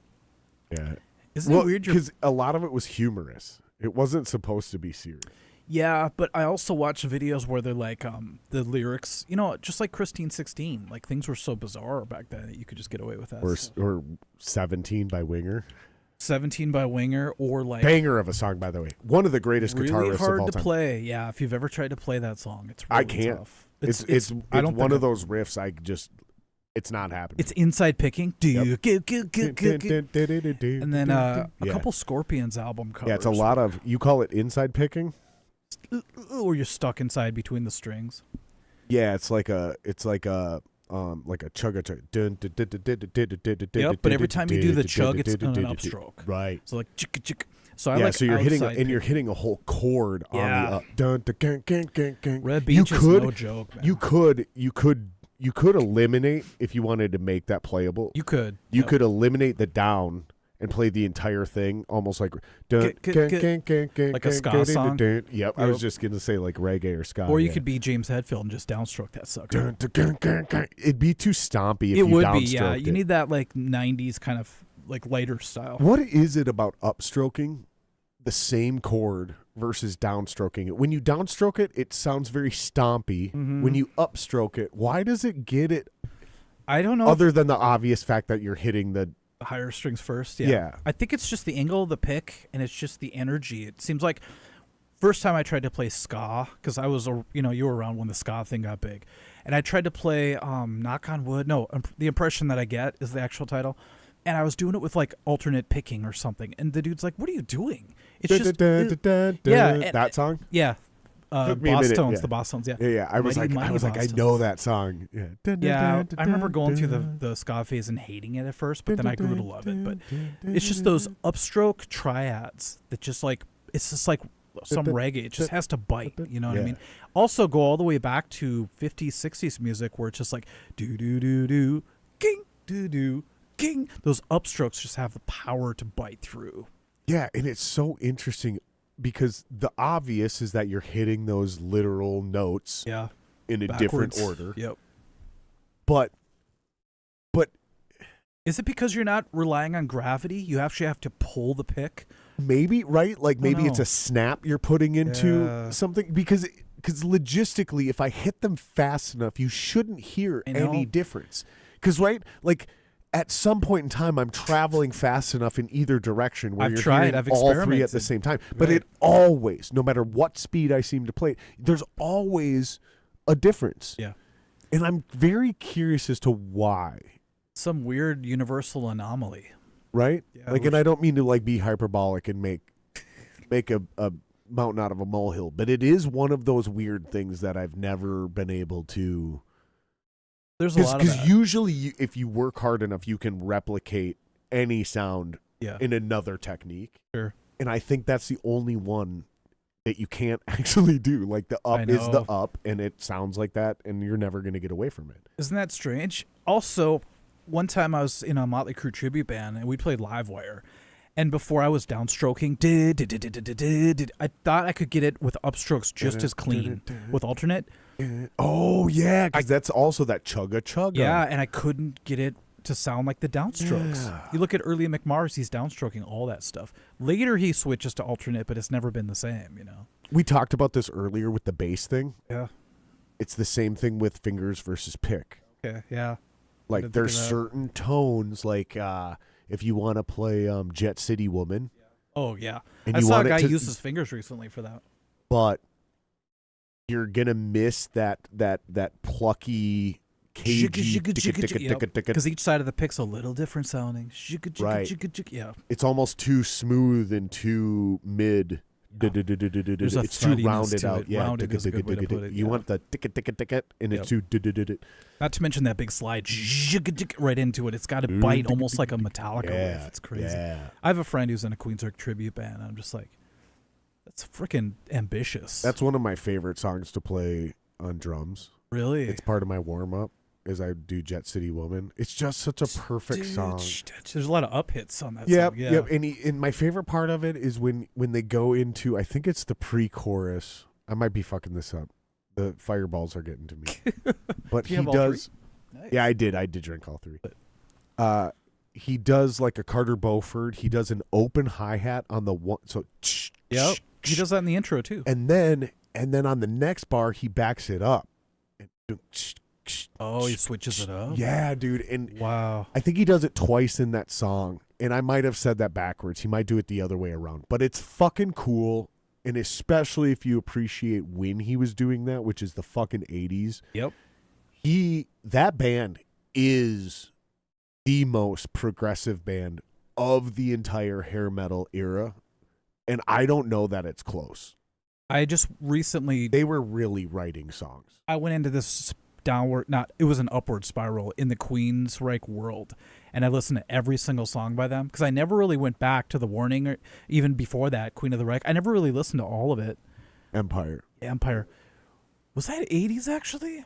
Why do I think I it's don't 90? fucking know. I don't fucking know. It's right on the cusp. I don't fucking know. But all of that to me is 80s hair metal. You might be right, actually. It might be Even late, if your late record 80s, came out in 91 or 92, it's still 80s. But I have a new appreciation for The Warning, and I'm like, I'm going to do a video on, the parts of these albums that I'd never really listened to. It's, once again, songs that grow on you. I'm like, oh my God, how did I not know about this song, If you got to make a record, something. Yeah.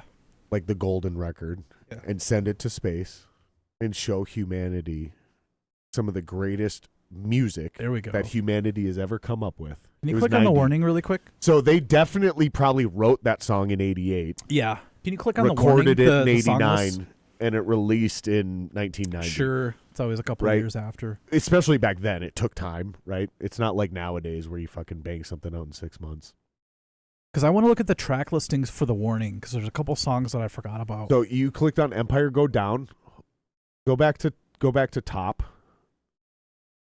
and then scroll down a little bit. See where it says chronology. Go to Operation Mindcrime, 1988, right above you. There it is. Right there. And then do the same thing again, and you'll get Warning, right? Yeah, it should be there. Or Rage for Order. Am I going the wrong way? See where it says Rage for Order 1986 next to yeah, if you click Operation that, Mindcrime? it'll be after the Rage for Order. If you down. Go, yeah. Right Click there. that. It'll be for sure listed on that page. Now scroll down and do it again. 'Cause It'll we're say, going in- there it there is, The The Warning. Warning. 1984. Now we're on the right album. So, now go to track diehard listing. Queensryche Thank you, buddy. fans sometimes skip this album. Have you heard Take Hold of the Flame? If not, do me a favor, please, and listen to it this week. It'll Well, become... let's just pull it up now. Okay. What's is it the opening riff? Is it the chorus? Because You know what, though? we will get demonetized, and I'm cool don't with play it. it because it's the whole song. Dude, my channel's not monetized. I don't but give still, a fuck. it builds and builds and builds. It's But so good. what's the What's the spot? Let's play it. Pull That's it up the on thing. YouTube. It's the whole song. That's why I didn't give it a chance the first time. Really? Yeah. How long is it? 4 minutes? Yeah, it's something you might want to just do on your own. Seriously. Which other albums would you say is their pinnacle? Well, for me, I'm not the way I'm like a Metallica fan. I'm not a Queensryche fan, so Fair. I can't do that. They opened for Metallica, I think, right? I can't do that though. I can't rank their albums. I can't. I'm just. But which one had the biggest effect on you? Well, for me, it's Empire. Nice. Because of my age. You got to understand. Again, I'm 6 years old when that album comes out. Empire is freaking epic. So for most of my life, the Black Album was my favorite Metallica album until I became like 17, 18 years old. And I was like, oh, actually, it's Justice. But then everybody's like, you're wrong. It's Puppets. And I was like, well, Puppets is dope too. You keep going back and back. What sucked is if you love the Black Album, like the real hardcore Metallica fans would call you a poser. Yeah. Like, no, anything after Burton sucked. It's just like, come on. Well, so I talked about like getting along with older guys than me a lot. And I really do. Like, I really enjoy hanging out with guys that are 50, 60 years old. Like, I almost get along with them better. I resonate with them more. Like, I don't know, call me an old soul, whatever. No, I could tell you could resonate like that. But I have this like almost borderline superpower where I can actually hang out with my little brother who's 24 and I can hang out with his buddies who are as young as 20. And I have a great time hanging out with them. Like, we laugh and like we have genuine conversations. And it's interesting because they have a completely different introduction to the same bands. Right. So there's some guys between my brother's age and my age, 30, 34, 26, whatever. And some of them, their introduction to Metallica was Load or Reload. Or Guitar Hero. Or Guitar Hero. Or fucking Cryptic Writings for Megadeth, right? Like because a lot of these kids get introduced to a band when they're at that promo campaign. Yep. And then they do the same thing we did, and they go backwards, right? Sometimes, yep. Very interesting to watch the younger generation. Because the young kids, dude, are fucking cool, man. Like, there's two versions of them. They're either completely fucked or they're super cool. They either have great taste in music or they're complete idiots. I've noticed there is kind of a binary like that. Like you could talk to somebody for a couple seconds and realize right away if they've been captured mentally or if they're open and they want to learn some stuff. It's really interesting to see that. But when I was teaching for all those years, I saw the next generation come, the next one. And one of the biggest ones was the Guitar Hero generation. People would come in and go, these kids, can you teach me Carry On Wayward Son? Like, how do you know that? And then Avenged Sevenfold got huge because of that, and a whole bunch of bands. I was in heaven. Because before that, it was the Nirvana surge that was big for guitar teachers. Okay. Everybody wanted to learn Offspring, Nirvana, Green Day, and then that dried up, and then Guitar Hero came and saved the day. So I know what you mean. They find it in different ways, sometimes through a soundtrack. Yep. Like, I heard this song on this movie. What is We Are the Champions? I'm like, oh, it's Queen. And then you feel like the old man. Let me show you a whole bunch of other stuff, you know. Yep. So next thing you know, you're showing them Badfinger or something. Tayo from the Failsafe. Oh, I know that name. Yeah, they're doing very well. That's a great band name, by the way. They just opened for Drowning Pool on tour. Wow. Not just locally. They went on tour with Drowning Pool. Damn. And I love them because I've known Jesse, the lead singer, for 20 years. Okay. When him and I were children, 17, 18 years old. Grew up together? We were like, he was in this band, I was in this band, and we were like standing outside the same venues promoting and working hard, right? And like, he would get shows that I wish I could be on, and I would get shows he wish he could be on. And so we were always like, how'd you get that? How'd you do this? We were always like super like exchanging information, but we never became like homies, right? Yeah. But there was no bad thing that ever happened. I went on my career, he went on his career, come full circle, and we reunite. And I've got all these ideas and strategies from a lot of failures, from my friends who've succeeded and failed, right? Like kind of compiling, and I start coming up with like these ideas and these game plans and philosophies of like how we should do things. And the Failsafe is one of the few bands that listened. And not only did they listen, they implemented that shit deliberately and intentionally and right away.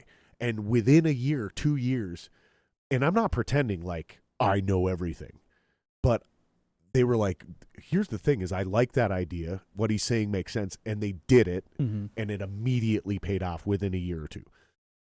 So they're one of the few bands that not only did I have a relationship and respected and admired up front, but then they also were humble enough to go, hey, I like what he's saying. Let's try it. That's and huge. It worked for them. Yep. Because most of what I suggest to these younger bands, or even bands my age, most of what I'm suggesting to them is borderline risk-free. It just takes a little bit of effort, a little bit of work ethic, a little bit of focus, a little bit of follow-through, but no real, like, make it or break it. Sure. Oh, my God, if we fuck this up, our band's over. It's not really a thing. So it's all positives if they just do the work. Yeah, you just got to, like, do this thing. And it's really just about staying focused and organized and making, like, getting all the arrows pointed in one direction, so to speak, right? And I've lectured on this podcast for 100 episodes about it. If people are really interested, just start watching, pay attention. Because I repeat these things. You got to make a course, just like I don't want to ever do that. Please, God, no. You're the band consultant. No, just listen to the podcast. Just because I have guys like you who've been there, done that. Mm-hmm.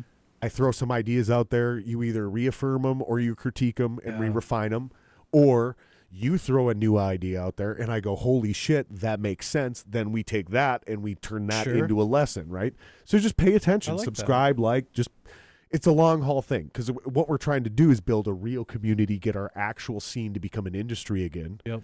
And that's not going to happen overnight. I'm not going to sell a course and fix anything. You might. You might be the Tony Robbins of rock No, we're bands. not doing that, dude. No, we're not doing that. Next thing you know, you're doing these excursions in Hawaii. Nope. The closest thing I want to do is get a small music club and start booking shows and just literally showing bands how to do it the right way. That'd be sweet.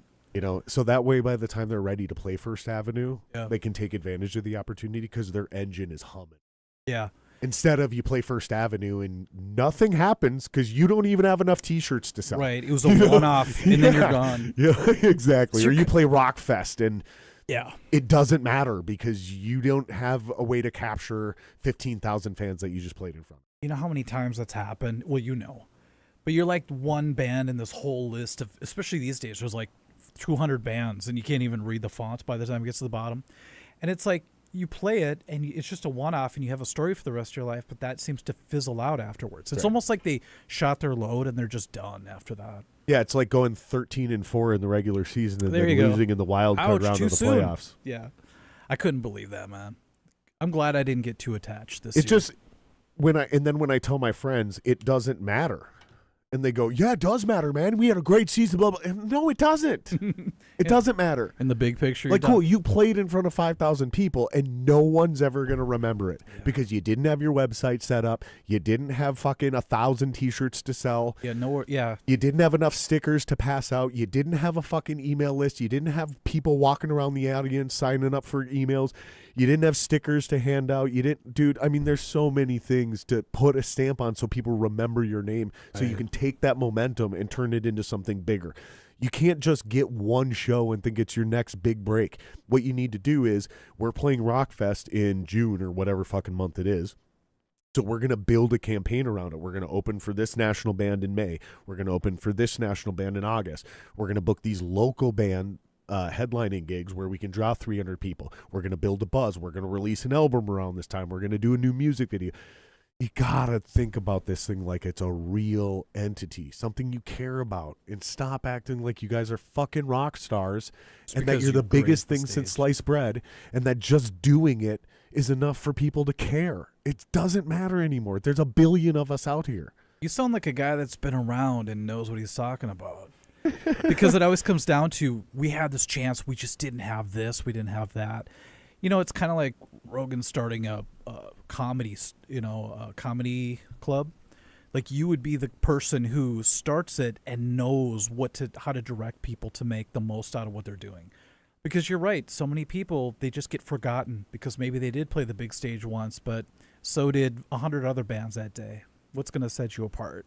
It could be as simple as having a card that you kept with you that you just go, oh yeah, I forgot about these guys. Let's look them up on Facebook or whatever, You never know what'll catch people. And sometimes it's, you played in front of 5,000 people. You had the greatest night of your life. And you go, tonight's the night. I'm going to. Yeah. My wife's here. My fiance's here. My friend's here, whoever. My boys are here. We're going to get shit. This is the greatest night of our lives. Finally made it. It's never going to get bigger. Get shit-faced. What you don't realize is that somebody who actually really was impressed with your band came backstage and tried to hang out with you, and you guys are fucking blackout drunk, acting like animals. Yep. And he didn't even give you the card. He didn't even give you his business card because he watched you behave like animals, and he just went, nope, and walked out of the fucking room. Yes. And you didn't even know you missed a chance. You don't even know. You go your whole life and you were that close. Because you decided to blow your wad. That's why I made that Quiet Drive video, because when I talked to Justin, he's like, you know what? We have band practice. We have a business meeting. We have this, we get together for this. And I'm like, when we get together, we just kind of jam a little bit and like a girlfriend will show up and then we'll leave, It's like we were serious at first, but towards the end, we were not doing Quiet Drive business meetings, Right. So when my friend was like, aren't you pissed off that those guys, it seemed like they just skipped ahead in the line and got huge. I'm like, no, because I know what they did to get there. They did all the things we didn't do. That's profound too, is the humility to be able to say that and look at that. And that again speaks to your integrity, like we started the podcast with, is because I always go, because people would go, oh man, fuck those guys. And I'd go, no, not fuck those guys. Here's the thing. What are they doing that we're not doing? Oh. And I remember being like 19 years old, and I remember having this exact discussion with somebody. And he goes, that right there, that moment, that thing you just said there, Jared? And I went, yeah. And he goes, if anybody in this town makes it, it's going to be you, and it's going to be because of that mentality. And then I still shit the bed, right? So I even had the right mindset. I even had the right drive. But it's just it's not a crapshoot, man, but it's like, there are a lot of forces at work, for sure. It's really about taking the narrow path that is very difficult and uphill. And it's really tempting to take the easy path. And this is like a Christian principle that they teach in church, right? When you're trying to seek like the spiritual path to enlightenment, it's easy to take the wide road that's paved and comfortable. But that's not how you get there. Right. You got to take the narrow path. That's full of danger. Looks scary. Yeah. That's the same thing with making it in a band. You have to go the rough road, but then you have to be perfect and composed and know you're on the rough road. Yeah. You can't act like you're on the paved road. And that's what I think so many of us do. Before I mix too many metaphors, is many of us are trying to be rock stars instead of professional musicians. Right. They see the end goal or something and they want to live that right away. Yeah. And there's something to that where you can act professional as long as it doesn't precede you, you know? Yeah. But I think you're right. I think it's a matter of being prepared when opportunity comes. And our band, for example, we weren't ready when it came, so we missed the bus, basically. But a band like Quiet Drive or other bands that have made it, they seem to have their act together at the exact right time that the door was knocking. You know what I mean? It's like nothing worse than the door knocking and you open it and you're naked. It's like you're not ready to go, you know? So I've been naked way too long in my life, I think. I think I have too. Yeah. And I think most of us have. And I think that's the biggest weakness of our town is we don't realize we're naked. We're all think naked. we're armored. We think we're armored up. We answer the door and somebody just stabs us. Yeah. And we go, oh shit, I'm naked. You know, that's a bizarre metaphor, but it tracks. I was going to say they open the door and they laugh at your weenie. That's usually what happens to me. That's way funnier. Yep. That's a great way to wrap the podcast. Let's up do too, it. Dude. We did 4 hours. I completely lost track of time, dude. Yeah, you could have told me that was an hour. I would believe you. So, well, I love dude, it. thank you so much for coming. You guys like, subscribe, share the podcast. This has been a blast hanging out with you guys. Yes. Make sure you guys go to The Art of Guitar, especially his YouTube channel, if you guys want to just like cursory get some knowledge. But you can also go to his actual website. You still do lessons? They're all online? Or do you All do online. in person as well? theartofguitar.com. No, I stopped doing privates during COVID, and then I never quite got back into it. How much would it cost for somebody to sucker you into a live lesson now? Oh, man. I mean, I would do it for a normal price. It's just I don't have the time as much. But $500 an hour it is. All right, guys. So $500 an hour for an in-person lesson. Pennies. It's nothing. Totally worth it. For somebody like me, though, it would be. Because, like, online lessons are cool, but being in person, being able to it's just bounce not. off someone. Yeah, because you can, like, literally go, dude, and grab my middle finger and be like, here. Yeah. And I go, oh. That would all I'm make that sense. guy. I'm that guy. So yeah, there's that. love you guys. Like, subscribe. Dude, you got to come back. We got to do this again. For sure, we didn't, man. honestly, man, I wanted to do a whole, like, origin story and do the whole interview thing. No we didn't even worries. get to it, dude. Next you got to time- come back on again, and we'll just parse it together, dude. I'll make sure to bring that Asian girl with sunglasses too. You She'll got to be sit super with me. hot and wear a weird hat. Yes, and Yep. we can't ever like even act like Don't we know she's acknowledge there. her. Yeah, just the whole time. Don't acknowledge her. She's Yoko Ono back Yep. there. And